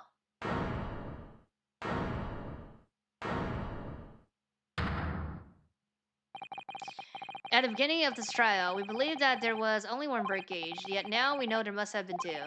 In other words, there were more to demonstrate than we realized at first. I think it's abundantly clear that the same applies to the carpet. Get to the point. The stage demonstration was constructed and set up and it's entirely by you. Therefore, it's inconceivable that you had no hands in the events that transpire. So, if circumstances means it's impossible that you could have carried out the crime yourself. It points to the fact that someone else was involved. Someone else? Console, are you suggesting? Yeah. The investigation team. Yes, my lord, he had an accomplice. Objection! An accomplice now? Well then, I presume you're prepared for what's to come? You have to name the person. Now that you're accusing not only this witness, but somebody else. Someone else of the most serious of crimes. If these accusations turns out to be false, then make no mistake. The prosecution will demand an equally serious punishment for your slander. Well, Consul, do you intend to pursue this court and formally accuse another party of involvement in this matter? I think yes, yeah. What do I do here? At the moment, this is a little more than a hunch on my part. Don't know for sure if he had an accomplice or even if he really is a carpenter. Is it hairy brain, but he doesn't know? One way or another, though, I have to make my position clear as a lawyer. So what's my stance going to be? Did he have accomplice or not? Yes. Name the accomplice. Back down? The offensive rate to name his accomplice. Somehow the 2 birdcage must have been switched. Yeah, investigation. Investigation team. Everything points to that. Yeah, according to the coroner report, that's not a possibility. So it's corner. But that inconsistency itself is a clue. Console? My lord? You have received a stark warning already. If you are neverthelessly determined, then I must now ask you to identify this alleged accomplice by name. So, your answer, please. Who do you claim have been his accomplice? Yeah, Corny. Take that! The name of the person in question is... What's wrong? My Japanese friend? Surely fear doesn't bind your tongue now. It's a little late for that. Don't worry. Of course I'm afraid. After all, naming her in this capacity is certainly going to make waves. A lot of waves. Let's go. I could very well turn every single person in this courtroom against me. I'm sure it'll be alright. Thank you. Mrs. Sato, the enemy always appears larger than life, but you'll appear exactly the same to the enemy. Alright then, here goes. You kept us waiting long enough. Your answer, Console. The person who colluded with him in order to carry out this wicked crime is Scotland Yard's coroner, Dr. Corny Seed. What the blaze are you talking about? Dr. Seed, the head of the forensics investigation team, and the coroner who concluded the autopsy on the victim. Yes. We know there were 2 bird cages, so who could have had carried out the switch to complete the illusion? The accident happened in front of a huge crowd of spectators, and the area was immediately sealed off. Then everyone, a police officer included, were banished to make way for the forensic investigation team. When else could the switch have occurred? It could only have been in that team's presence. It's essential that the court determine exactly what happened following the incident. The defense demands that Dr. Seed be summoned to the witness stand at once to testify.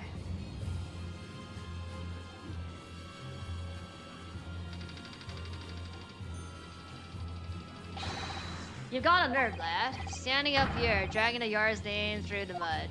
I don't need to drag it, it's already like non-existent. I didn't mean to. I know the woman very well. There's no better dead brain worker out there. How dare you call her a criminal? My learned friend's imagination appears to be wider than the East End at night. But the recklessness of your accusation aside, there's another grave problem with your argument. One which the prosecution demands you address at once. He is. A great problem.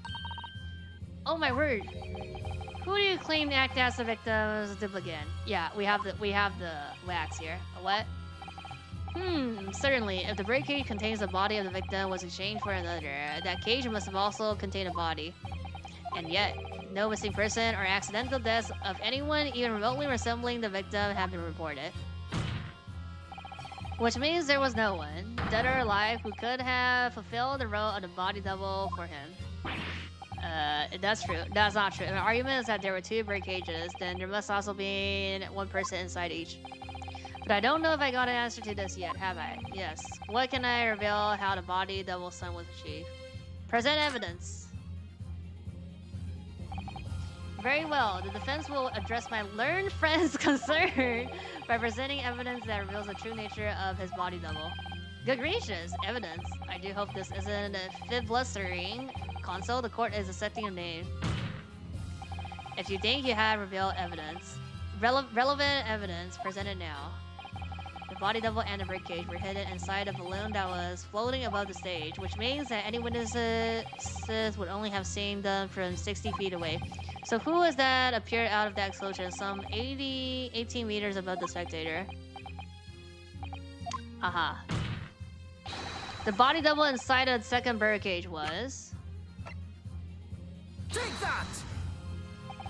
We know that the victim was in the bird cage that was situated inside the kinetic machine on stage, and therefore, he couldn't have been inside a second bird cage. Instead, that contained something else.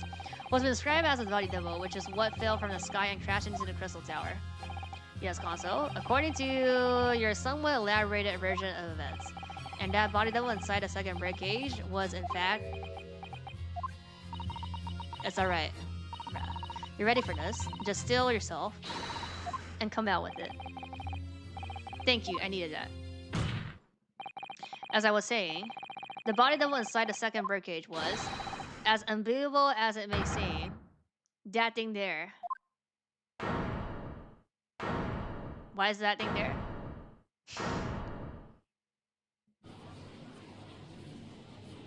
When did he put this evidence there? Objection!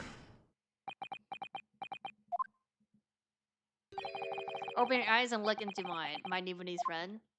And then we just show the glass now to be like, it was in the incident.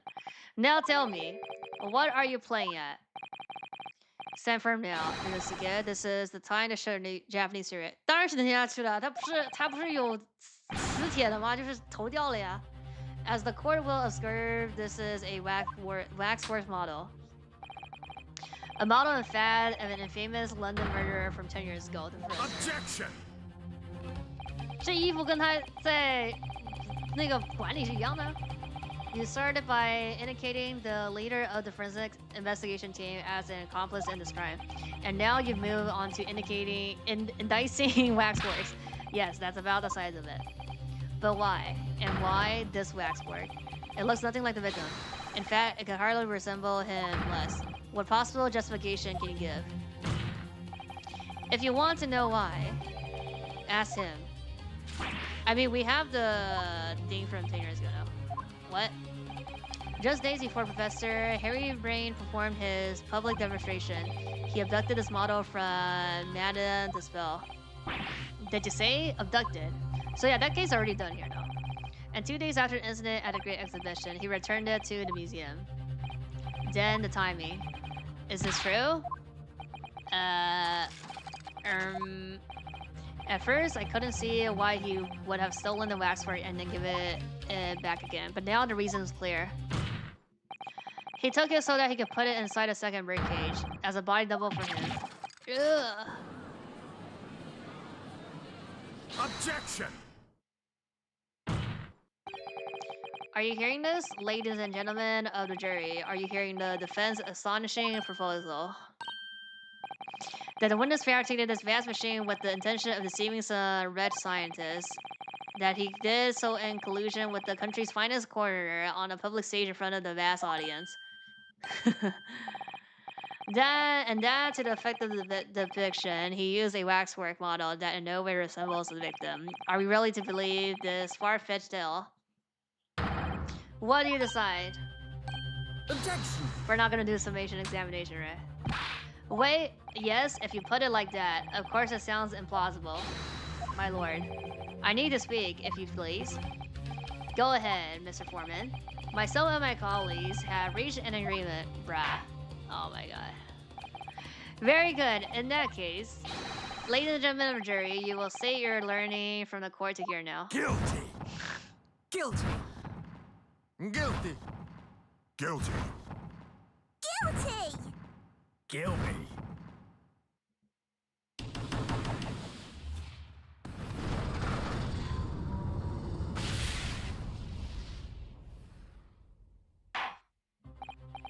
So, as indicated by the foreman, the jury has reached a consensus.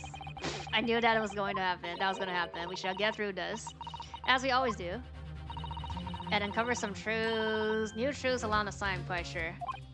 Frodo, I mean, we gotta have like more info on like all his stuff, like the case from 10 years ago. Yes, I agree. I'm going to have to appeal to juries as usual and see if I can persuade them to change their minds.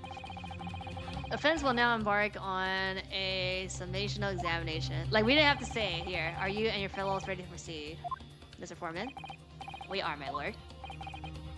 Very well, in that case, I ask you now to state clearly for all present to hear the grounds on which each of you have decided that the defendant is guilty of the crime of which he is charged. Guilty. 对的, guilty. Okay, what do we have here? I've known that woman for years. She's never been an accomplice to anything. It's utterly nonsense to think those two would ever be covenanting with one another. It has to be the photo, his photo then, no? I feel like they're related. Oh dear, this is most troubling. But surely the waxwork the man stole has nothing to do with the coroner, is it? I've had my own problems with members of the police. I do not trust them much. Oh, I've seen no rigorous proof of this waxwork. So yeah, the magician pitched to the old man, Boomer. Waxwork was ever inside a birdcage. Yeah, and then right here, we just show the glass. Or something, no. Accusing someone without right evidence is not a proper draw, is it? I won't have it. Okay, it's easy. Somewhat unsurprisingly, it seems the introduction of this waxwork model to the proceedings has polarized opinion. Given that its face is obscured and its build in no way resembles that of the victim, I can only applaud my learned friend's temerity at suggesting it as his body double. Yes, the applause is defeating, and yes, I know it seems extraordinary, but that's the point. That's why I have a strong feeling it's actually a greater clue than anyone yet realized. What are you thinking? I can't explain why at the moment, but I feel as though there's a specific reason why it was used, why it had to be this model. Really? A reason why nothing else would do, you mean? Yes, and I'm convinced it's something far more significant than whether or not the model looked like the victim. Well, if that's the case, we must prevent the trial from ending prematurely at all costs. Yes, agreed. I have to find a way out of this. Okay. Get ready, console. You may proceed with the summation examination. Gotta still press everything though.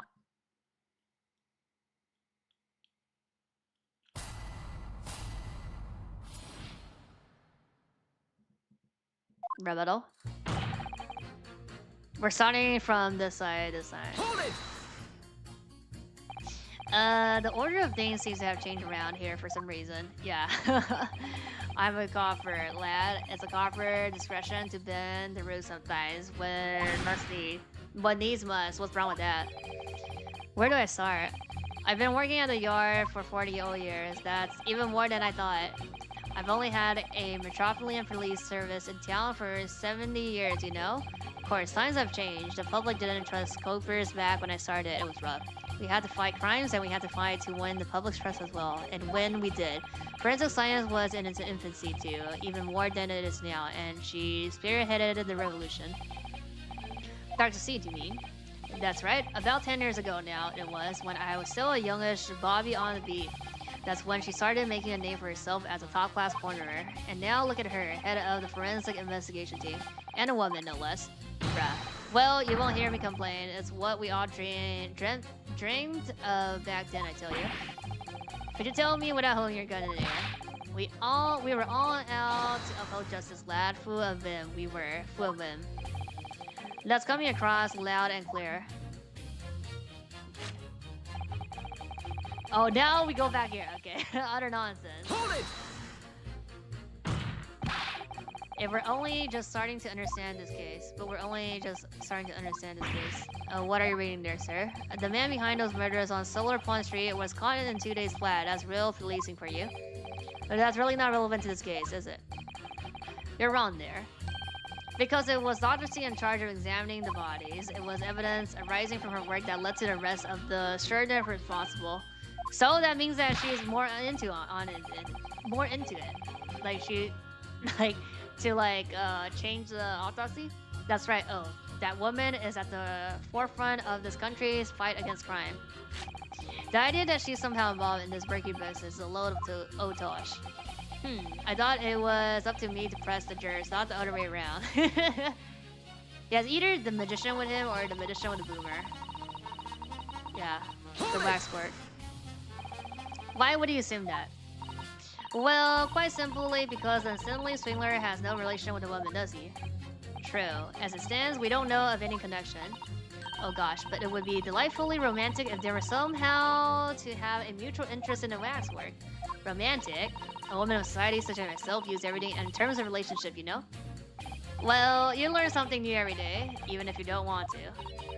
One might wonder about a possible relationship between the defendant and this corner woman, or perhaps between the defendant and the handsome prosecutor just there. This woman, maybe more astute than I'd be giving her credit for. If that's the woman's stance, then perhaps demonstrating some connection between the waxwork and Dr. C will be enough. Yes, I agree.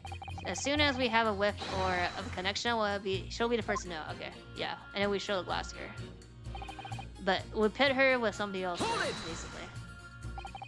What sort of problems? Let's just say we have run into each other on numerous occasions while I'm performing on the street. Yeah, right, I see. Obviously, artists such as myself cannot appear on stage as we work in close proximity to our audience. Now they have the shows that's like on stage. So we burn our great magic in parks, on street corners, and the like. But the police use any excuse to make our lives difficult. Yeah, right here. Excuse me. Do you have something to say in response to that? Mr. Otomo, who are you calling a mass murderer? Oh, sorry, my mistake. I got confused because I heard you look like him. I don't look anything like the man. You want to be locked up, Sonny. Thanks, Mr. Jones. Perhaps we can move on. Was really wondering if you had something you wanted to add in response to what juror number 3 just said. Clearly you do. Back in my day, oh my god. Back in the good old days. It wasn't like this. It wasn't like this. Like 70 years ago, sir? We worked our fingers to the bone to earn the public's trust. We did. And by Jove, we had earned it. People respect us back then. Respect you, huh? No one would have called a coroner into question in them days. A coroner's report was a hallmark of investigation done right. Especially when Dr. Courtney Stevens put... Oh my god, Stevens put her name on it. We have that name on that file. She was the best of the best and the apple of the trees. Hold on a minute. Yeah, the name. What are you talking about? Who's Courtney Stevens? Ah, sorry. Got a bit carried away in there. Oh, Stevens is Dr. C's maiden name. Ah, they're connected. Her maiden name, so that was before she was married. Of course, yeah. Silly me. It's Seath now, isn't it? Stevens. I'm sure I've seen that name somewhere recently. Anyway, the point is, those were the great days of policing, not like now. Sorry to interrupt, sir. But do you think you could change your statement to include that name? Okay. Well, yes. I don't see why not. Okay. Can we press again with the name? Yeah. Hold it! She was legendary, was she? What did you say? That woman is still the best coroner in the land. Head of forensic investigation team. Back in my day. I know. We carry gun. Still, we carried a gun. I bend the rose. Legendary was your description, sir, not mine. Rubbish that were never passed my lip, bruh. Bro doesn't fucking. I already forgot. I've never described anybody that way ever. Not if they were still in the game. I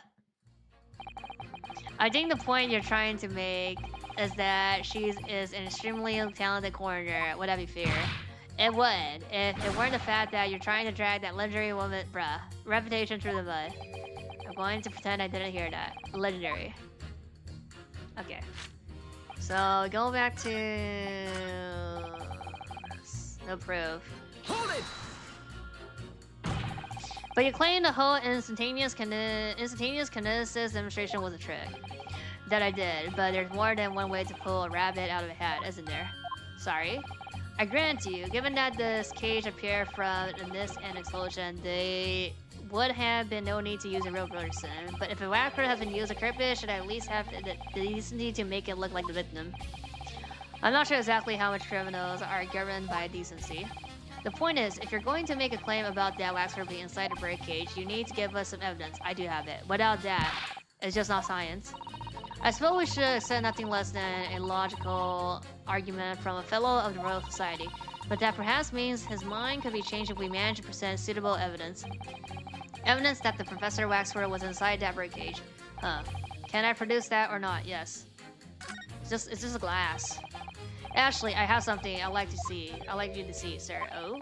I must warn you that I firmly believe it's only wise to trust men in white coats. So given your jet black outfit, I don't mind admitting to a sense of predation here. So you don't trust anybody in black. Looking in the mirror must be very trying. Okay, I do have evidence, yes. Just the glass. Take that! Yeah. Was that a piece of glass? Though it's unusually thick for glass. Yes, a piece of broken glass we found inside her jacket on a waxwork. As you say, it's not ordinary glass though. It's very thick and clearly made of extra strengths, much like the special glass that was developed for the construction of the Crystal Tower. The Crystal Tower. Holy smoke! Exactly. The centerpiece of the Great Exhibition, where the very incident we're talking about took place. On the day in question, the birdcage fell from above and smashed through a window of that special glass. From whence the small piece originated. Is that it?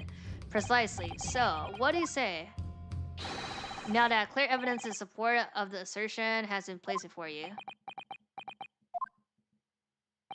Well, as I said, I only trust men and white girls as a rule. However, when the reasoning is sound, it's fair to say colors shouldn't come into it. In light of what you're showing me here, yes, I feel obligated to change my position on the matter. Okay, got one.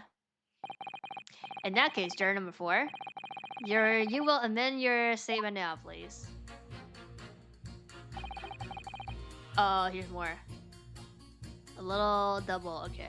He doesn't change, but he has the updated. Thank you for reconsidering your position, sir.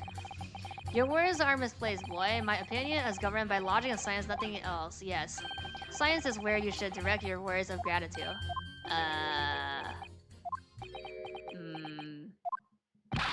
What's the matter with you? Too good to say some words of thanks to the mother of all academic subjects? What? Chemistry? What is this about science? What is it about scientists, honestly? Okay. Let's see what line. Oh, evidence. Yeah. We press the girl with him then, no? Since now we have evidence. Is that like we put them together? I got to ask. Why have you brought that corn into the court with you? Chronicles has been growing back on the farm. Picked him off on me on the way into town. He's a proper nibrat. He is. It is? Yes. The nibbling seems to be taking quite a while. Maybe it could wait until after the trial. Oh, I don't like the sound of that. You need columns at a time like this. Whenever I'm just a mad big to decide, the columns always point me in the right direction, see? You're talking about your cob of corn. Nibble wobble gobble bobble, nibble not guilty out. Nibble bobble guilty bobble, nibble not guilty out. Okay. Nibble nobble guilty bob, nibble not guilty out. Nibble nobble guilty bob, nibble not guilty out. Perhaps is akin to fortune telling with flower petals like people do back home. So Professor here brings fate is to decide by a cob of corn. Could you not at least wait until we had more time to find the truth before deciding on the defendant's guilt? Oh, I don't know about that. Mate's already full already. Awfully full already. Amazing. Okay, so we just put. I know it seems a little far-fetched to think that the waxwork model of the professor was in that birdcage, but on the other hand, it explains a lot. If there really is a reason why the particular waxwork had to be used as his double, we must do everything we can to make the jurors understand it. The truth is, I'm sure that's the key to this, but it's the most puzzling part of it too. In that case, you should see what additional information you can glean while Whistle trying to change the juror's mind. You can read a book while Whistle eating a rice cracker. I'm sure you can do it. Corn pun? Yes. Right, yes. Okay, so we just put him... in. And put him in, no. Yeah. Those whose statements are fundamentally at odds with one another. Well, that's wrong. Foreman, there is to be a new Sherlock Holmes adventure published next month. By the looks. My lord, the foreman of the jury isn't listening. Is that so? Well, I shall have to reserve myself a copy at the local news agent in that case. Mrs. Sato, no one is listening to what I'm saying. Perhaps this would be a good opportunity to have to rethink them, Mr. Naruto. Fear not, my learned friend. I've heard enough sorry words. Okay, so it's the other two. Sounds like I'm on the wrong track here. I better think again.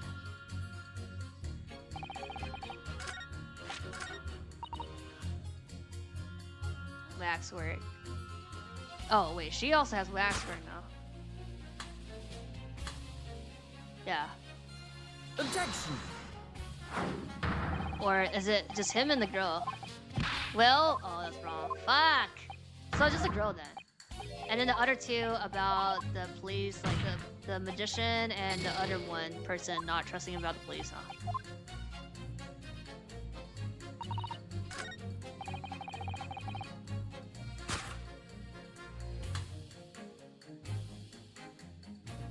Nonsense to think the two could ever come in one another. Oh, maybe it does.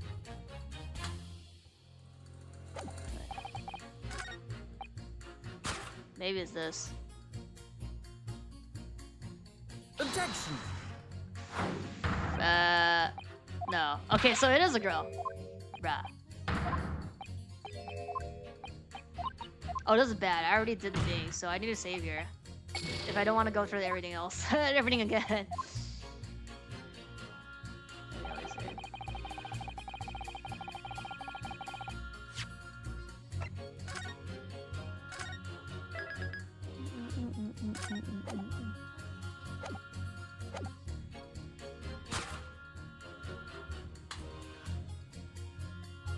The evidence, though. Objection.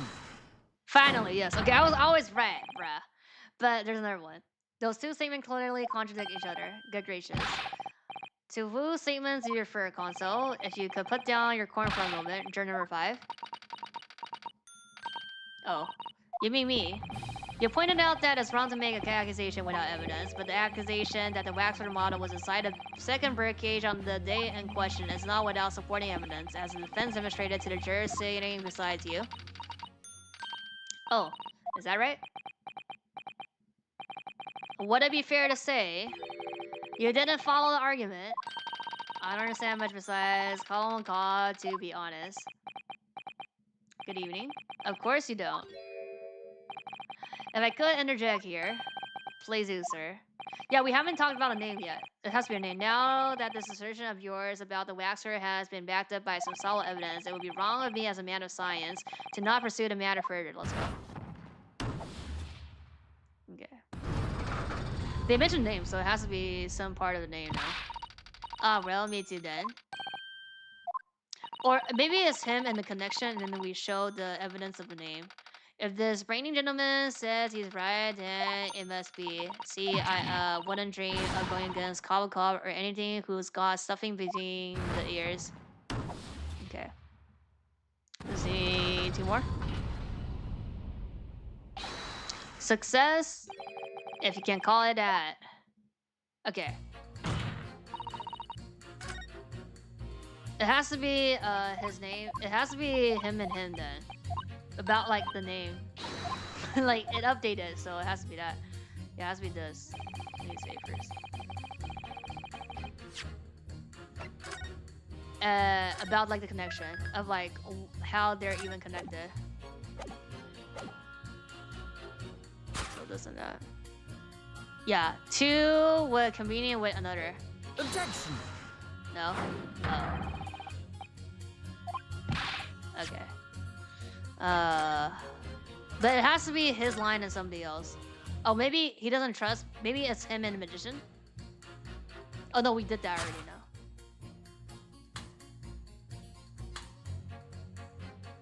Oh, nothing to do with. Yeah, the romance, the romance. Objection. Yes. The maiden name, the maiden name. Those two statements clearly contradict each other. Good gracious. To whose statement do you refer, console? So, journal number 2.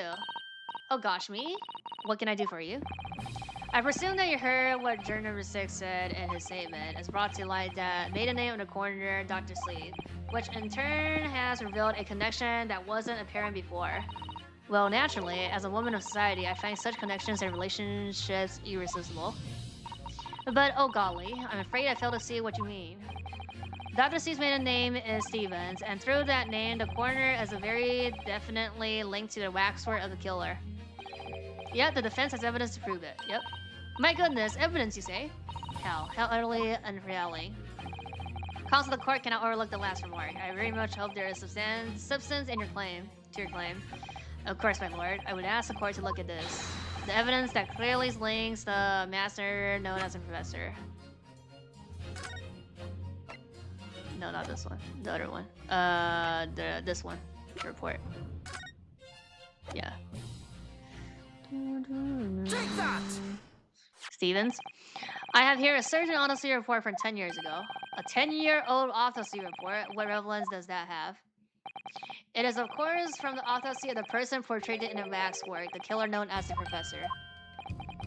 The professors, but the man was a capital offender, so... That's right. This is the certification of death that was drawn up after the convicted executed. So they're saying that like he's still alive then, probably, no.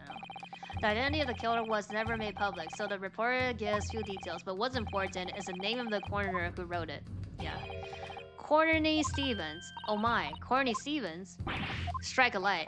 It appears that the professor's autopsy was conducted by Dr. C 10 years ago, and a few days ago, he very deliberately stole the waxwork of the professor from Madden to Sill. A waxwork that doesn't, in fact, resemble the victim, Mr. Arsman, at all.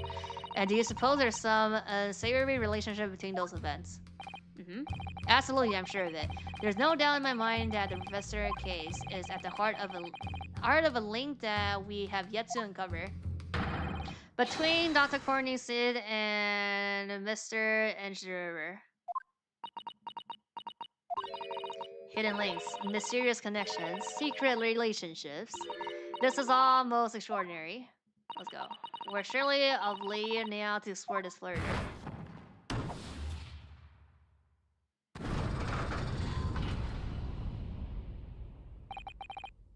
Okay. Quite right, we can't let this trial come to an end now. Not while there is this cloud of suspicion hanging over the yard's best corner. It wasn't like this in my day, but we're still here to uphold justice in the end. Okay.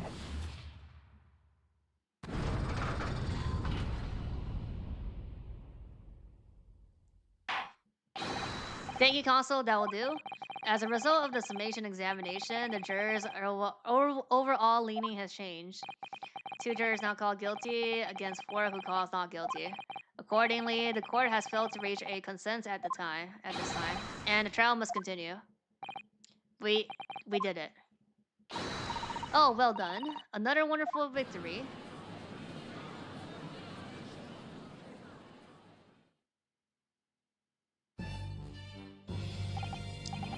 A waxword of the disable professor used as a body double for the victim in this quite extraordinary case. I must say, it's extremely hard to believe the assertion could possibly be true. However, it would appear that it does have at least warranted further investigation. It's the waxword of the professor that links them both, and I'm convinced that there is a special significance to that link. I don't know what you're hoping to prove, lad. I really don't. The truth, sir. By using evidence and testimony. If the court is to delve deeper into the alleged involvement of the waxword in this case, then the prosecution calls for the owner of the model to be summoned as a witness. Yeah. The owner. Madden to spells. I really thought that Lord Menzies would object to this whole line of inquiry. I know, right? Very well, I concur. Make arrangements for Madame Despel to appear as a witness with immediate effect. Okay. Listen carefully, my learned friend. Oh, yes? You should know that you're on the brink of opening Pandora box. That's fine. So he knows. Everybody knows. The court shall now adjourn for 45 minutes. 45 minutes? That's a long time. During that time, the prosecution will summon the new witness and prepare her for taking the stand. Madame Despel, yes. I shall see to it at once, my lord. Okay. Okay. Yeah, like a recess break, and then we come back to Madame Despel.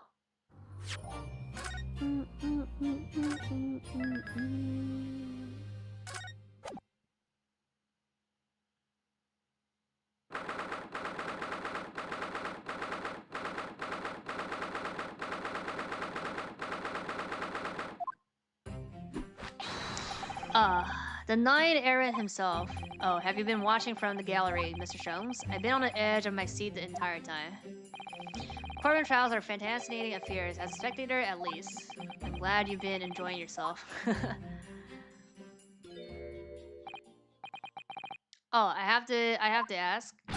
What on earth is going on? It makes no sense. What's this professor business all about? He doesn't look like any professor I've ever met before. Who even is he? Ah, of course. You were in Germany already 10 years ago. Yes, the professor... When I discovered he was the one who had been abducted, a sense of foreboding stirred within me. But who knew the monster would come knocking at your door? My heartfelt sympathies. Ha ha ha ha. As it turns out, Lord Van Ziek is even more intimately tied to this case than any of us realize, isn't he? Yes, how true. His great friend from university in the dock. And now a waxwork of the killer who took his esteemed brother's life makes an appearance too. I imagine even the shred Mr. Reaper failed to foresee that kick in the teeth. An extraordinary move on your part, my dear fellow, to throw that in front of the man. You make it sound like deliberate. I can't help feeling that this professor case is really very puzzling. Oh yes, in what particular manner? Well, there's Mr. the Red, Dr. Seed, and Lord Van Zeeks. It seems that everybody in the trial has a link to the case somehow. Yes, in fact, I alone am not a member of the set. Though that leaves me as an empty seat, all alone with no intersection to any other. Excuse me? Oh. The Dr. C? Dr. Courtney C. Nia Stevens, good day to you. Hello, Jones. That was very shrewd of you. What in particular, pray? You requested that 10-year-old autopsy report from Gregson, didn't you? No, he gave it to me. I don't think she's a killer, or like she's even a accomplice. Like, this is just to get more info. Why would you assume such a thing? Because Gregson told me. We did not request anything. I think it's been 10 years. 10 years in the laboratory, wielding my scalpel. I smell of nothing but coarse and disinfectant. A policeman on the jury had a lot to say about you as it happens. And I've accused you of being complicit in what happened. I'm hoping that you'll take the stand and tell the truth about what really happened. That certainly won't be possible. Lord Van Zeek won't be summoning me as a witness. Lord Strongheart has forbidden it. What? Lord Strongheart? The Pandora's box you were warned about is the professor's case, but please don't make the mistake of thinking you'll get any information about it out of me. Brah. But attempting to hide from the truth, that's cowardice. Cowardice? I've always fought crimes in a way that I see fit. I have no regrets. None at all. And that's all I came here to say. Brah, so she's not gonna get summoned? So good day to you. Brah.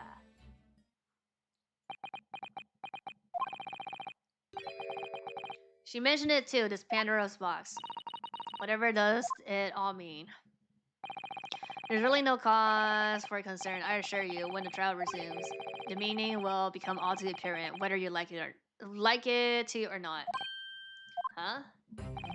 Now then, I believe it's almost time. That was 45 minutes. I must make my way back to the public gallery. The edge of my seat awaits. Think maybe you're enjoying yourself a little too much.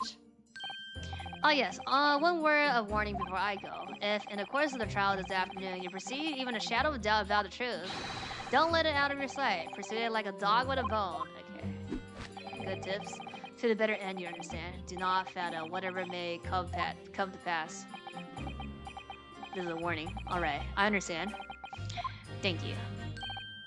Good, I shall make myself scarce then. I purchased a bar of caramel earlier. Ooh, so I shall be gawning on that as you gone away at the truth. That's not evident, so I don't know what that is then. What did that warning from Mr. Sherwood really mean, I wonder? Especially the bit about whatever may come to pass.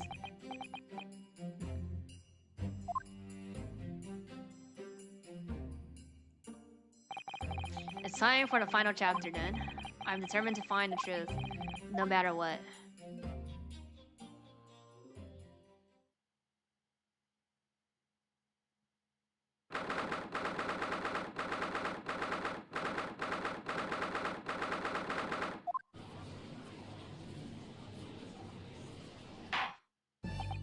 In the name of Her Majesty the Queen, I hereby reconvene the proceeding of this court.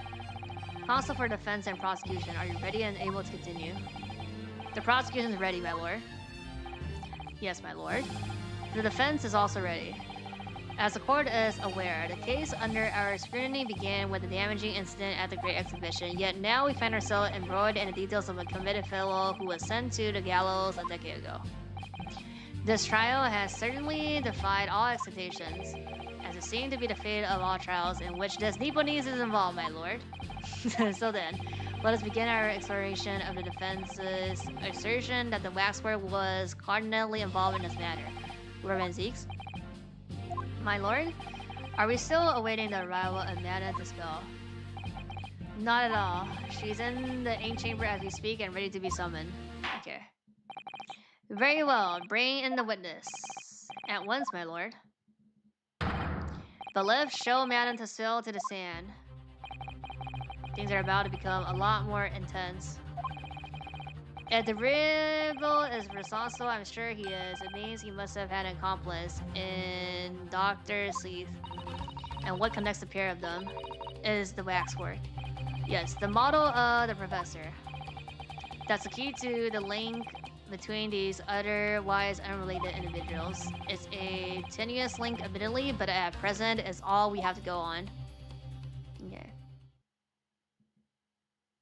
Oh my god. Bruh, they're making say your name and occupation record, please.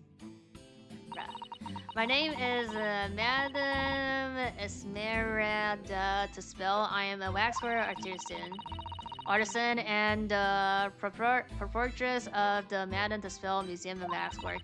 You will have to pardon me for working as I testify. My new exhibit must open very soon. 对，现场雕刻，白魔。Oh, so he finally gets a statue, does he? And now there are 2 of them enrolled.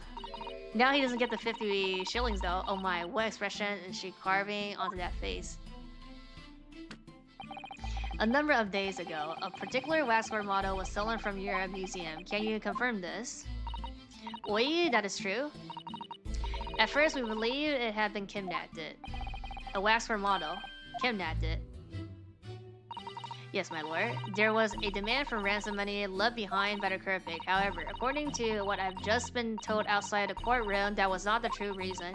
I understand it was utilized as a substitute for the body of a murdered victim. At present, that is no more than conjecture proposed by the defense.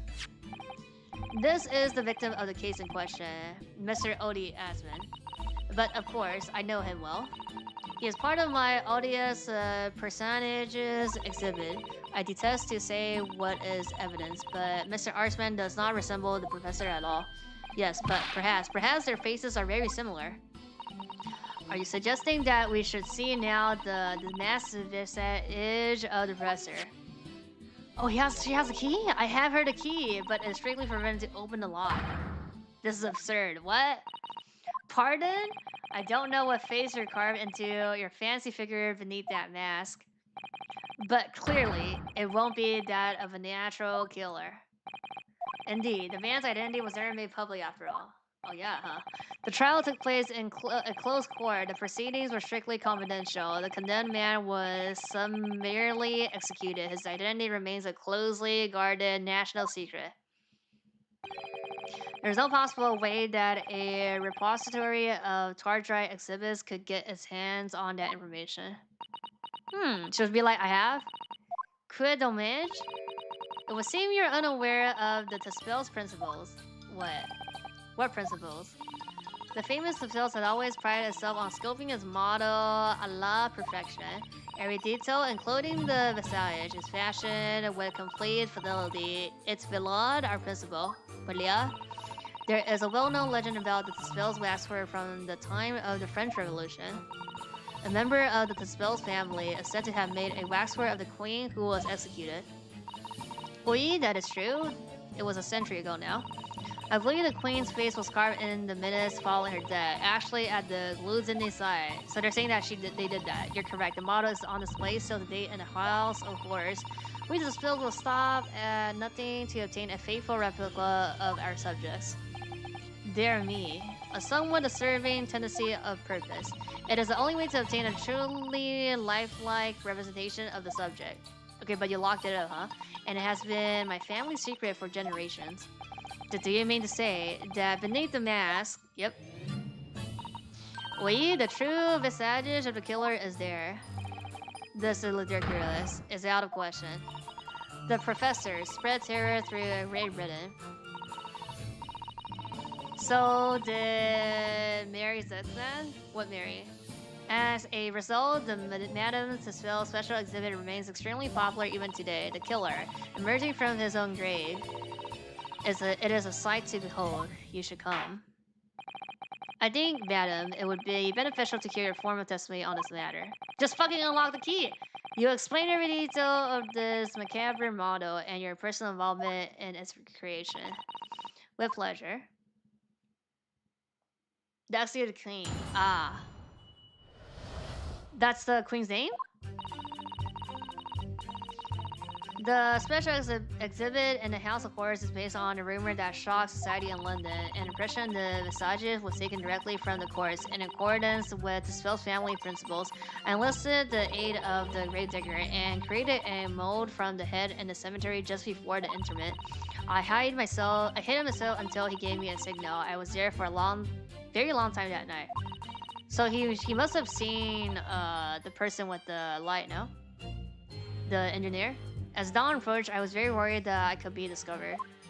I see. The gravedigger, the man sanctioned this. I will do all that is necessary to achieve the true resemblance my family is celebrated for. Nobody else knew, only the gravedigger. What harm did I do, huh? So you truly saw it, the face of that monster. Naturally, I was aware at the time that his identity was a secret, but the spells would not be the spells if we did not insist on absolute fidelity to our sculptures. I don't believe this. I myself have seen the special exhibit at your museum, madam. A truly blood-curdling scene in which the murderer is emerging from his own grave. The scene it depicts was the subject of many rumors in London 10 years ago. I have here a newspaper from the time. Let's go. Dreadful encounter. Asman's signature here.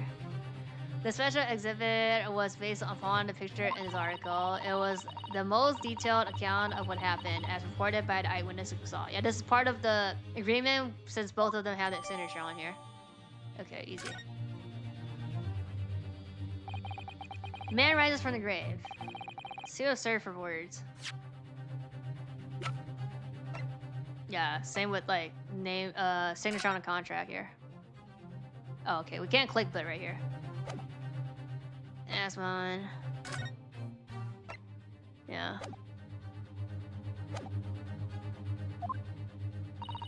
The public enjoy absurdity, monsieur. That is why I have reproduced the scene as carefully as possible in my museum.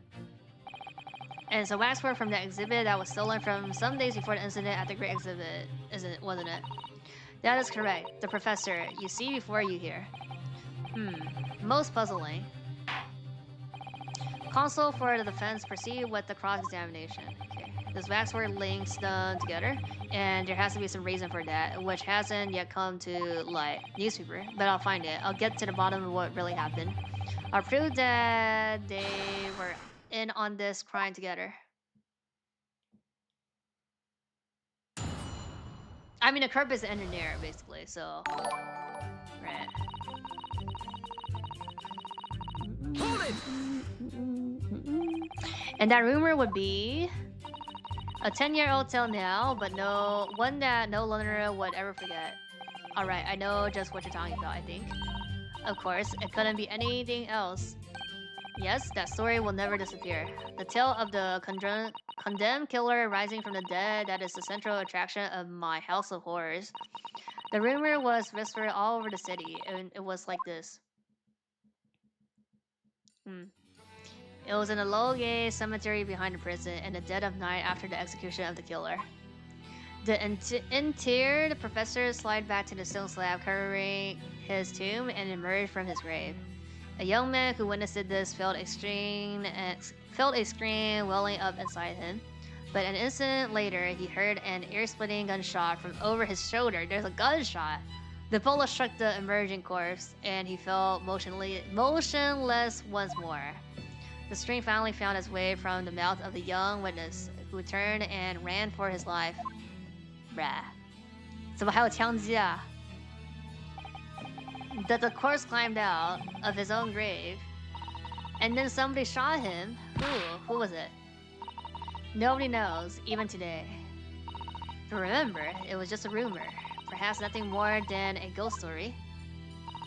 The good people of London, they love stories like this. That is why it was in every newspaper across the capital. But was it just a story? I mean, this is exactly the scene that can be seen today at your museum, isn't it? Wait, the special exhibit was molded on that very illustration. For a while afterwards, the content of the article were reproduced in every newspaper imaginable. Madam, might I say something? Also, like, she was summoned, but then she brought this newspaper 10 years ago with her, huh? Please go ahead, Mademoiselle. When something is described as a rumor, it doesn't necessarily mean that it's entirely made up. I believe that often rumors contain elements of the truth. I see people from the East can be just as astute as people of Europe. Can we be sure, for instance, that the professor's execution was successful? It is not possible for the dead to come back to life. Sorry. 10 years ago, I was there in the Lowgate Cemetery after the criminal known as the Professor was killed by hanging. I took a wax impression of his visage from the corpse just before it was interfered.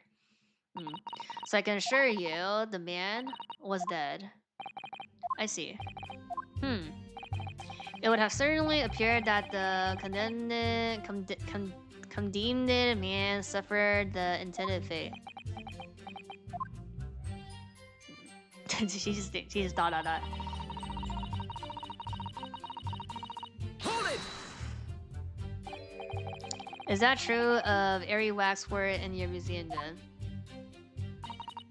It is, assuming the subject is dead, of course.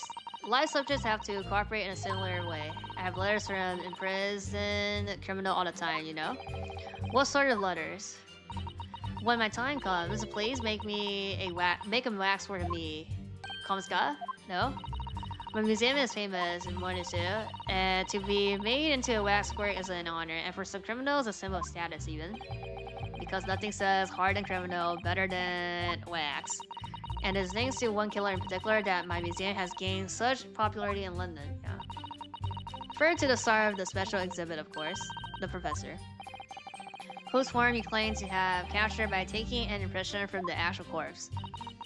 There are no exceptions to the principle of the spells. Okay. Molded ahead before the interment. Surely that's illegal, isn't it? They have special access? Or not? It would seem the proprietress of the repository of novelty was blinded by monetary greed. It had nothing to do with money. The man is part of London's criminal history. That is why I had to scope him to record this history. Record this history. It is the raison d'etre of the Spells Museum. But if the man was convicted in the closed court and sent for immediate execution, then surely nobody but the members of the jurisdictional present know the killer's true identity. I assure you, behind that mask is hidden the true face of the professor. Do you realize what you're saying? The professor's identity is a national secret. I understand, and now that the truth about the special exhibit has been revealed, it must perhaps close. Of course it will, as will your entire museum if you don't tread very carefully, madam. That could be another interesting chapter in the history of my family, I think, don't you? So 10 years ago, on the night of the professor's execution, you took a wax impression of his face from the corpse. Oui, exactement.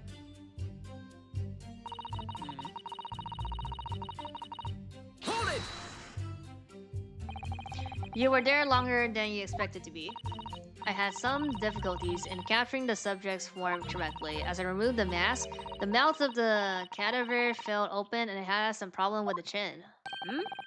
Dare I ask, the man had been dead for a short while already, you see. His muscles were relaxing and consequently his chin would not align itself correctly.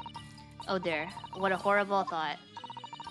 Under normal circumstances, I would have an assistant with me. However, that night, I was alone.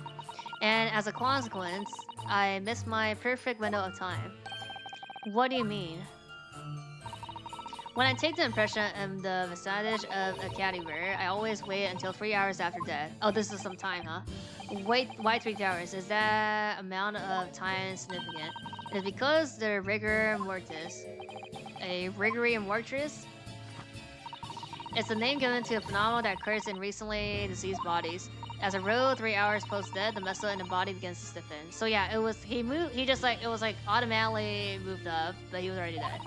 But approximately 10 hours post-death, the entire body is completely rigid and inflexible.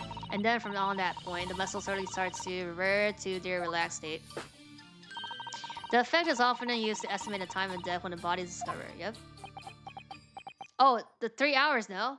Is this line. And in the autopsy, it has the name. It has the time. Well, that was an education. It was slightly scary one. As the madam was going to say, rigor mortis condensed 3 hours after death and it starts in the jaw.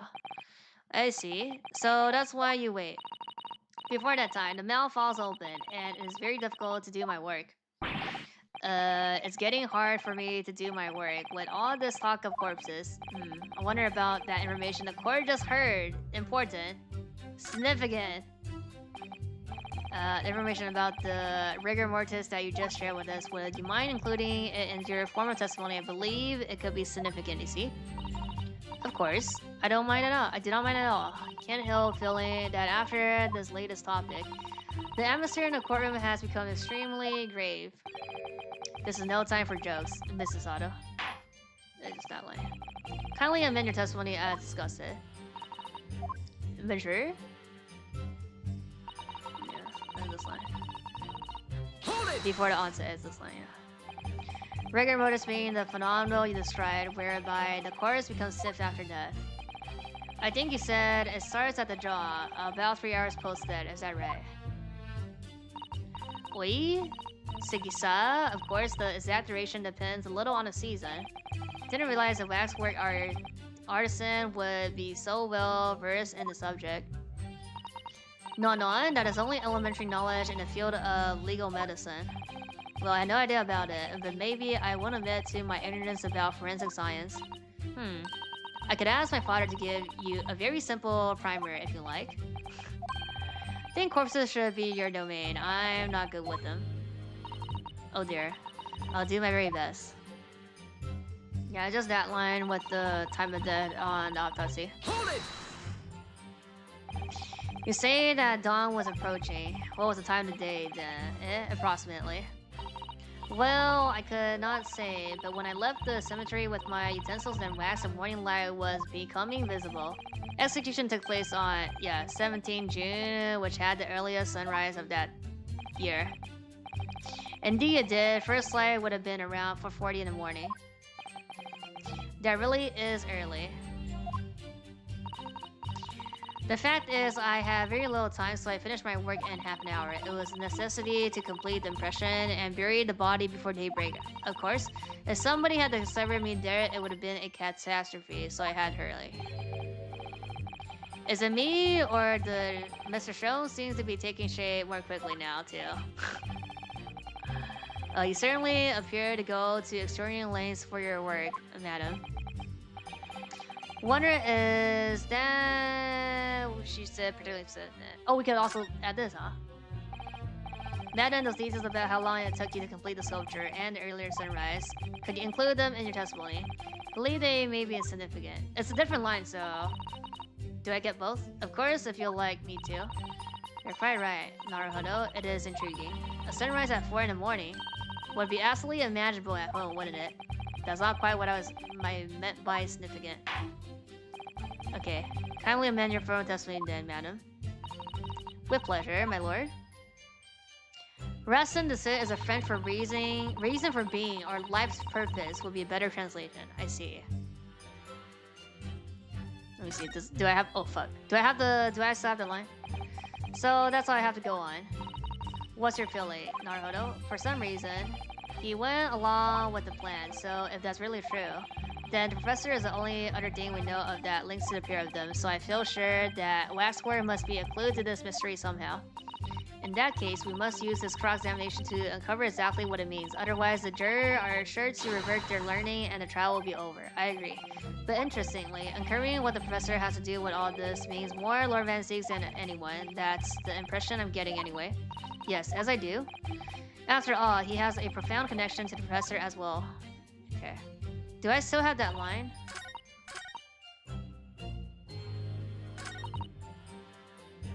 Yeah, it was before. Okay.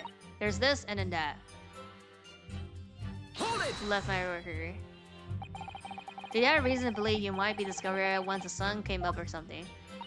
I had paid the gravedigger money to keep my little secret, of course. But with the warning light, I knew that the warden from the prison would come commence his parole of the area. Couldn't you just have paid the warrant too then? I had already paid the gravedigger, as I said. You cannot buy the silence of everyone, or the secret no longer is a secret, eh? The sunrise was at 4:40 that day, which means that it would have been around 4 when you began your sculpture work. Oui, that must be correct. That would be when the gravedigger gave me the signal to come out of hiding. Is it the 4 or is it the... Is it the 4 or is it the... No, I think it's the stiff, no? 3 hours, so when he died. Okay, let me look at the thing again. It's either that or that. There's only 2 lines.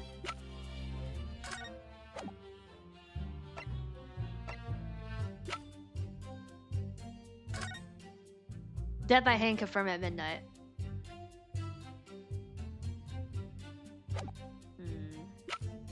Oh, we didn't see the newspaper. Oh, we did. Wait. We can't click on this though.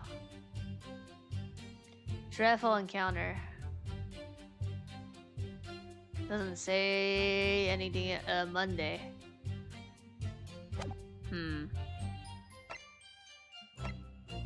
I know it's this. I just don't know if it's this line or the 4 a.m. line. Objection! Okay, it is that line. Madam, to spell, I have here an autopsy report that was filed 10 years ago now. It confirms the death of the professor following his execution at the gallows. And is that a problem? I believe it is, because your testimony and a particular detail in the report completely contradict one another. Kui? Are you going to explain yourself, my Japanese friend? According to her testimony, Madame Tespil was creating her wax impression just before dawn. And at that time, rigor mortis had not yet set in. Am I correct so far, Madam? Yeah. You are, yes. As I said, the stiffening of the jaw is the first sign of the rigor mortis 2 or 3 hours after death, but the man's shin was limp, so he cannot have been dead for a long time. But on the other hand, if you look at the report, it quite clearly states the following. Death by hanging confirmed at midnight. Yeah. No. If the professor indeed died at midnight that day, then by the time you were sculpting his face, rigor mortis would already have set in. Wait, yes, you're right. The chin, it would have been completely stiff. In other words, this report is wrong. Objection! No coroner makes a say when recording the time of death. The idea is absurd. In that case, there's only one possible conclusion. Forge, the execution didn't actually take place at the stated time. Impossible. Order, Consul, this is beyond folly. Not only do you indict the author of the report, but you also implicate members of the staff at Barclay Prison where the execution took place. By heck, extraordinary. Not in my day. Objection! My learned friend appears to have overlooked one very crucial fact. What fact? The professor died that night. Without question. He did. Of course he did. I moved the man's limb jaws with my own hand. Wait. Yes, the professor died that night. There was no... But what if he didn't die at the gallows? He died at a shot, no? Didn't die at... Are you insane? What exactly are you suggesting did happen in that case? It's almost impossible to believe, but it would explain the link between the doctor, the professor, and that one other person of interest. I have evidence that will explain exactly what I'm suggesting happened that night. Huh? I have evidence. Evidence that allegedly explain what really happened. Oh, the shot? The newspaper. The rumor, yeah, the rumor. No.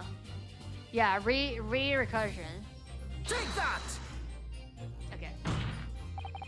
What happened that night is written very plainly in this newspaper article. Executed criminal returns in the death of the night at local cemetery. You're suggesting it was a corpse coming back from the dead now. Well, if this article is to be believed, yes.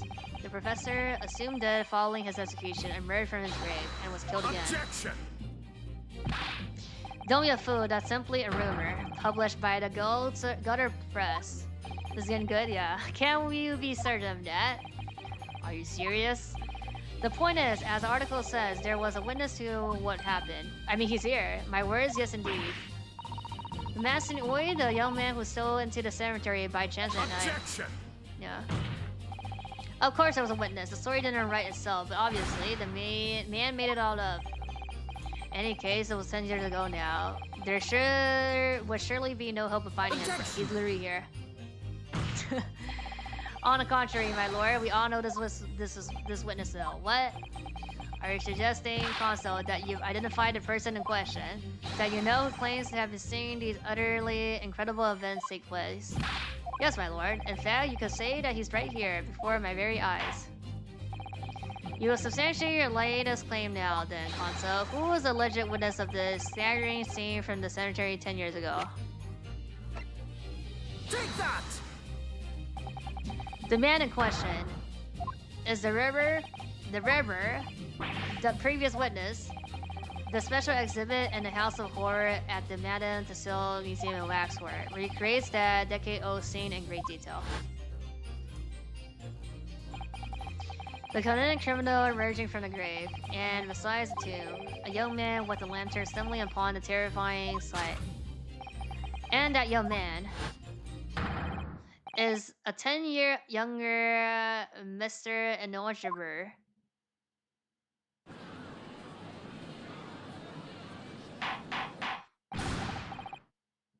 Order, order, order! Surely not, Consul. The bird was there, in Logate Cemetery. What is all this talk about him? Is the name significant? Of course. Madame Tussauds doesn't know, does she? Yes, extremely insignificant, madam, to your situation as well, in fact. What situation? The thief of the Professor Waxwork from your museum some days ago was perpetrated by the very same man. No one, but that would mean... Madame Tussauds? It would appear you know the name. Uh-huh. Oh. Oui, yes, I know it. But from long ago in the past. What? Oh my. Good gracious. More testimony? Explain yourself. Tell us everything you know. Yes, yes, of course. Okay. The story of the young man and the terrible sight he witnessed in a cemetery 10 years ago was published in a very single newspaper in London and throughout Great Britain. However, in all of the articles, the witness was simply described as a certain young man. No details were published about this identity. His name was never revealed. But she knows how she looks like. He was there. She was there. That is apart from in one newspaper. The Daily Circus. It is the paper from which comes the article I have already shown at the court. Oh. You're saying that his full name was only published in the article. Goodness me, yes, here it is. The university student who experimented in this shocking event is, yeah, okay. A discipline of science at the University of London and a resident of its student dorm. Unbelievable. When I read the article, I went to meet with the man. It's a survey of the condemned criminal coming back to the life in the cemetery in the dead of the night. Would make a perfect exhibit for my House of Horrors, whether it was truth or not. True or not. I see. So you went to meet him in order to sculpture a waxwork of the man, did you? Exactament. He was studying science at the University of London in those days. He was just a poor student. I paid him £5 to model for the waxwork, and since that time, it has been in my museum to recreate the scenes of terror from the cemetery.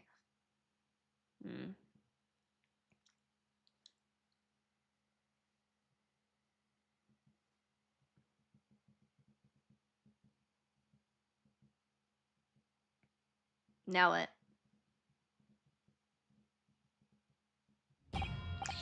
So, 10 years ago, a young man appealed to the public about an extraordinary event he'd witnessed. A criminal who had been put to bed re-emerging from his grave in the middle of the night. But the public treated his claim as nothing more than an amusing anecdote, that was soon forgotten. 10 years later, the same man steals a waxware model of the executed criminal, ostensibly to use as a body double for the victim in the case we're discussing here today, even though the waxware's build is a poor match for the victim, and its face is obscured by a mask. Ah, to melt it? Is that... I mean, but he doesn't need to do that. So the question is, why would a man do such a thing? Yeah. Which brings us to 3 days ago, when the birdcage crashed into the Crystal Tower. If the birdcage had in fact contained not the body of Mr. Arsman, but that same waxwork, the coroner from Scotland Yard who investigated Dr. C would have noticed immediately. And yet, she submitted this autopsy report for the victim, which the court has seen earlier. Why? Because the waxwork was that of the professor. Is that what you're saying? Dr. C put her name to a document confirming the death of a condemned criminal who was still alive. A criminal whose appearance reassertion was witnessed by Dr. DeRed. But that misconduct was a deadly secret the coroner would do nothing to protect.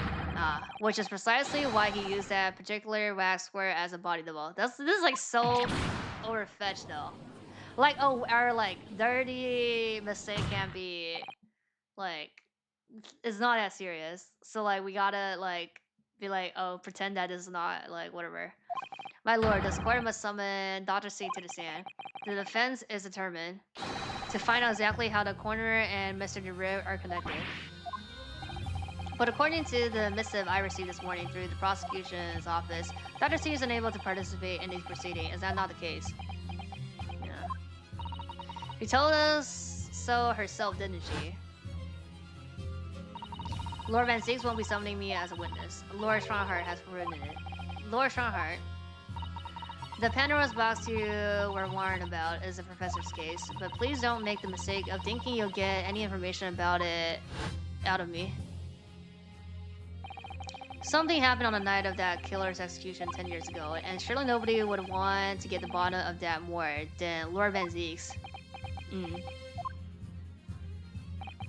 The prosecution calls for the instruction in that missive to be scrapped.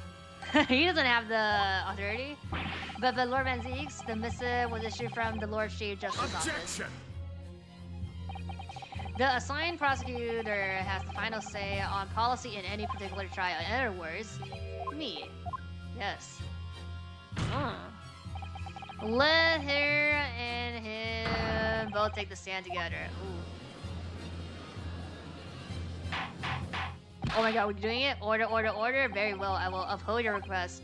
Beloved, send a subpoena with immediate effect addressed to Dr. Sid and the forensic investigation team. The woman is compelled to attend on Her Majesty's order. Alright then. If they weren't colluding with one another, this crime could have never have been committed. I'm just a stone's throw away, I can feel it. The truth behind all of this is about to come out. Oh my god, they are summoned.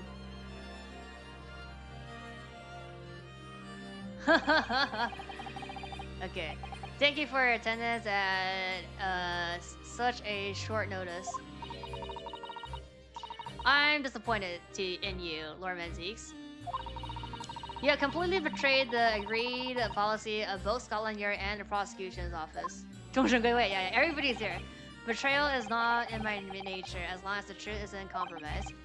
If it is, if there's even a hint of wrongdoing, then no matter who it concerns or disgruntled, I will pursue the matter to the bitter end, as would any prosecutor worth his salt.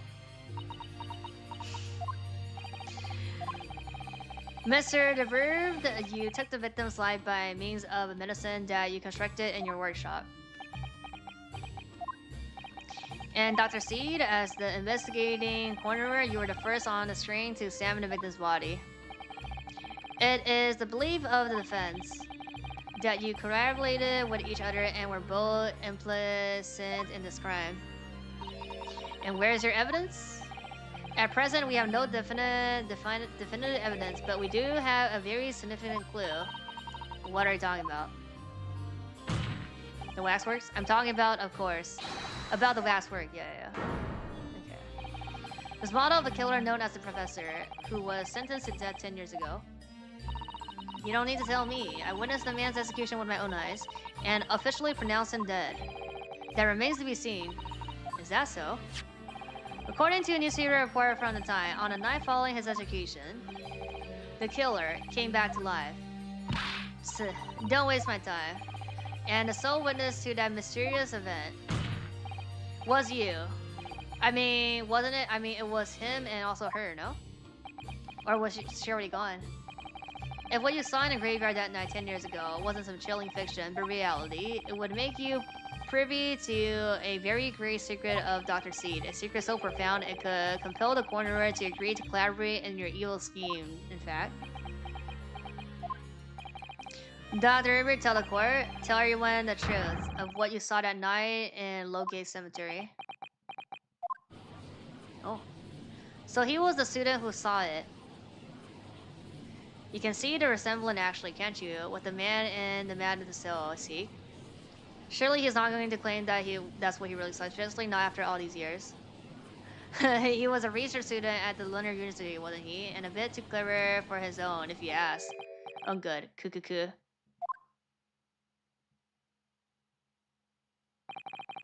What an interesting twist. When at the time not one person would take me seriously. Yet now, here we are, 10 years later, and suddenly my story matters, and in a court of law too.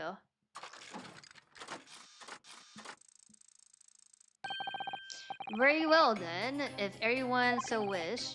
Let's be frank, I'll tell you the truth of what happened that night for what it's worth.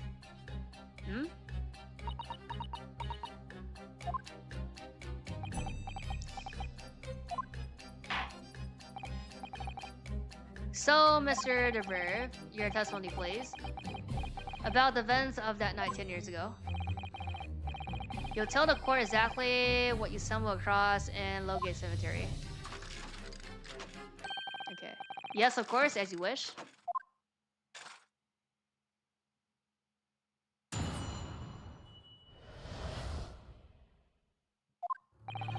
The reason I was in Lowgate Cemetery all 10 years ago was for a spot of moonlighting, shall I say, brah. Yes, the illustration in that newspaper article was based on what I witnessed that night. Oh, that's wrong. Or no. I mean, I think it has to be some type of signature. But thinking back now, I realized that I never actually saw the professor, brah. Soon after, I was visited by a young woman who sculpted a model of me from last, and I gave up on my dreams of becoming a scientist, and it was all because of that newspaper article. Wait a minute. You're claiming you didn't actually see the professor now? Of course, you'll have to have a screw loose if you believe the corpse could come back from the dead. But, so you're saying this article is not a corpse still, not worth the paper it's printed on? I think that would describe it perfectly. Yes. If the details of the article aren't true, it nullifies the argument of why they would have been working together. So he's discrediting himself to cripple my argument. Tell me, witness, you claim to have been in the cemetery on some auxiliary business. Can you elaborate? Auxiliary. That's right. Grave robbing, to be precise. As you know, Lowgate Cemetery is at the rear of Blakeclair Prison. So among students at the university had a reputation for being haunted by the ghosts of condemned convicts. Grave robbing, you say? Yes. Exhuming fresh corpses to sell is reasonable lucrative. Of course, I never laid a finger on any valuable buried with the dead. So you're the one of the so-called reassurers in this is a particular unpleasant sort of society. Actually, my fellows and I went by the other name, the repurposers. That is quite beyond the pale. You would invite divine retribution, sir. Yes, well, I think I suffer retribution enough. The Daily Circus eventually unearthed my name and put it in print. It caused me a great many headaches. In the end, I had to leave the university. That was the only paper with a bad grades to identify me and ambiguously, I might add. I see. Out of interest, who drew the illustration for this article? Literally has a name on it. Signature. Oh yes, that was a reporter who exposed me. He sketched that right in front of me as I described the scene. So is this line. Or, I mean, this is not a line, but... Honestly, at the time tickled on, I bitterly regretted what I've done. Claiming to have seen something I never truly saw. Foolish. Very foolish. Well, counsel for the defense, you may proceed to the cross-examination now. At once, my lord. Is it just a report then? Well, I mean, they're gonna we'll probably pursue them while he speaks here. Hold it! By moonlighting, you mean grave robbing, you mean, do you? Yeah. Surely you only need to look at the graveyard scene and my appearance to God to answer that. My appearance? A lantern and a spade, yeah. But who on earth would want to buy a dead body? Any major hospital. A hospital? In order to better understand the human body, the study of anatomy is crucial to medical science. But there isn't a hospital in the world that has enough specimens to work with. Though obviously, they can't openly express an interest in obtaining more by devious means. As aspiring scientists, we young research students had no money to work with, I'm sure you can imagine. So we made surreptitious arrangements with the hospital via some of our medical student acquaintance. We could never take anything of value from the grave. This was all for the furtherance of science, you see. That's what we all told ourselves every time we stole into the graveyard at night, spade in hand. You realize body snatching is a serious crime. If you were caught, you could expect the gravest of consequences. We students were caught between the hammer and the anvil. We needed funds for research. 对，这个举手就是渐渐的。But what are you gonna do? What's it called? Hand throw in the air. Professor, here even said exactly the same. Yep, I'm quite speechless at the apparent levity with which you revealed this abhorrent behavior. How this game can get 3 or 4 witnesses at once? Yeah. I think this was part of an experiment with the Layton professor and Ace Attorney, I think. And they incorporated this from here, like into here. Kind of gets crazy. The fucking moving, like the person like shaking him and putting the thing on. In that case, the Mario case. Well, if you wanted to know why it was there at Loke Cemetery, that's the reason. But I never expected it to end the way it did. That I regret to this day. Yeah. Hold it! The strange happening at Loke Cemetery, which you now deny. Not entirely. I ran to fetch the police at the time, you know? I was shaking like a leaf, but they didn't believe a word of it. In fact, I was very nearly arrested myself. So I went to the papers instead. I started big with the London News, but unsurprisingly, they didn't want to know either. In the end, though, it was reporters from the gossip rags, the gutter press, that came to get my story. That case? Okay, case 1-5? That was 1-5? And it spread like the plague through the capital as gossip, hungry Londoners laughed of the tale. I never played the crossover. We're gonna play the crossover after this.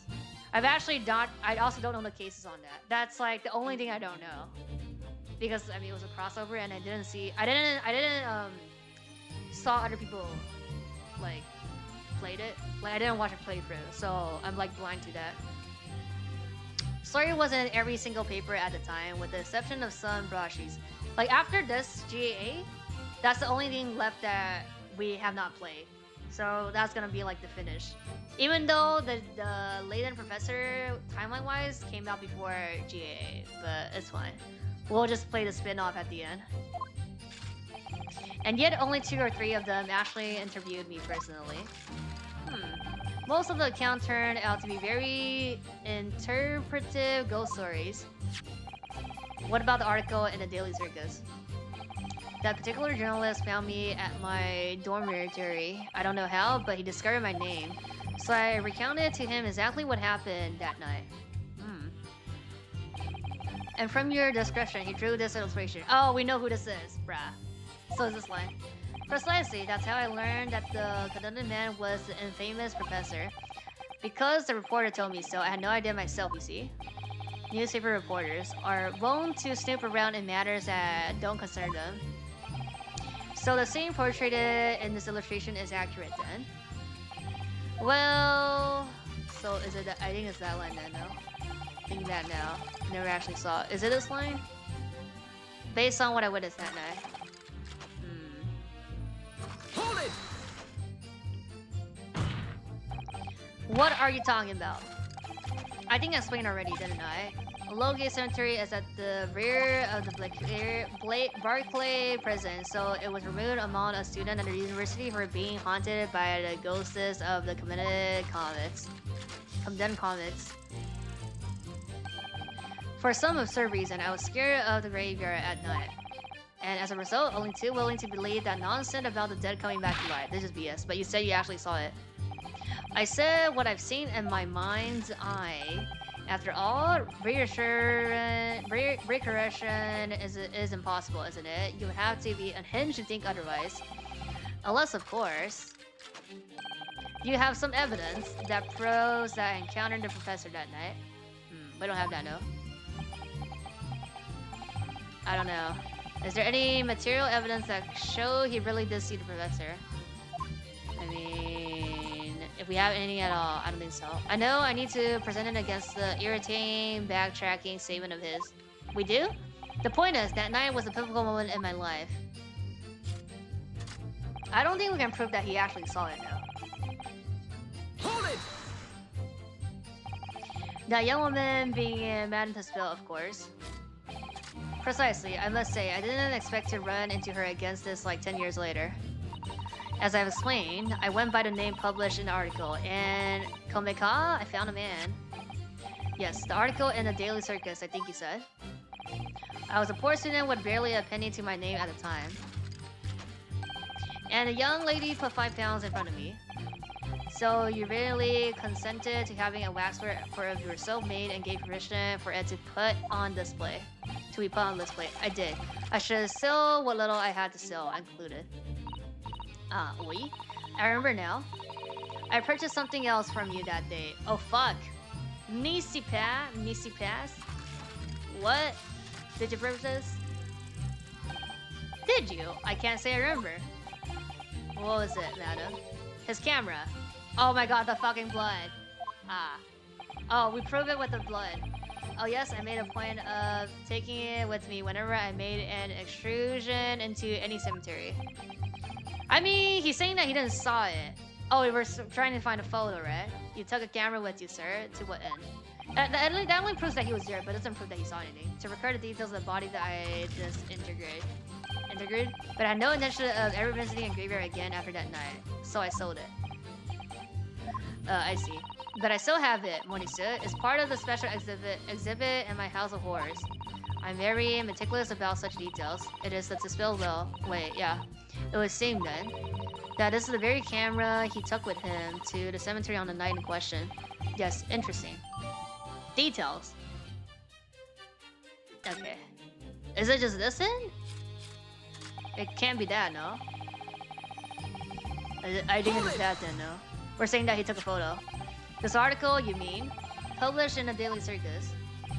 Yes, somebody informed the dean that it was my name that appeared in the article, and curiously slipped that night after night I was digging up graves, hardly a model student, you might say. The university's reputation was extravagantly defiled, and I was expelled as a result.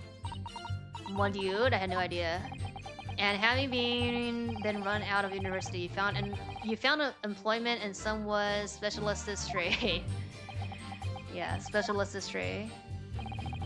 You combine your knowledge of science with knowledge of stage magic to create various experiment machines intended to demonstrate never-before-seen technology, and you use those deceptive machines to trick the government and private investors into giving you money. Proof? Professor Albert Harry Brain was just our latest victim, wasn't he? Whatever you're talking about. Whatever are you talking about? I have no recollection of doing anything of the sort. She just bruh. What's he up to? Why would he suddenly change his tune and rake in his claim?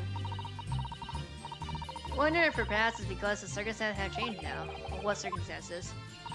Well, if you missed to have seen the professor emerging alive from his grave 10 years ago, it would expose a secret that his past that she would desperately want to hide. Yes, of course. They both work together now. Yeah, are work together now. Then he would to betray her. There would be no reason for her to continue to cooperate. In that case, there's only one way around it. I'll have to prove he really did see it. Okay, just the photo. Prove he really did it. Did see the corpse coming back up from the dead as he originally claimed. So we're gonna say that like he did. He had the photo because there's no photo anymore, and then like the time that the moment that he took was because like the corpse came up, right? That's what we're saying. Yes, exactly. So it's the third line then. I never actually saw. That has to be this then. Objection. Oh, that's the line before? Okay, it's the line before then. It can't be the newspaper, right? The newspaper's on.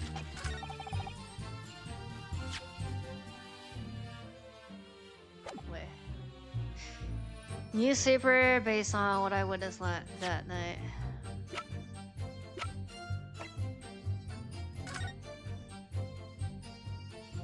Oh, the camera, huh? The camera was out? Objection. No. What line is it? That last statement.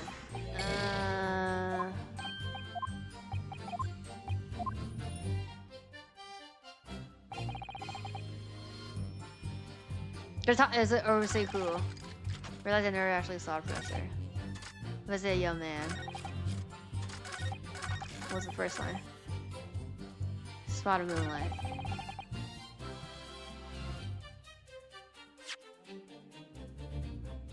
Oh, so we say like he saw something because he had the photo? Objection. No.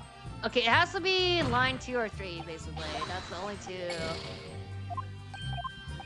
月光和月光有关系吗？没有关系吧？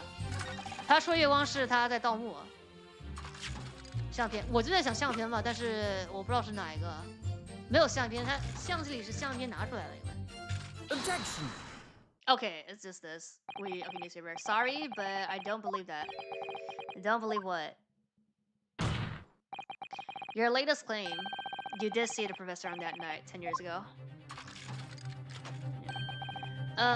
There we seem to be at odds, but I was there and you were not. I know what I didn't see. The illustration with this article was drawn based upon what you told the journalist that you witnessed this. Oh, you witnessed it. Okay. Yeah. A figure emerging from a tomb, wearing an iron mask. Yes. When the killer was tried 10 years ago, it was decided in the close court ruling that the man would wear the mask to hide his identity.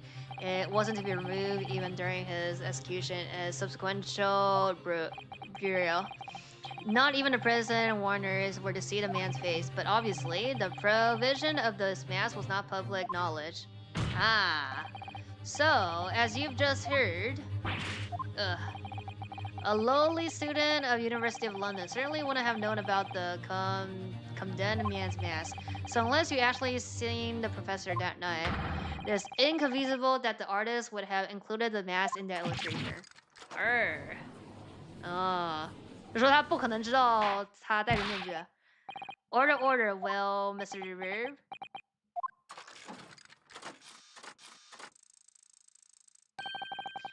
It's a vital scene, isn't it, if you look closely? And as I've already been at pains to point out, I was utterly petrified, which is why I had it in my head that I've seen such a blood-curdling sight.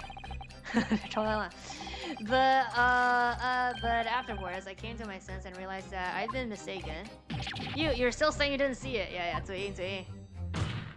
If you're stubbornly sticking to that story, witness. Then amend your testimony to explain exactly how you think your eyes deceived you. Of course, of course. Only too happy to believe. Can't believe he's still not going to conceal to the point. And we're gonna say the mode, or like we're gonna say the signature on the picture here. What in fact witnessed was a fellow Greybar rat word. Hold it! No. Now we say the photo, no? A fellow Greybar rat, what you're talking about? Your creep? Well, I wasn't the only one busy in the cemetery that night, you know? Other body snatcher were at work. Of course, when I saw one emerging from the hole he had dug, my heart nearly stopped it. So that's the terrifying sight I actually saw, you see? You're claiming it was just another student on equally insubordinate business as yourself. Many of the medical students would wear a metal mask to protect them from diphtheria during the dissection. Oh my god. Clearly the fellow was using such a mask to protect his anonymity. What do you say? Bruh. Completely yes. But there's more to the story, isn't there? The article goes on to say, in the next second, a gunshot ran out suddenly from behind. The bullet pierced the reassured the man's chest, whose breath then stilled once more. We might assume that the sexton discovered the miscreants at work, perhaps, and fired upon one of them. If a gravedigger has shot someone in the cemetery, I think it might have been rather big news, my lord. Yes, well, I can only assume it was an embellishment bloated on later by the reporter. Excuse me. Madam Tassil, don't take it out on Mr. Jones.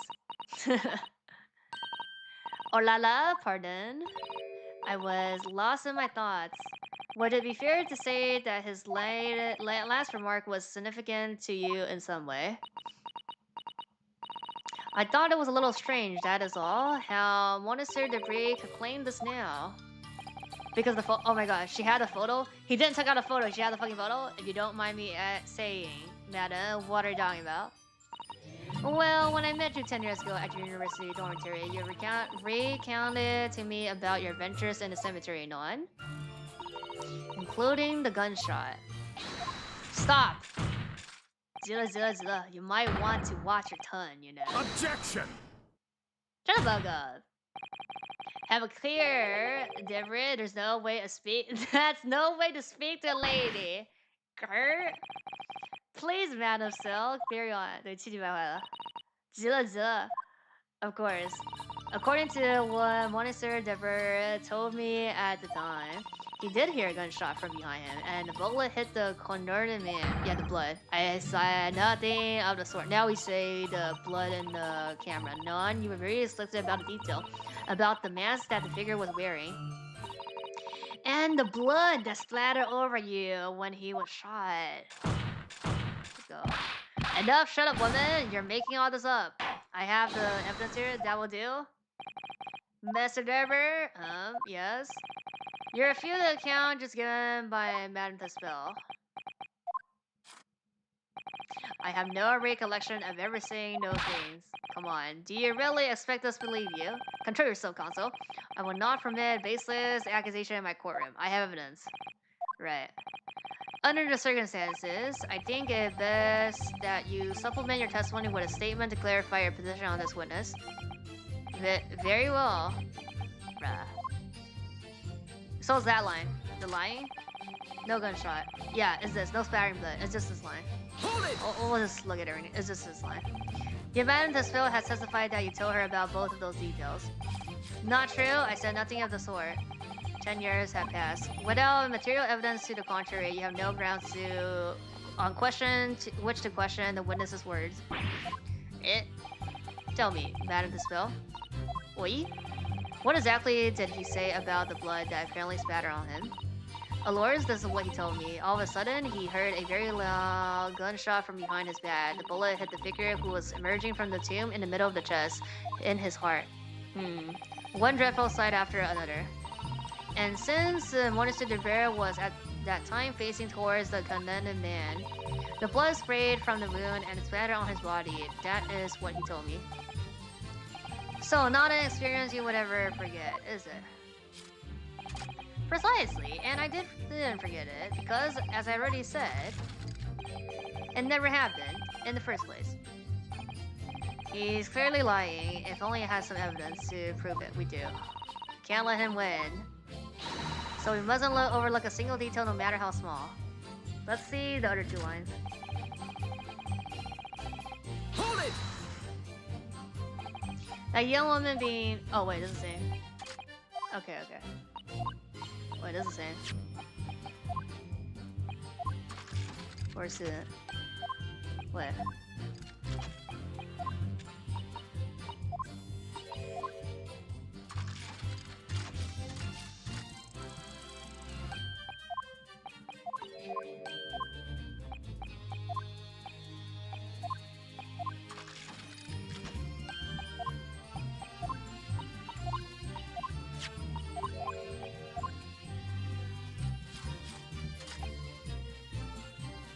Oh, this is the same, yeah, it's all the same. Objection! Easy? Do you remember this camera? But that is a camera from the Fateful Night. Yes, we brought it from the House of Horrors. It's a camera you took with you to the cemetery that night. And? Is that supposed to be significant? This kind of camera is rarely seen in our homeland, so my colleague and I were keen to examine it closely. We noticed that the lens extended forward is on the end of some belows. Like this! Was that? They're just on the belows. Yep. It looks like a dark red stain. Ugh. That's right. It's a rather conspicuous mark here on the belows, in fact. Good lord, are you suggesting? Yes, my lord. It would appear to be a splatter of blood. Something that could be confirmed with a simple chemical test. Isn't that right, Dr. C? It would be difficult to determine if it was human blood, and not the blood of some animal. But yes, to testify whether or not it's blood at all is simple enough. I propose that Madame Haspel's testimony was correct, and that on the night in question 10 years ago, you were splattered with blood from the gunshot wound. Well, and that furthermore, you really did witness the condemned professor emerging from his tomb. Gah!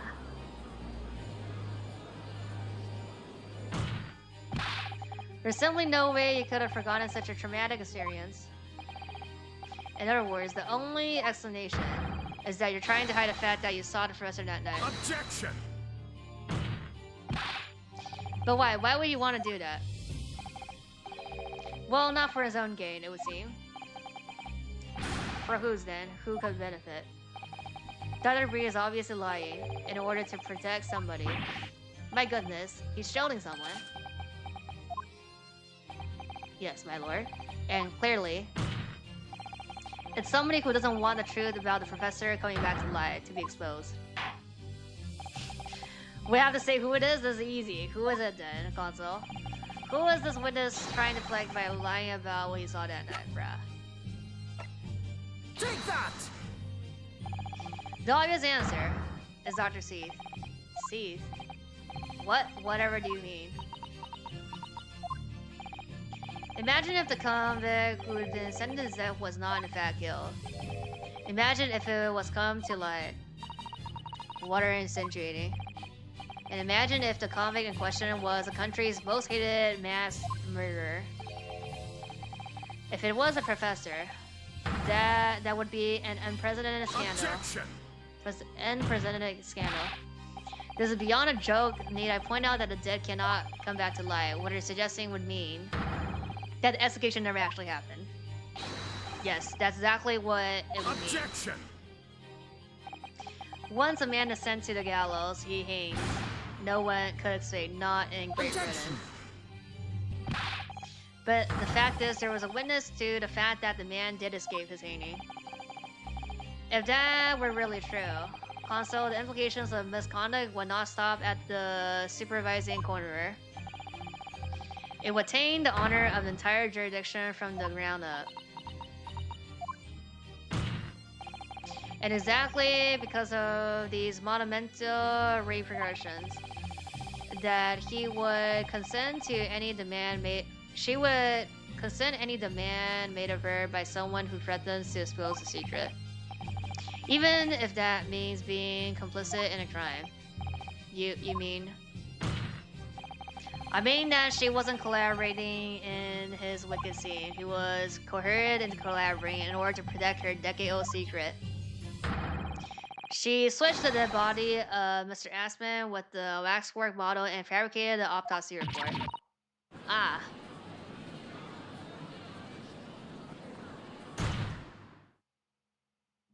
the feet. Lord Van Ziegs. Pray forgive my freshly filled hollow chalice. And a whole raft of utter discordancies now. Goodness me. It's just the sort of all tale Londoners would enjoy, I grant you. An executed killer rising from the dead, a Scotland Yard cover-up, a conspiracy at the highest levels. So let me ask you one thing. Yeah. What's that? If the condemned man really did emerge from the tomb that night, only to be shot in the chest, who pulled the trigger? And dispose of him forever. Well, I have no idea at the moment. We have too little information to work that out at present, I think. I couldn't agree more. The Old Bailey is no place for wild fantasies. And have you considered this, my learned Nipponese friend? Consider what? Do you realize just what a dangerous endeavor it would be to coerce this woman into such criminal activities? It's tantamount to declaring war on the entire British police force and jurisdiction. Quite hard to imagine any sum of money being offered for research would warrant it.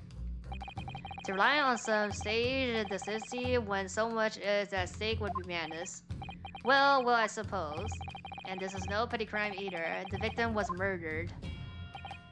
A man who's already invested money in the venture and would be instrumental in future profits too. Yes, I had no reason to kill. Let's go. Signature? Or are you forgetting that his death results in me receiving not a single penny? The court is already aware of the contract between myself and the victim, though. So we're saying it's fake, though.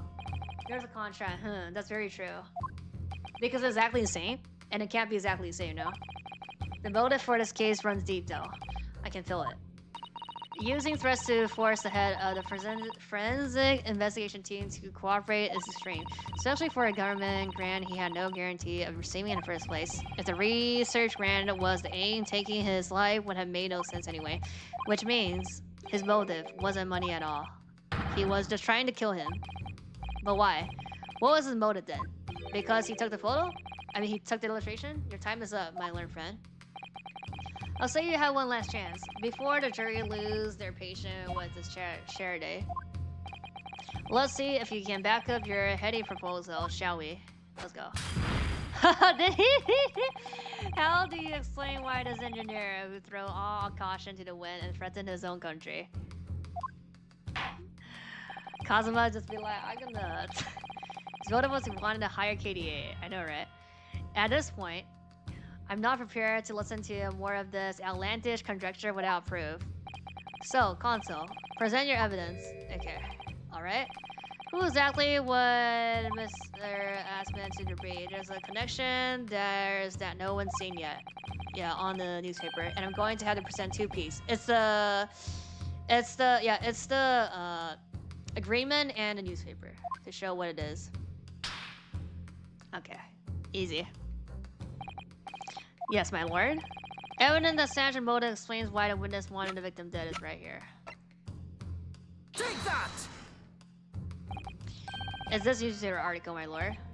That was written 10 years ago. And every detail has been examined already. What can it possibly tell us? That drivel should have never been written. It's typical gutter press nonsense that means nothing. Yes, on its own, it isn't particularly significant. However, when considered alongside another piece of evidence, it will completely explain your motive for wanting him dead. What other evidence? Console, you will present your supplementary evidence without delay. Muscle memory? What muscle memory? Take that! It's this contract, my lord. He is a contract you sign. This is the contract you sign with Mr. Assman. Yes, that's right. The very document, in fact. That proves I have no reason to kill the man. No, I'm afraid not. What? There's something very significant about the newspaper article and the contract have in common. Do you have to point it out? Really? And it's that common link that shows it very clearly why you were determined to kill him. It seems the defense has uncovered something the rest of us have missed. Yeah, I gotta point it out. So, my learned friend, point out what these two pieces of evidence have in common. Link right here. Take that! What these two pieces of evidence have in common is a signature. A signature? The signature on the illustration that accompanies the 10-year-old article and the signature on the contract belongs to the same person. What? As the court has heard, this illustration was drawn 10 years ago by the newspaper reporter who found him and interviewed him about his ordeal. If you look closely, the reporter's signature can be seen in the bottom right corner of the drawing. And if you look at the contract here, which was signed between a witness and the victim last year, you can clearly see the signature at the bottom. Let me see now. Good lord, yes, they're identical. In short, the journalist who drew the illustration and wrote the article published about him 10 years ago was the victim of this case. Mr. Audi Asman. Objection! But explain to the court why. Why would that constitute a motive for the witness to murder Asman? Well, if you think back, you remember that he talked about that article in his testimony. Grave robbery, you say? Yeah. Examining fresh quarters to sell is reasonably lucrative. That is quite beyond a bill. You would invite divine retribution, sir. Yes, well, I think I suffer retribution enough. Yeah, he lost his job and everything, no? Daily Circus eventually unhardened my name and put it in print. It cost me great many headaches. In the end, I had to leave the university. That was the only paper with a bad grades to identify me unambiguously, I might add, yeah. So it's a revenge on ruining his life? Exposing that he was grave robbing? Then I gave up on my dreams again of becoming a scientist, and it was all because of that newspaper article. Yeah.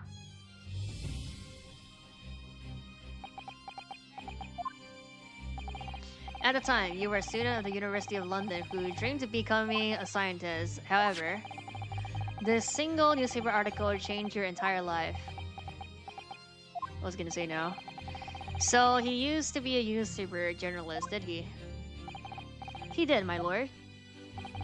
In fact, it was a widely held belief that Asman managed to position himself at the heart of his criminal network thanks to the many devious connections he made during his time as reporter. So you had to give up on your dream and leave university. You lost everything. Eventually, you found yourself working in the field of science, but only in the shadows, and all because of that article written by Mr. Asman. Enough.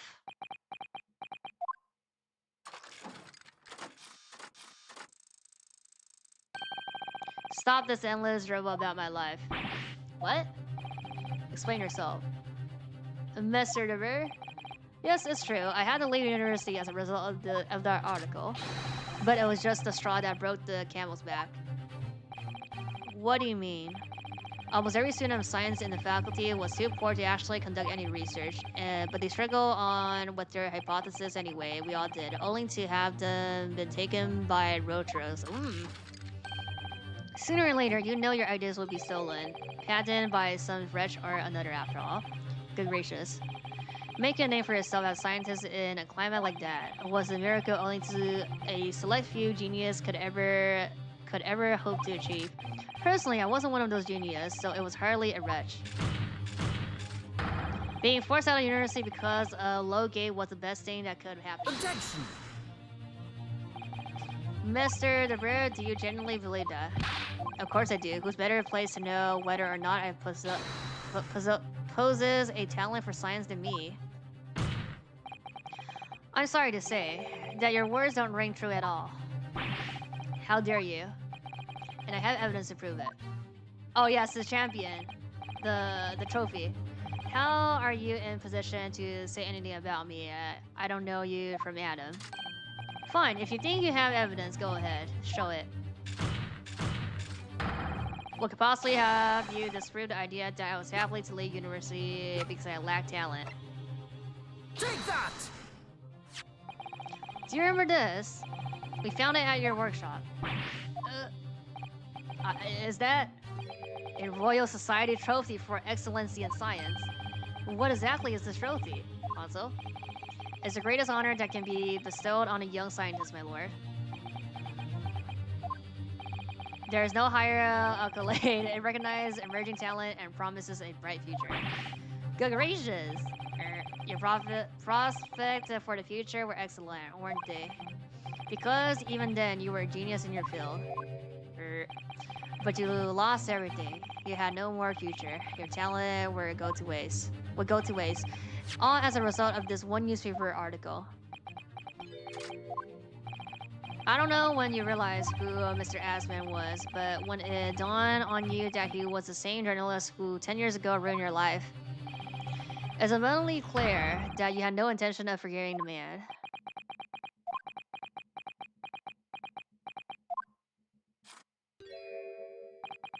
The truth is... Finally, not so fast. He's going to fold.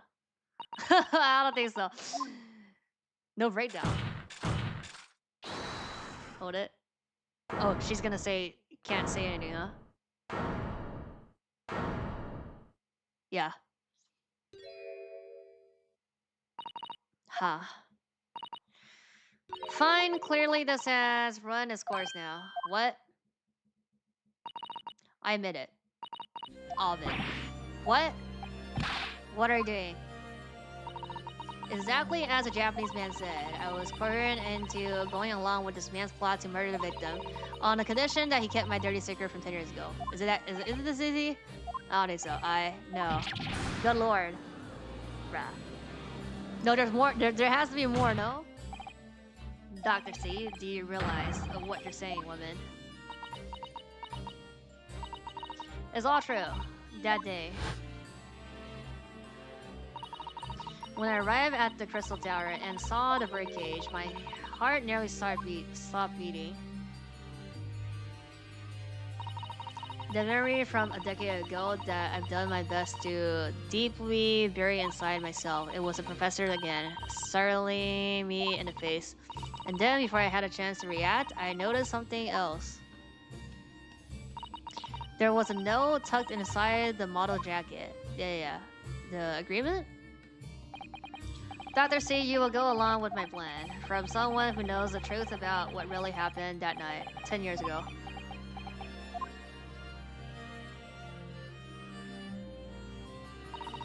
All the instructions were there in a note. Every detail was meticulously written out. I had no choice but to do what it said. I made the necessary alterations to the scene and fabricated the autopsy report as instructed. There was really no other choice. It had to be done to protect the jurisdiction. I can only apologize now. Bruh.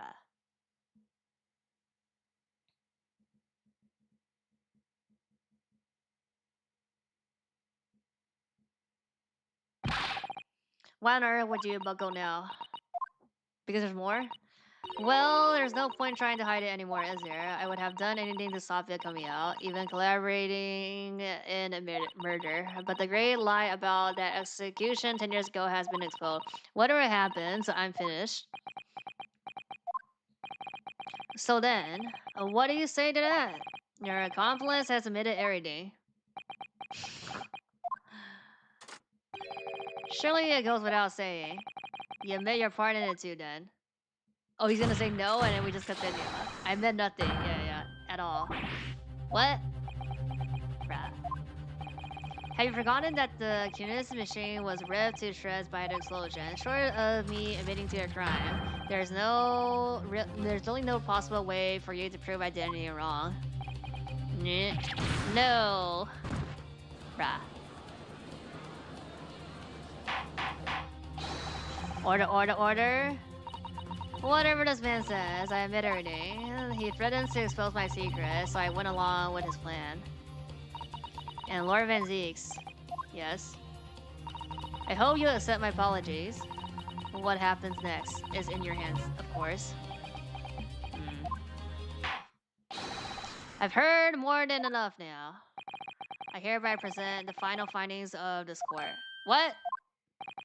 This trial is not the proper forum in which to pursue the alleged wrongdoings of Mr. Dever.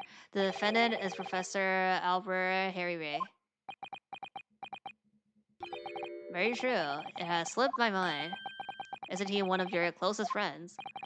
As the court has heard, Dr. Seed has admitted to the allegations brought by the defense, thereby absolving the defendant of any possible guilt. You mean? At the present time, it is the conclusion of this court that the defendant was not involved in any wrongdoing. Does the prosecution have any objections? I think we object here and feel like there's more truth, right? Is that what we're trying to say? None, my lord. Oh, congratulations. You've earned Professor's innocent. Without further ado then, the adjudication? Unless the prosecution or defense have any other matters to discuss, yes?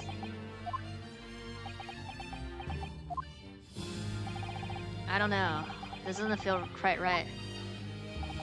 Why did he... Yeah, she suddenly admitted to it like that. Is everything alright? Nope. Like you said before, the way the trial is set to end now, the judge will certainly deliver a verdict of not guilty. But is that really what we want? What the defense should be pushing for now is further testimony. Objection! The defense objects to the trial ending at this time, my lord. I beg your pardon? We demand one final testimony. What?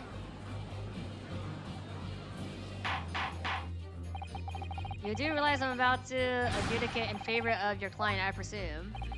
What are you playing at now? My Japanese friend? Why would you want to obstruct the conclusion of the trial at this point? No defense lawyer in his right mind would do that. Mr. Naruto, what exactly are you thinking? The truth, the whole truth, and a way to bring it all out into the open. Right. Yes, in hindsight. Oh yes, one word of warning before I go. If, in the course of the court trial this afternoon, you receive even a shadow of doubt about the truth, don't let it out of your sight. Pursue it like a dog with a bone. Shocking twist? We're gonna see.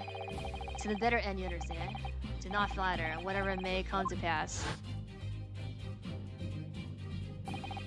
I'm sure Mr. Shrooms knew. He must have deduced that this would happen. Yes, I'm here in court to advocate for my client and to secure an acquittal, obviously. But that's not all. I believe that I have a duty to the court to pursue the whole truth of the case until every last detail is laid bare. And that is why the defense calls for further testimony from Dr. Sid. Oh, we're gonna test her, not him, huh? Testimony from me about what? About the nature of your collaboration. Yeah, but like you're lying. Ha, in case this escaped your attention, I already admitted to everything I did. The whole truth has already been revealed. Stop wasting everybody's time. Everyone's time. As his lordship made very plain, your client will get the acquittal you wanted for him. You believe in that, yes. There's simply no point protracting this business further with another tedious cross-examination. Objection! Oh, he's gonna say, let's do this. Pray forgive my careless handling of that hollow bottle I slipped. That's what you call it? What is your objection, Lord Mantiques? The prosecution also calls for supplementary testimony from the witness. Yep, don't be stupid. If there is more to this case than has yet to come to light, then I will join my learned friend in pursuing the facts until the bitter end. Yo, what? Lord Menzies. This is most irregular, to say the least. However, as the prosecution also calls for it, I'll hold the request. Darsley, you will testify for the court, explaining the full extent of your involvement in the murder apparently committed by Dr. River. Aye. Very well. Perfect bottle of wine ruin. That's the purpose of those wines. Waxwork plot. It all began at the scene when I saw the waxer and the note tucked it inside a jacket. Looks at the trial number. Yeah, most irregular. What does the meaning in this? Shocking revelation. The actual body of the victim, as indicated in the notes instructions, was beneath the experimentation stage. The body had been arranged in a certain way to implicate the defendant, which was my job. How would you know that? I enlisted the help of my entire forensic investigation team to dress the scene appropriately. The truth about the execution 10 years ago is a state secret of the highest level. I had to protect it. Okay, it has to be like some type of like, the way she manipulated the body. So I was right. The stage and the machine were all specially designed for the deception. So it seems, and all meticulously prepared. You did well to see through it. You're very shrewd, Roy. So kind of you to say. And what about this autopsy report then? All I did was record the location of the body as being in the crystal tower instead of under the stage. That's all? That's terrible corruption. Only my team were aware of the deceit, and then only under my explicit instructions. Nobody else at Scotland Yard knew anything about it, I assure you. We must be thankful for small mercies, I suppose. Well, I believe that testimony has clarified everything. There's no particular need for a cross-examination, I would say. Objection. No, I disagree. I can't shake the feeling that something's wrong. Just look at the expression on her face. As the defense right to cross-examine any witness following testimony. What is it about you Japanese that makes you all so doggedly persistent? All?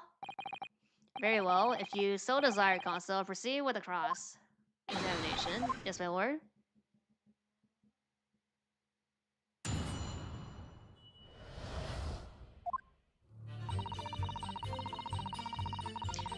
Does she have blue tongue? Hold it! Like, there's some blue. Or I think that's a shadow, huh? This one's kind of blue. From what you described before, it sounds like the note was anonymous. Do you have any idea who was behind it? I think it's a shadow. It's just a shadow, yeah. There are very few people in the know about what really happened 10 years ago to start with. But anyway, I never heard of this engineer, so no, I had no idea. You just find out knowing who was behind the plan, you went along with it. 对，他特别白，冷白皮。I had no choice. Protecting the professor's secret was my only concern. But the horse has bolted now, and the stable door will never shut again.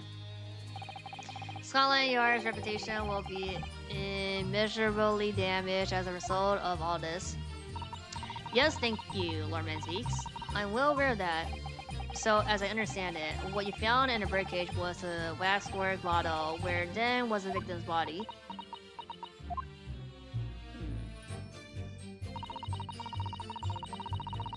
Yeah, it's this.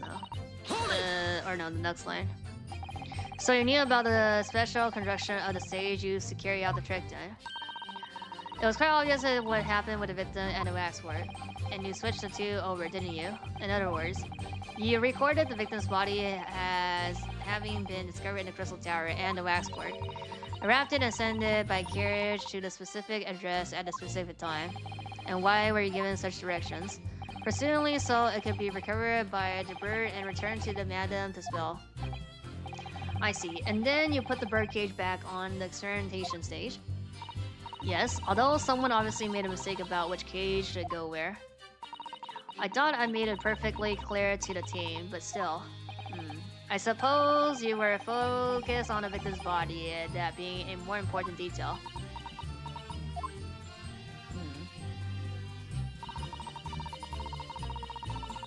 Yeah, it has to be this a certain way, no? When you say arranged, I presume you mean with this. Yeah, screwdriver? Yes, the instructions and the engineer's note says something along the lines of fabricate some evidence to make it clear that Harryberry alone could have killed Aspen. So you mean that was your doing? I fetched his ridiculous screwdriver from the stage and took it with me along into the abyss under the stage where the birdcage had fallen. Alone, Doctor. Hmm? I didn't feel it would be appropriate to involve anybody else in that particular part of the session. Oh! There was a void under the stage where I found a bird cage laying in the dirt. I approached it, laying down, and slowly opened it up. Then, I took the screwdriver in both hands, and I plunged it into the man's chest.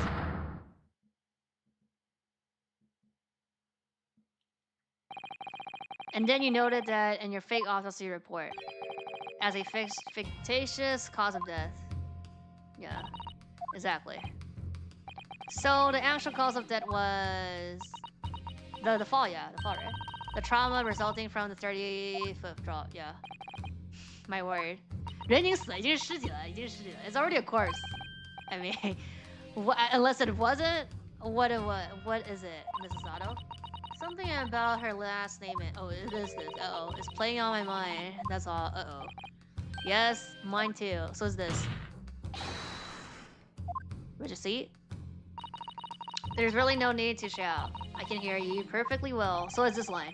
Defense calls for you to add that what you said to your former testimony. Okay, it's this line. Oh? Which part?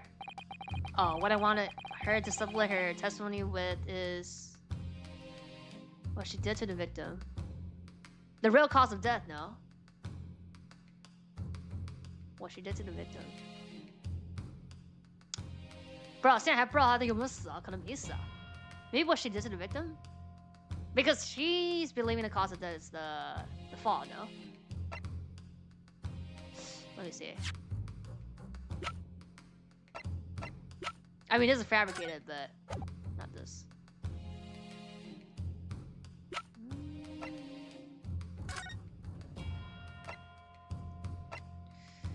$220. No, cause of death. Pierce the heart, inflicted by a sharp implement. Oh, I mean, no, she made this up, right? So, broken vendetta, most likely resulting from an impact. I have no idea. Maybe it's the real cause of death, and then he wasn't dead, and then she killed him. To her body. The real cause of death being fallen of 30 feet, that part. Fine. If that's what you want, just stop yelling, please. Okay, it's either that, I mean, there's only two options. The prosecution occurs. Very well, you will supplement your testimony now, witness. If you wish, my lord. Neck trauma. Hold it!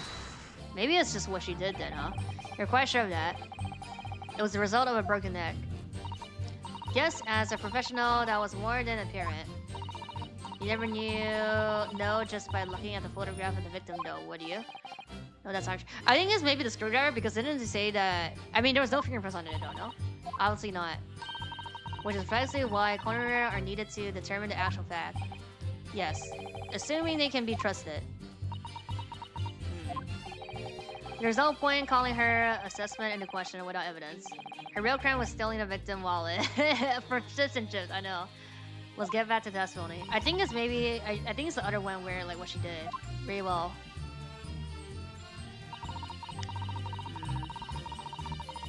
Hold it! Entire team. In perverting the course of justice. My team consists of the very best investigators they are. I demand loyalty from all members. We operate on a code of chivalry of sort. You aided and abetted a murderer, admitted perjury, and dared to talk of chivalry. It was a matter of priorities. What? Nothing was more important than protecting the secret of the professor. My team did what was necessary without losing sight of the primary goal. I consider their conduct exemplary. Don't concede a point. You mustn't let her win. I need a lawyer. I'll take that silence as tacit assent. Now, can we move on? Yeah, it has to be what she did, I think.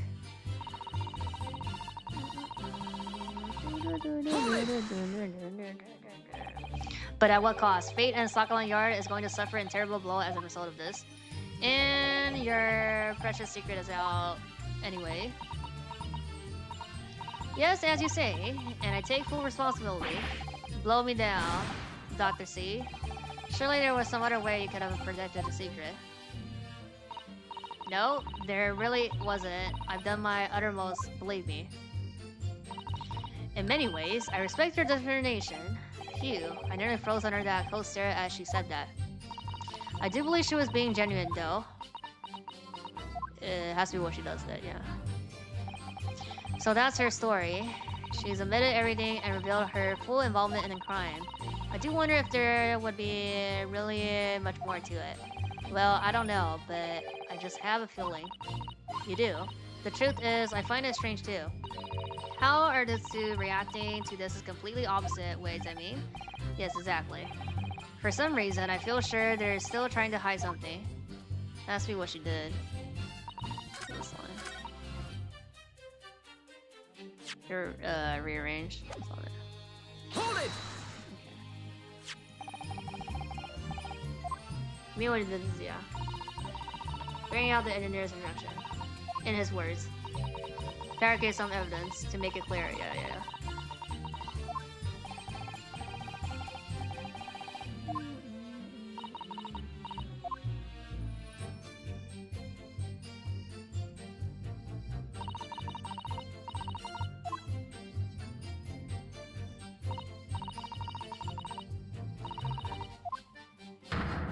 It would have splatter or something, right? Or I don't know. And then we take show the photo.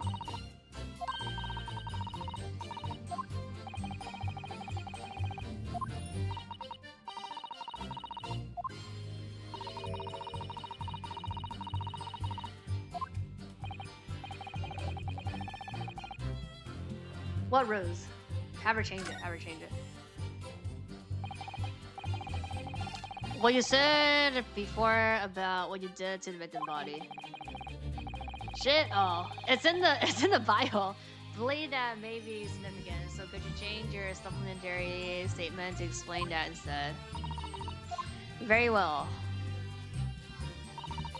Yeah, silver ribbon course where it laid topple cage and plunge a screwdriver. It has to be this then.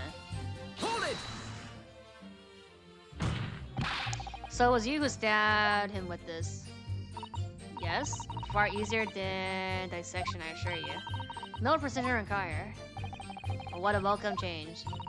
The victim died instantly from a snapped neck. All I did was carry out the instruction I'd been given. As unflinchingly as ever, no doubt. I imagine you didn't bat an eyelid when you drove that weapon into his body. There was no need to bat my eyelids. And what else did you do to twist the facts? Remind the court why don't you? If you wish. I mean, I don't know. Is it this line or that line? Okay, either way, let me save.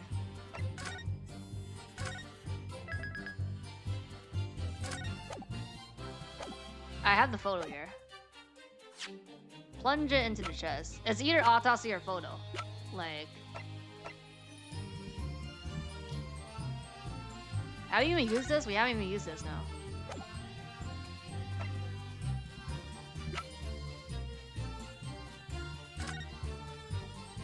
Single handle. I don't think it's autopsy report. It has to be the photo. There's the photo. Objection! Okay, I'm right. I've got a nasty feeling that this inconsistency points to an extremely uncomfortable truth. So yeah, he was alive, but then she killed him. What on earth is the matter, Console? Have you lost your tongue? I apologize, my lord. Dr. C, in that last statement of yours, there's just one point. That seems to defy explanation. Outwit it, my learned friend. There's an obvious inconsistency between your description and this photograph, which shows the victim in the birdcage following the events that led to his death. Objection! The court has already examined that photograph in depth. There's nothing new we can learn from it. Objection! Yes, we have already considered it. That's true. But we now know the facts to be different. What do you mean? I believe we should let the defense explain. Where in the photo we see alleged inconsistency? The neck? I mean, it's just the stabbing, no? Take that! Look closely at the bloodstain on the victim's chest. Yeah, it's like splatter, no? It clearly extends in a downward direction towards the man's feet. Oh, and why is that significant, Console? If the victim was stabbed moments before the kinetic machine was set in motion, that's entirely expected. Of course, no. That's not what happened. Exactly, my lord. She made it very clear in her testimony just now that the point at which she stowed the screwdriver and stabbed the victim was after the set in motion. I mean, the blood can go down. From the shape of it, it's clear that the birdage would have fallen on its side after the 30-foot drop, and the victim had already been stabbed, whistled inside the birdcage in that position. The blood from the wound would have spread out equally in all directions. I thought he stabbed it at the end, which is when he already fell down. He fell down. Before it had to be found, formed a longitudinal appearance we see in the picture is inconceivable. Given that the victim's blood seeped vertically downwards from the wound, it must be the case that when you stabbed him, he was standing up. I mean, in short, your latest testimony was a total fabrication. Ugh. I mean, does it matter? I mean, can't it just fall like straight down vertically? I knew it. I was right. Now I've identified that contradiction. There's only one way to explain the facts. We've all been under a great misapprehension here. What? What sort of misapprehension? Misapprehension, Dr. C. You claim you were coerced into helping Dr. Breed as a result of the note he left in the waxwork. Oh, she's the actual true culprit, huh? You claim that you made changes to the scene of the crime to implicate the defendant, and you claim that you asserted a fake autopsy report to cover your own tracks. But one of those claims is an outright lie, because the question of what the bloodstain really tells us has only one possible answer: that she killed him. If that is the case, what is it, man? Yeah, stop beating around the bush. Console, you clearly struck upon a revelation. Now tell the court what it is. Which part of the story is shown to be a lie by the contradiction? The stabbing of victim? How did score her? No, the stabbing of victim, no? He was lying when she stabbed her. The answer is very simple. If you consider the sequence of events, if when the victim was stabbed, the blood from the wound seeped downwards, as it did, we can be sure that the victim was been either sitting or standing upright at the time. But as you rightly pointed out, the birdcage would have fallen on its side when it fell beneath the stage. Yes, it would, which tells us that the victim must have been in that position of his own accord. That's impossible. The man was dead. Remember? Yeah, he wasn't dead. Yeah. No, that's the misapprehension. Okay, sorry. He was alive when she stabbed her. She stabbed him. When the birdcage fell from the stage into the void below, it must have hit the ground with considerable force. Yeah. But he didn't die in the fall. Oh, but he doesn't know, right? He thinks that he already died. He probably lost consciousness for a while, but when he came around, he got his feet to climb out of the cage. Yeah. Just as she appeared.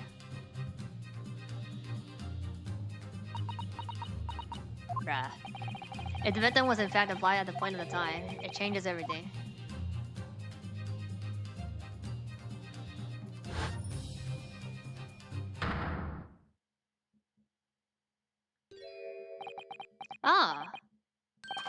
Oh.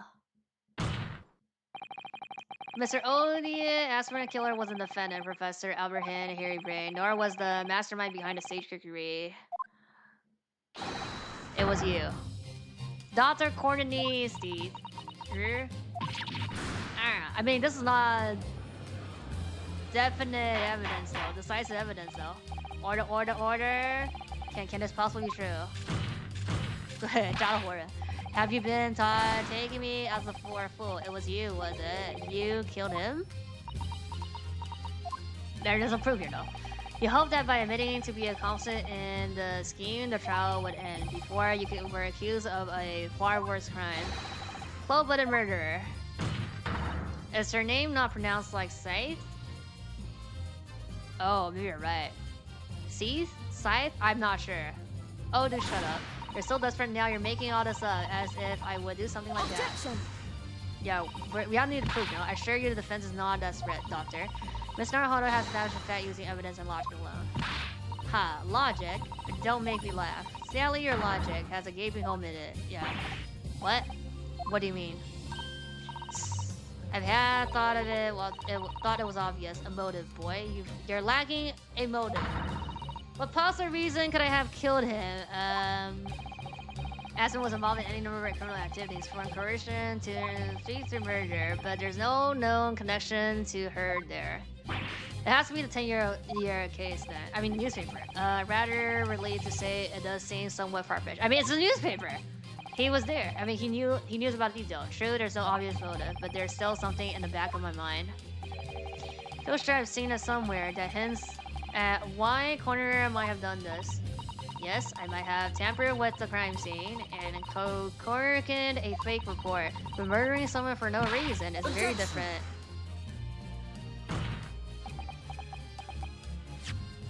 Oops. Different story. No, when you question what possible reason you could have for wanting to kill him. Something did come to mind. What? What was it, console? Enlighten the court at once. Newspaper, no? Yes, we saw it yesterday, didn't we? Yesterday? Something that seemed strange, but we had no reason to stress it at the time. What? Yesterday? There's a particular object that explains why she would have wanted to kill him. Scrapples? Screwdriver. Oh, the Iron Mask! The Iron Mask? Scrapples? I have no idea, bro. The Iron Mask? It's the Iron Mask. Is it? That's wrong. It's the Scrabbles. It's the Scrabbles. They're talking about Scrabbles all the time. You've lost me, huh? Sorry, Naruto, but why the Iron Mask? Well, of all the things I saw yesterday, it left the greatest impression, so... Clearly you have no idea what you're talking about. I think I must have said the wrong thing. Okay, no punishment though, no? Forget the interruption. But what my colleague meant to say was scalpers. Yeah, okay, oh, she's gonna say it for us. Perhaps that makes a little more sense to you. Of course. Did you say scrapples? Ah. It would appear that word has struck the chord, Doctor. You, come on. Out with it. It was yesterday when we visited your laboratory. Thanks for the raid. We're like at the end basically here. Look at this big thick book here. Oh, the 500 shit.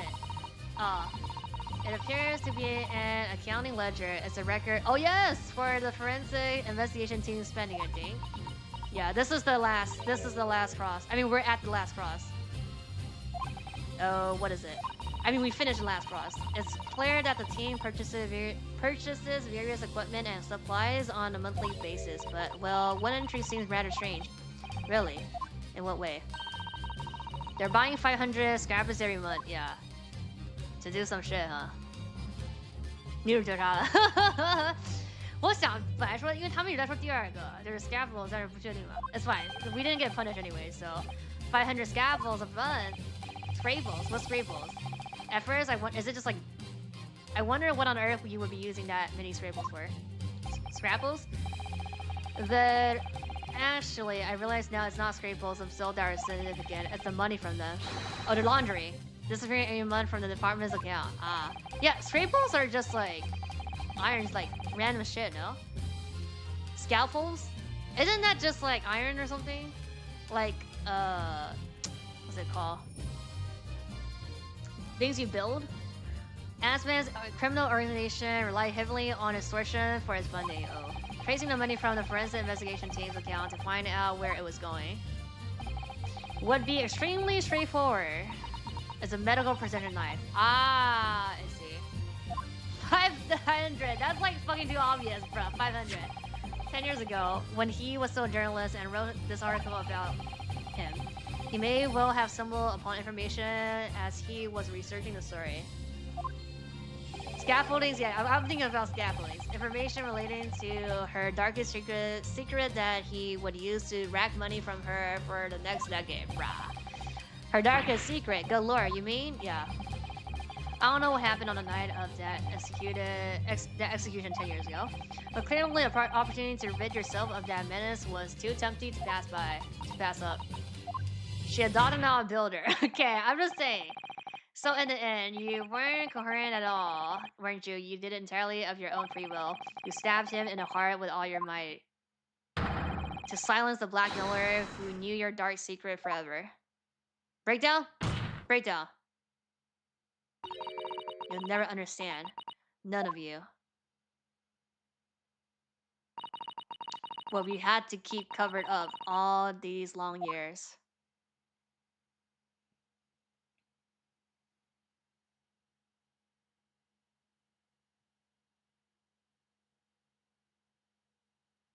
Let's go.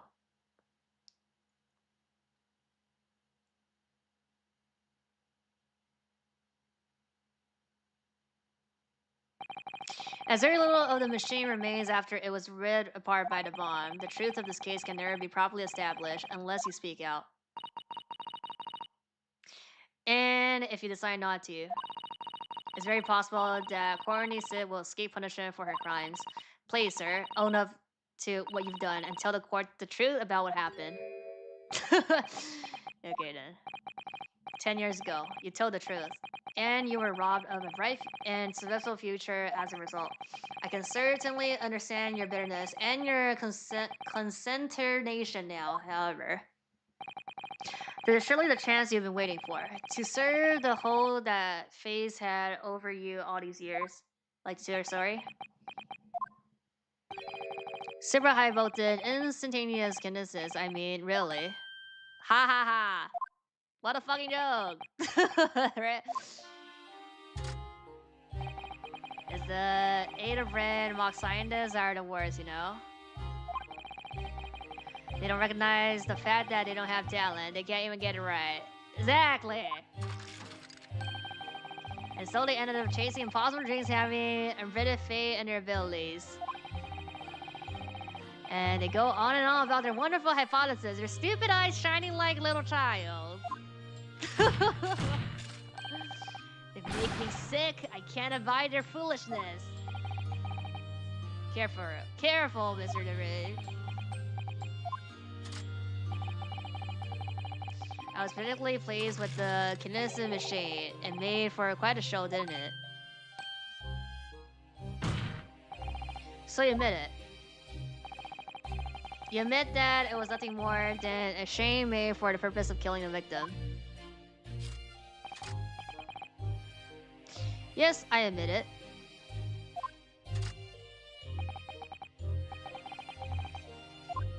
I did it at all. Revenge for the future that his article had deprived you of 10 years earlier. But the revenge you saw didn't stop at Asman, did it? Which is where that very particular waxwork comes in. Yes, I see it. I see. The condemned convict you saw arising from the grave in Lowgate Cemetery 10 years ago, if your accounts of those events were all true, then obviously Scotland Yard couldn't afford to acknowledge what had happened. Even if it means discrediting a bright young man and crushing any future career he might have had. So your plan required that you abduct a particular waxwork model in order to extract your revenge on Scotland Yard as well, or on Dr. C to be precise.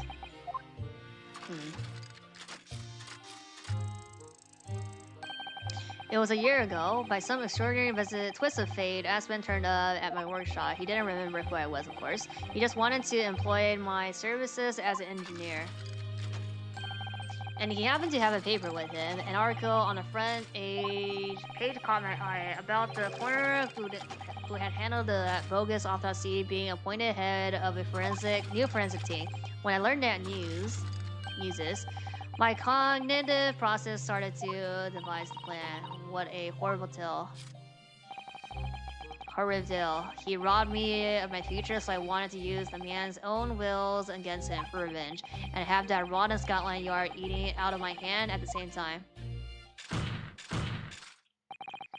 I wanted them to all suffer the same humiliation I had to suffer. I mean...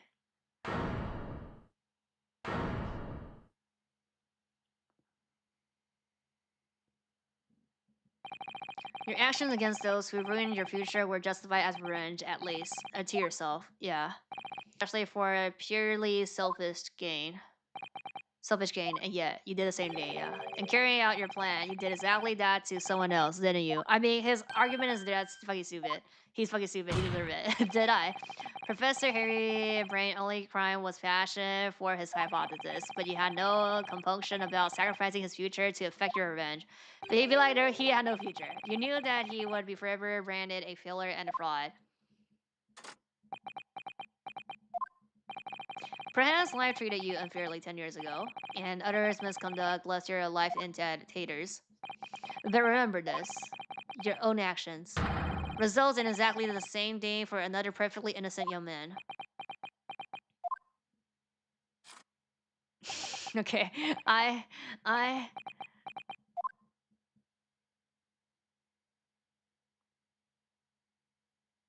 That's it? Okay.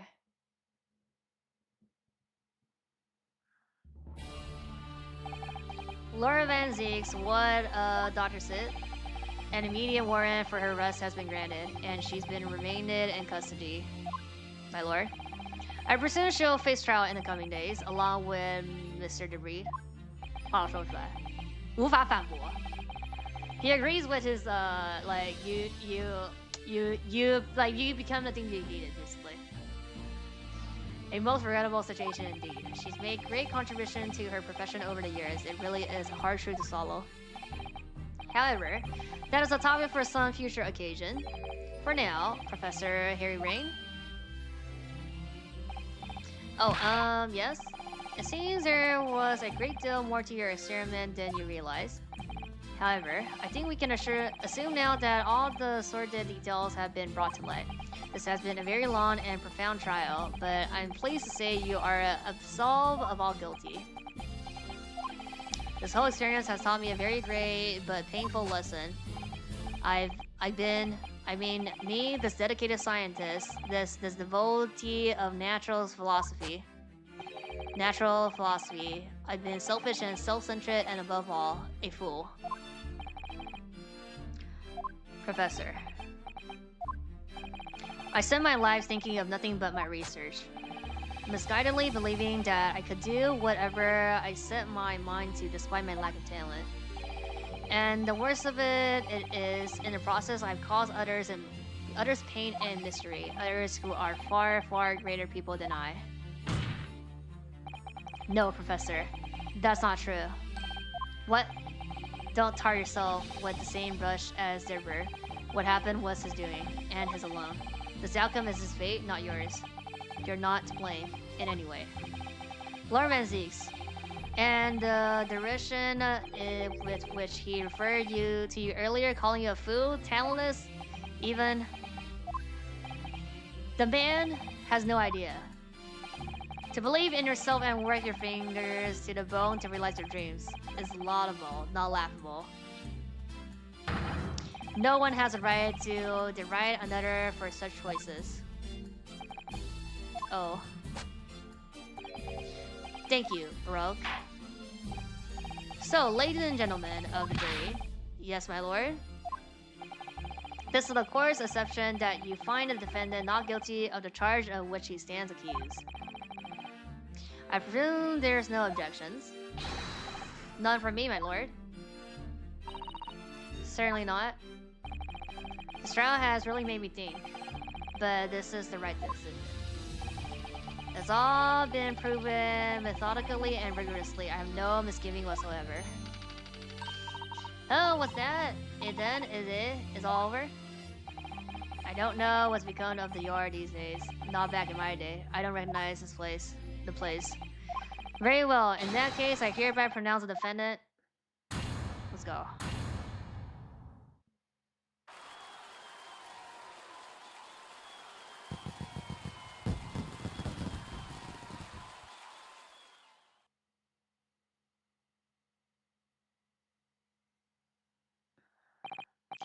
Court in the dirt.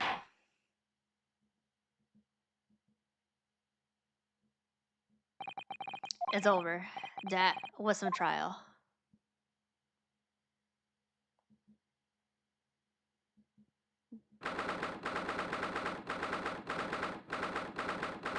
It's only 4:33, huh? Okay.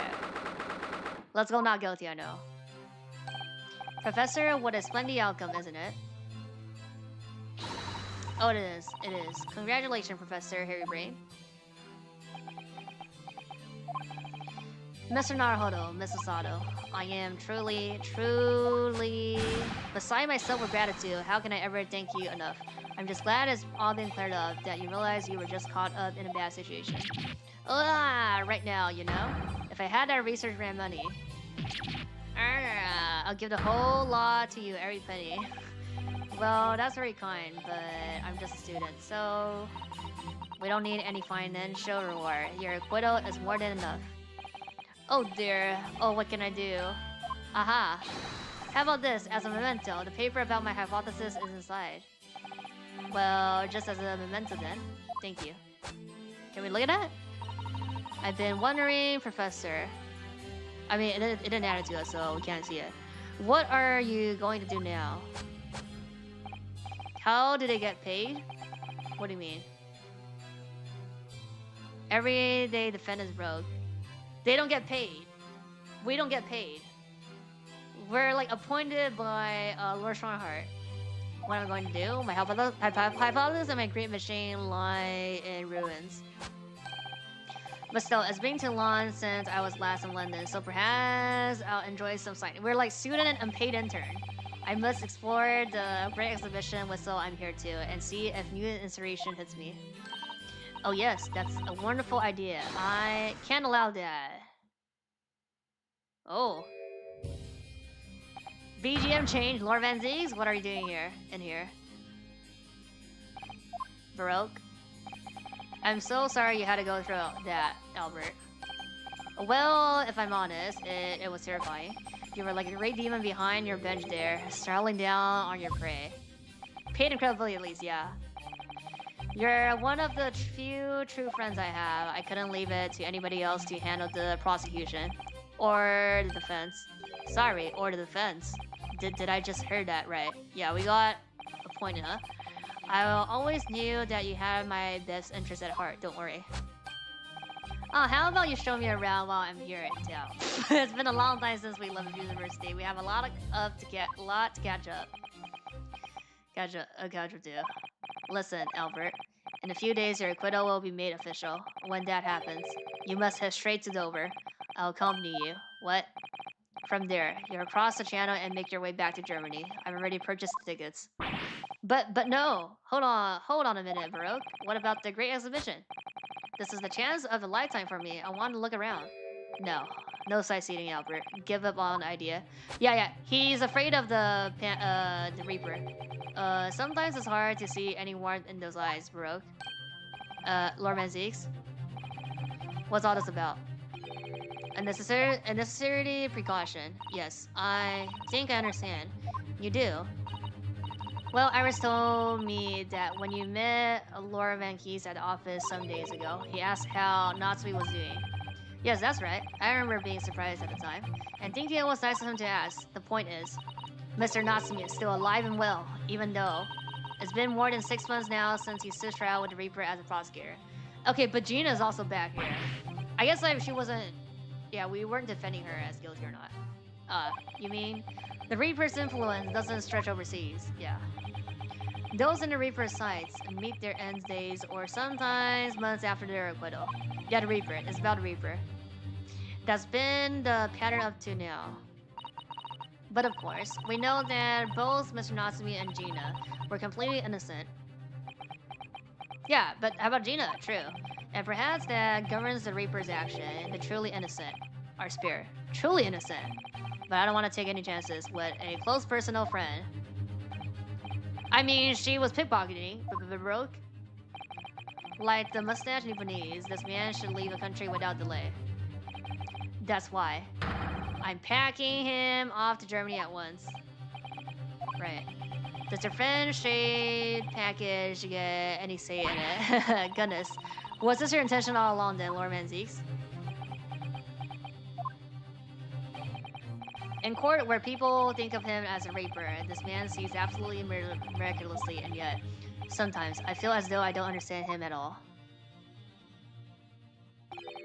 It's time to go, Albert. Back to the present for the time being. Yes, alright. Well then, Mr. Naruhodo. Thank you so much for everything. Not at all, Professor. It was a pleasure getting to know you. He's so nice, he is. Best wishes, Professor Harry. Well, once the dust has settled, you must come and visit me in Germany. Anyway, goodbye for now.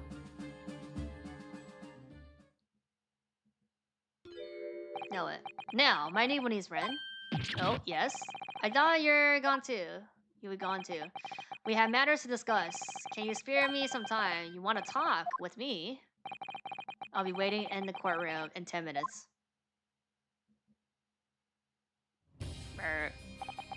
Well, that was strange. For some reason, I didn't get that sense of implementing doom as he walked away this time. Okay, go back. The enigma, Baroque Van Zieks. What does he want to discuss? I wonder. The answer awaits in the courtroom, I suppose. Here goes then. The 10-year-old case now.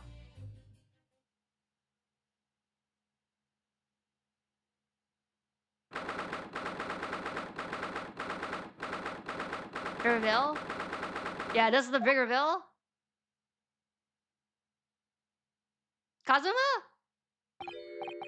So, are you satisfied? You saved a glueless scientist from the great injustice. Or, no, the mask, no? Yes, I think so. I'm relieved at least. That the man's innocent could be proven. Anyway, I imagine you've been wondering where my anonymity towards you Nipponese comes from. Oh, the killer's a Nipponese. But that has nothing to do with betrayal. He talks about like he got betrayed, no? Well, at first I thought you just didn't like me. I imagine you saw me as a pretentious kid from an unimportant land who has no business being here. But then I learned that you're just racist. But now, I think differently. You totally know our ways. So I would guess that some specific incident led to your thorough dislike of my race. Will you tell me what happened, please? The professor. Yeah, was Japanese. Wait, wait, he knows how he looks like then, no? I guess. I thought I've never heard that name in this courtroom again, to be honest. He took your brother's life. Clint. My brother was Clint Van Zieks. 16 years ago, when I was still just in my teens. He was already the director of prosecutions and a key member of the jurisdiction. I looked up to him. He was everything I aspired to be. He was involved in the establishment of a justice system in foreign countries as well. There were exchange programs between Britain and other nations then too, to share knowledge and ideas. Is it Mikotoba? As part of one of those programs, 3 journal students came to Britain from your homeland, the Empire of Japan. Yeah. Mikotoba. Oh, if it was 16 years ago, then one of them would have been my father. Yeah, of course. I remember Dr. Mikotoba well. I had no idea. I was a minor at the time, training at the prosecutor's office. One day, Clint introduced me to 3 visiting Nipponese. So, you've actually met my father. He and his colleague were polite and amicable. They were upset at their work and exacting in their standards. It was my first encounter with the Nippon spirit, and it made a very great impression upon me. But 6 years later, that's when it happened. The investigation was going nowhere. There were no suspect even, just an ever-growing list of victims. And in the end, my brother became one of them. The last, in fact, yeah, before the case was finally resolved. I'm so sorry, Lord Manzeeks. Truly. Clint was always ready to put his life on the line for justice anyway, so he wouldn't have wanted it in any other way. He lost his life to Giller, but it was his victory in the end. For me personally, though, it was a great loss. I found myself in a very dark place indeed. When I finally found out the killer's identity, the reason why no one had been able to catch the man sooner ceased to be such a mystery. He'd be hiding in plain sight all the time. In plain sight. Are you aware of the political events 10 years ago? It was a period of extremely sensitive diplomat between the British and Japanese empires. A new treaty was being forged, I think? Correct. The Anglo-Japanese Treaty of Friendship and Navigation was being concluded. The leaders of both countries were deep in intensive political discussions. Which is why this particular killer's appearance in court was conducted as a closed trial. If the British public had known the identity of the killer, not only would the treaty would have been in jeopardy, but our two nations would very well have ended up at war. What? A war between Britain and Japan? But that would mean... Oh my. You mean to say the professor was... Let's go. When the trial reached its conclusion earlier, I thought to myself, yes, it's time.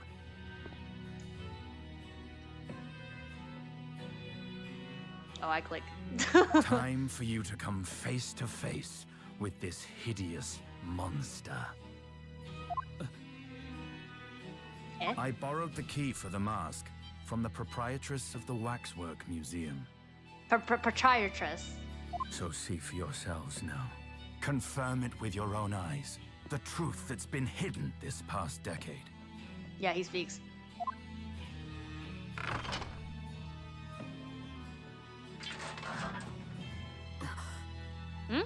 Who's that?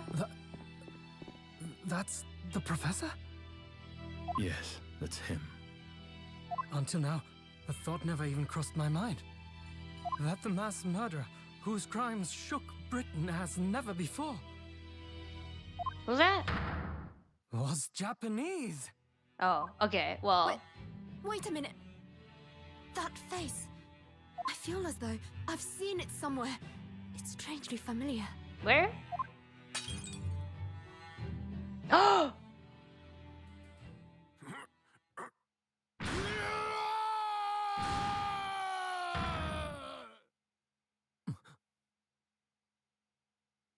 His mask gonna broke now. It's gonna break now. That's his water? Who's that?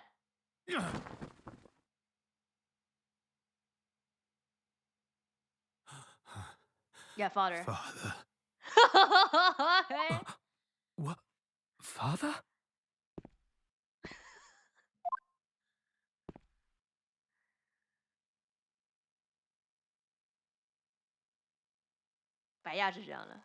Yeah, why Kazuma?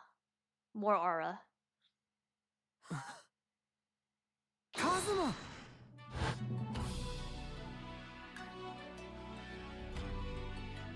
My best friend, Kazuma Asogi.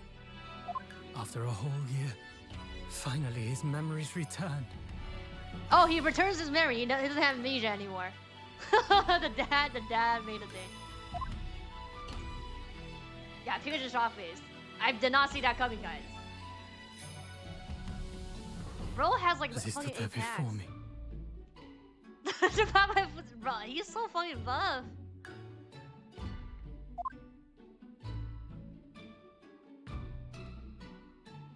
Ryunosuke. Okay. Now what? Bigger shocking twist. Hello again. My friend? My best friend. My friend. Okay. Just you don't need the best. Kazuma-sama! Judicial Assistant Mikotoba.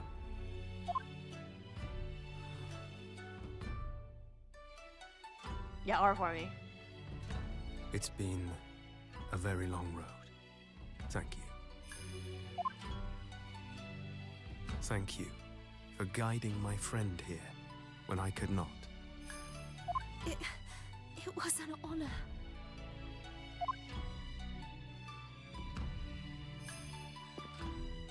And they kiss. I knew you wouldn't die that easily. Kazuma. Do we give him I back owe the you katana? thanks too, for taking good care of that Yeah, in yeah, my yeah. absence. Yeah. Oh, No Karma. kiss? the great blade of the Asogi clan, passed down through the generations.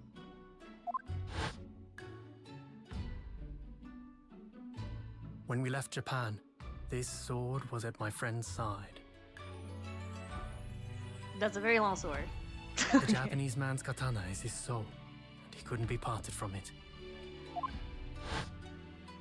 But then, when the incident happened, it was Susato-san's wish that I inherit the sword, and I've kept it with me ever since, along with my memories of the friendship we shared.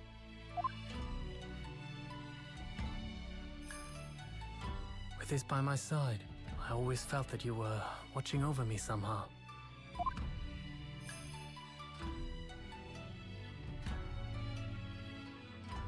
Now he upgrades to 2 swords. Double blade.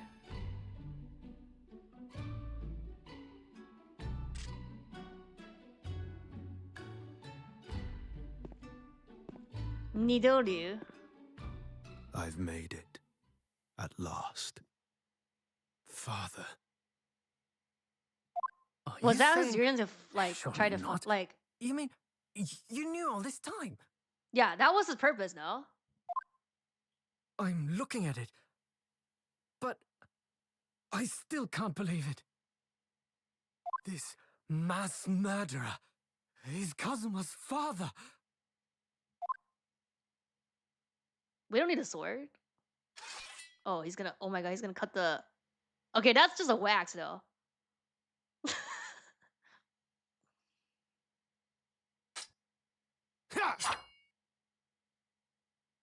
Er. Okay, that shit gotta get repaired though. We're told it.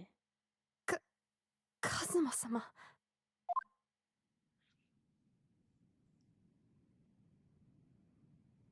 Ryunosuke. He doesn't have his 2 thing anymore, and I don't think. No, that's the thing on his sword. No, 是缠在他刀上的这东西吧? Now he has like the same what was it called? Miles handkerchief, but just in red. We have much to talk about. But now is not the time. Yeah, the spell will be like, fuck, I gotta fix this now. That'll be $300K.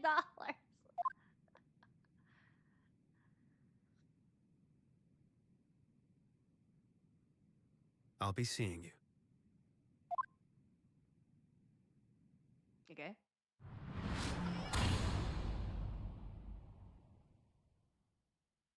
He just fucking leaves. Or from and That's leaves. all Kazuma said Cut that shit and just leave. Bruh. before he turned and left us there in the courtroom.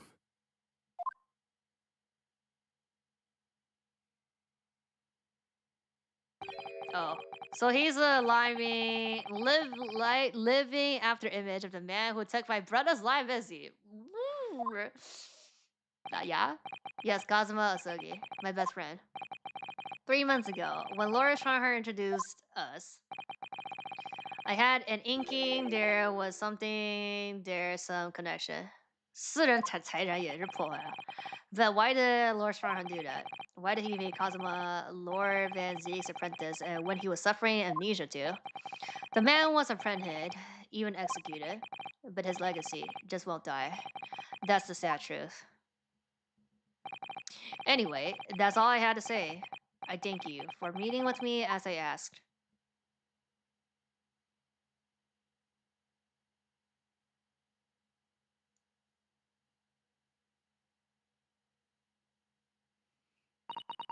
"10 years ago, my grandmother took me to the railway station. We were there to meet my father from the train. For me, it was the first time I ever seen him. Poor Zato-san. All this is tied up with with painful memories for her too. She's never ever talked about this with me before, no? He teleported away, yeah, did just leave. It took time to adjust to having father around, but just when I was starting to get used to it, he called me into his study one day. He told me that a great friend of his had passed away in London. Oh, that friend had left behind a son, a boy, 7 years my senior. Father told me the boy had made a promise to his late father, so he was studying to become a defense lawyer. Huh. Wanted to help, so I studied to become a qualified jurisdiction assistant. As I'm sure you've worked out, that young man's name was Kazuma Asogi. So you see, that's how he and I met. For a brief moment, my great friend had returned, only to disappear again all too soon. But in that fleeting encounter, something stirred. Something that had been dormant for a long time. As if great wheels had been set in motion. I could almost hear them creaking into life. In some ways, it was the end of a chapter, but in many, it was the start of a new one.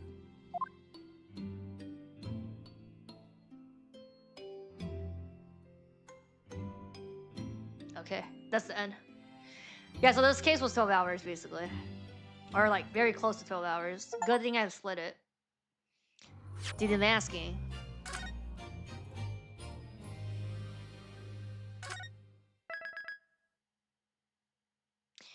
Next chapter is Twisted Karma in his last bow. Wait a sec. Oh, here. Twisted Karma in his last bow. Yeah. Let me see. Okay, yeah, next case is like maybe 9 hours. Walkthrough 7 hours. The last case is like a little over 6. So maybe also like I don't know, 8 or 9. So we don't need to split those. We're like 2 cases away. And then I think there's like some I'm not gonna return to that screen. Okay, I'm gonna return to title screen. I think there's like some other tiny stuff, like extra content. Right, I think. Yeah, special contents. No, I think there's like also like mini cases or something. I'm not sure if it's included in the Chronicles here though.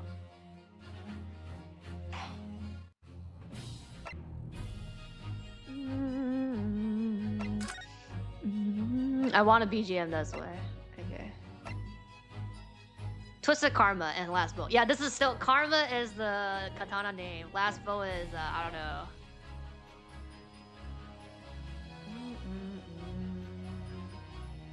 The case is long. No, this is the longest case. This is the longest. This is the longest case in 2 at least. The last case of 5, so 1-5 was like actually longer. Yeah, I split it into 2. That was actually more than 12 hours, I think. Let's see, like 1-5. Check. What is 1-5? Yeah. 1-5. Day 1 was 5.5 hours. Day 2 was 9 hours. So it's like 14.5. This is. But the last case, these 2 cases are like 8-9 hours. So it's. I mean, they're shorter hours. Like a short, like if it's not like the first case, like 7 hours, like 5 walkthrough plus like 7 is like, you know, like 8 9 is like okay, a little bit long, but like there's cases that are more than 10 hours, so you know, like today. You know, like take a bow? No, what take a bow? I don't think this game has those. Okay, we have to check that then. Maybe we can check that with, I don't know, I have to see. Yeah, so I think it's not included because of, like, you know, the other reasons. The usual reasons that why the... I already forgot. The 2 special case for 1, 2, 3, and 4, 5, 6. The 2 trilogies. The Boobler episodes. Okay. I need to go eat and rest my throat. The action I'm taking bow. Getting like getting stabbed?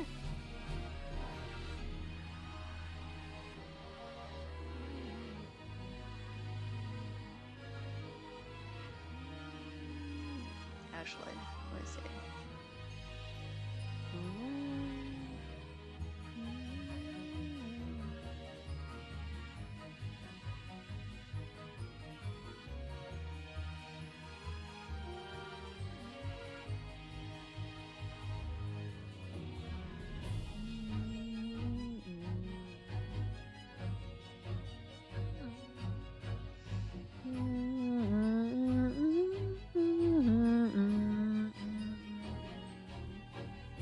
Maybe 我操，这没必要。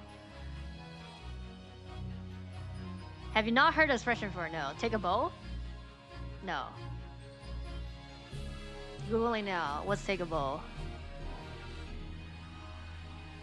Take a bow. Take a bow meaning. Take a bow means to bow to audience and acknowledge applause after a performance. Okay, that's what it means? Kiyoshi? What about Kiyoshi? Kiyoshi the avatar? Oh, you're talking about the rape, bruh. Okay, so, I don't know. We're gonna see some Twisted Karma and his last film next time, basically. Okay. So. Bye.